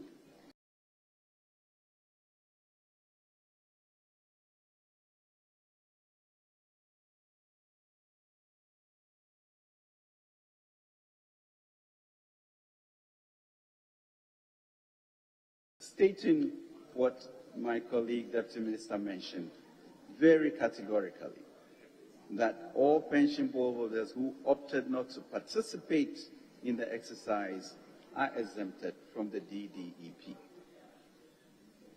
But, Mr. Speaker, as we advise people about the future in very tough economic circumstances, I think it's our responsibility for everybody to be aware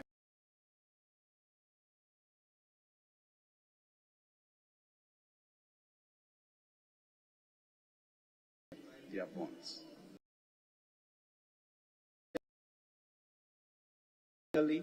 That your interest, coupons, and your principal would be honored. So, Mr. Speaker, let's put it to bed here.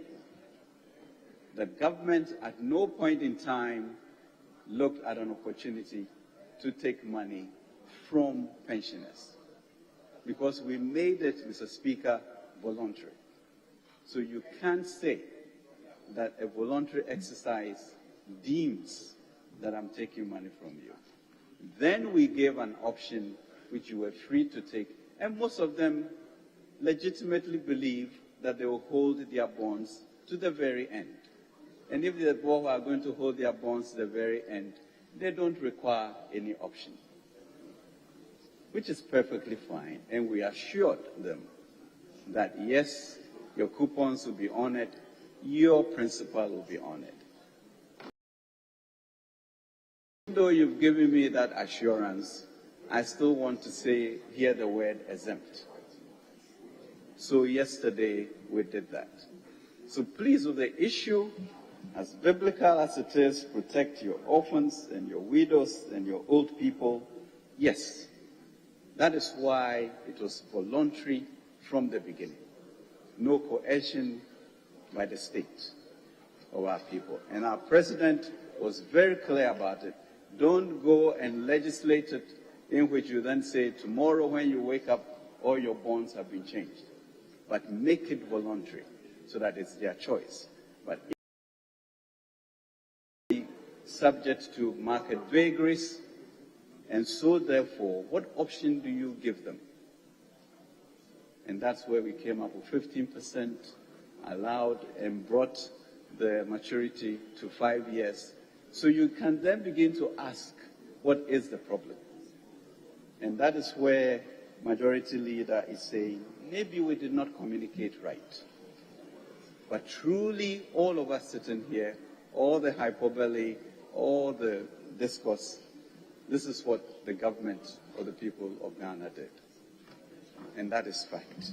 So, Mr. Speaker, I really appreciate this opportunity to make it very clear to us. Now, this is a caring government, was clear on what this meant, and we made sure that we put things in place, but make it very clear. Astray. Thank you for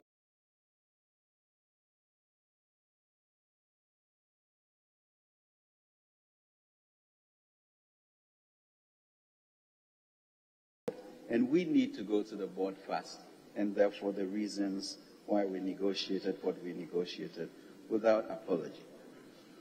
And we will not, Mr. Speaker, run away from this problem. We are confident that we will solve it because we inherited such a situation and we solved it to create one of the fastest growing economies in the world. So this would, again,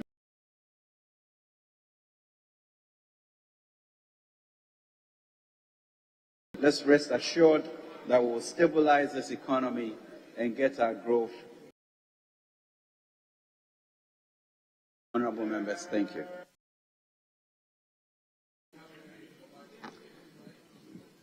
Yes.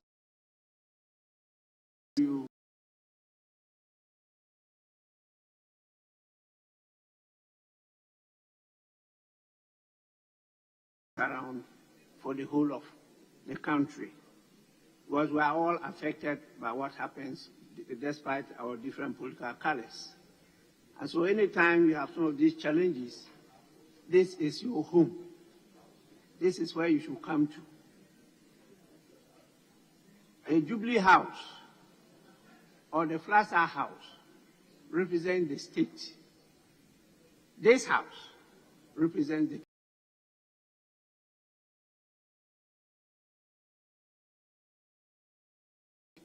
resides, where sovereignty is in the people, and we represent the people. And the powers of government are also with the people, and we represent them.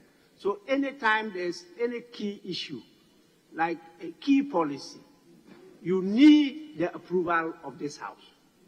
Very important. You can get the go-ahead from the Jubilee House or Plaza House, but this house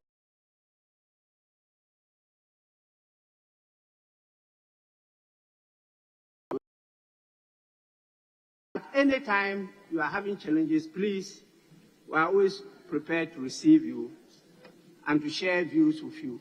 Sometimes on the floor, the members may not be that direct, But when we meet outside the floor and discuss things dispassionately, I can tell you that members from both sides of the House propose solutions.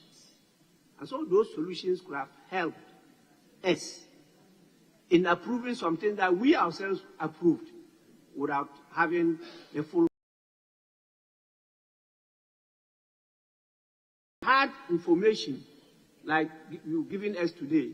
There are some areas in the budget that we could have touched to help in the domestic debt restructuring. And so you are always welcome.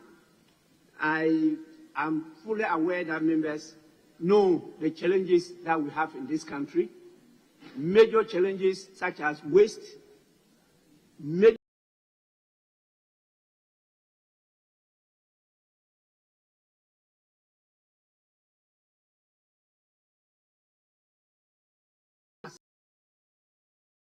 these things: waste, ignorance, and greed. That is part of greed. You know, we know how to do it, and we are elected to do so. So we can always support you to do a better job. We are not saying you're not doing a good job, but a better job than we are doing now. The pensioners were with me yesterday and poured out their hearts, and I'm happy they met you too, and you were able to assure them that they will be exempted. And they are here today. They are even programmed to also picket, not only at your ministry, but also in Parliament. I'm happy to hear that they are exempted. And what I can tell you is that leave our pensioners alone.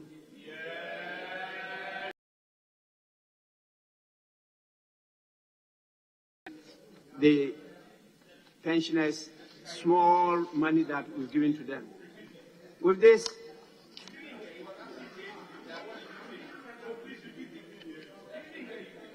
the Minister of Finance heard me clear and loud.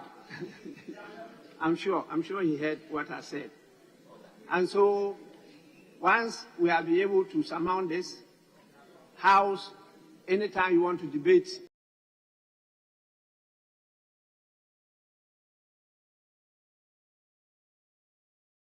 but that is what I'm here for. I'm here for you. I'm here for you. I'm here for you. But this one was comment debate. It was not debate. So I'm here for you, and we'll try and get our people together, because we keep on saying nobody should be left behind. And I want this to the IMF and the World Bank.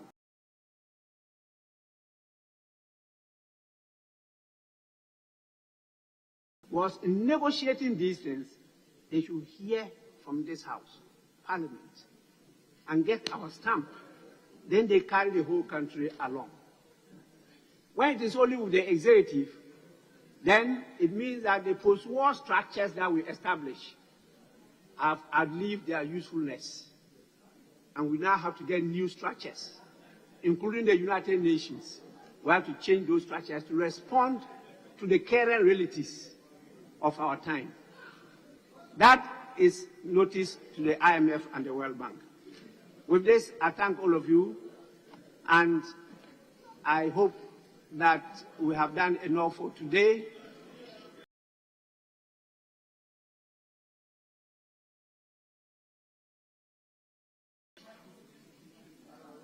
Leaders, yes? Leader,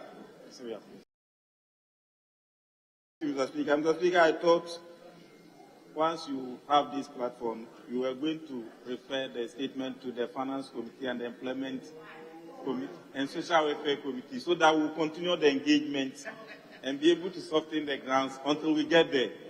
Mr. Speaker, now notwithstanding, it's past 2 o'clock already. I think it's an appropriate time for us to bring down the curtains. So we are in your hands. Yes, we have some urgent business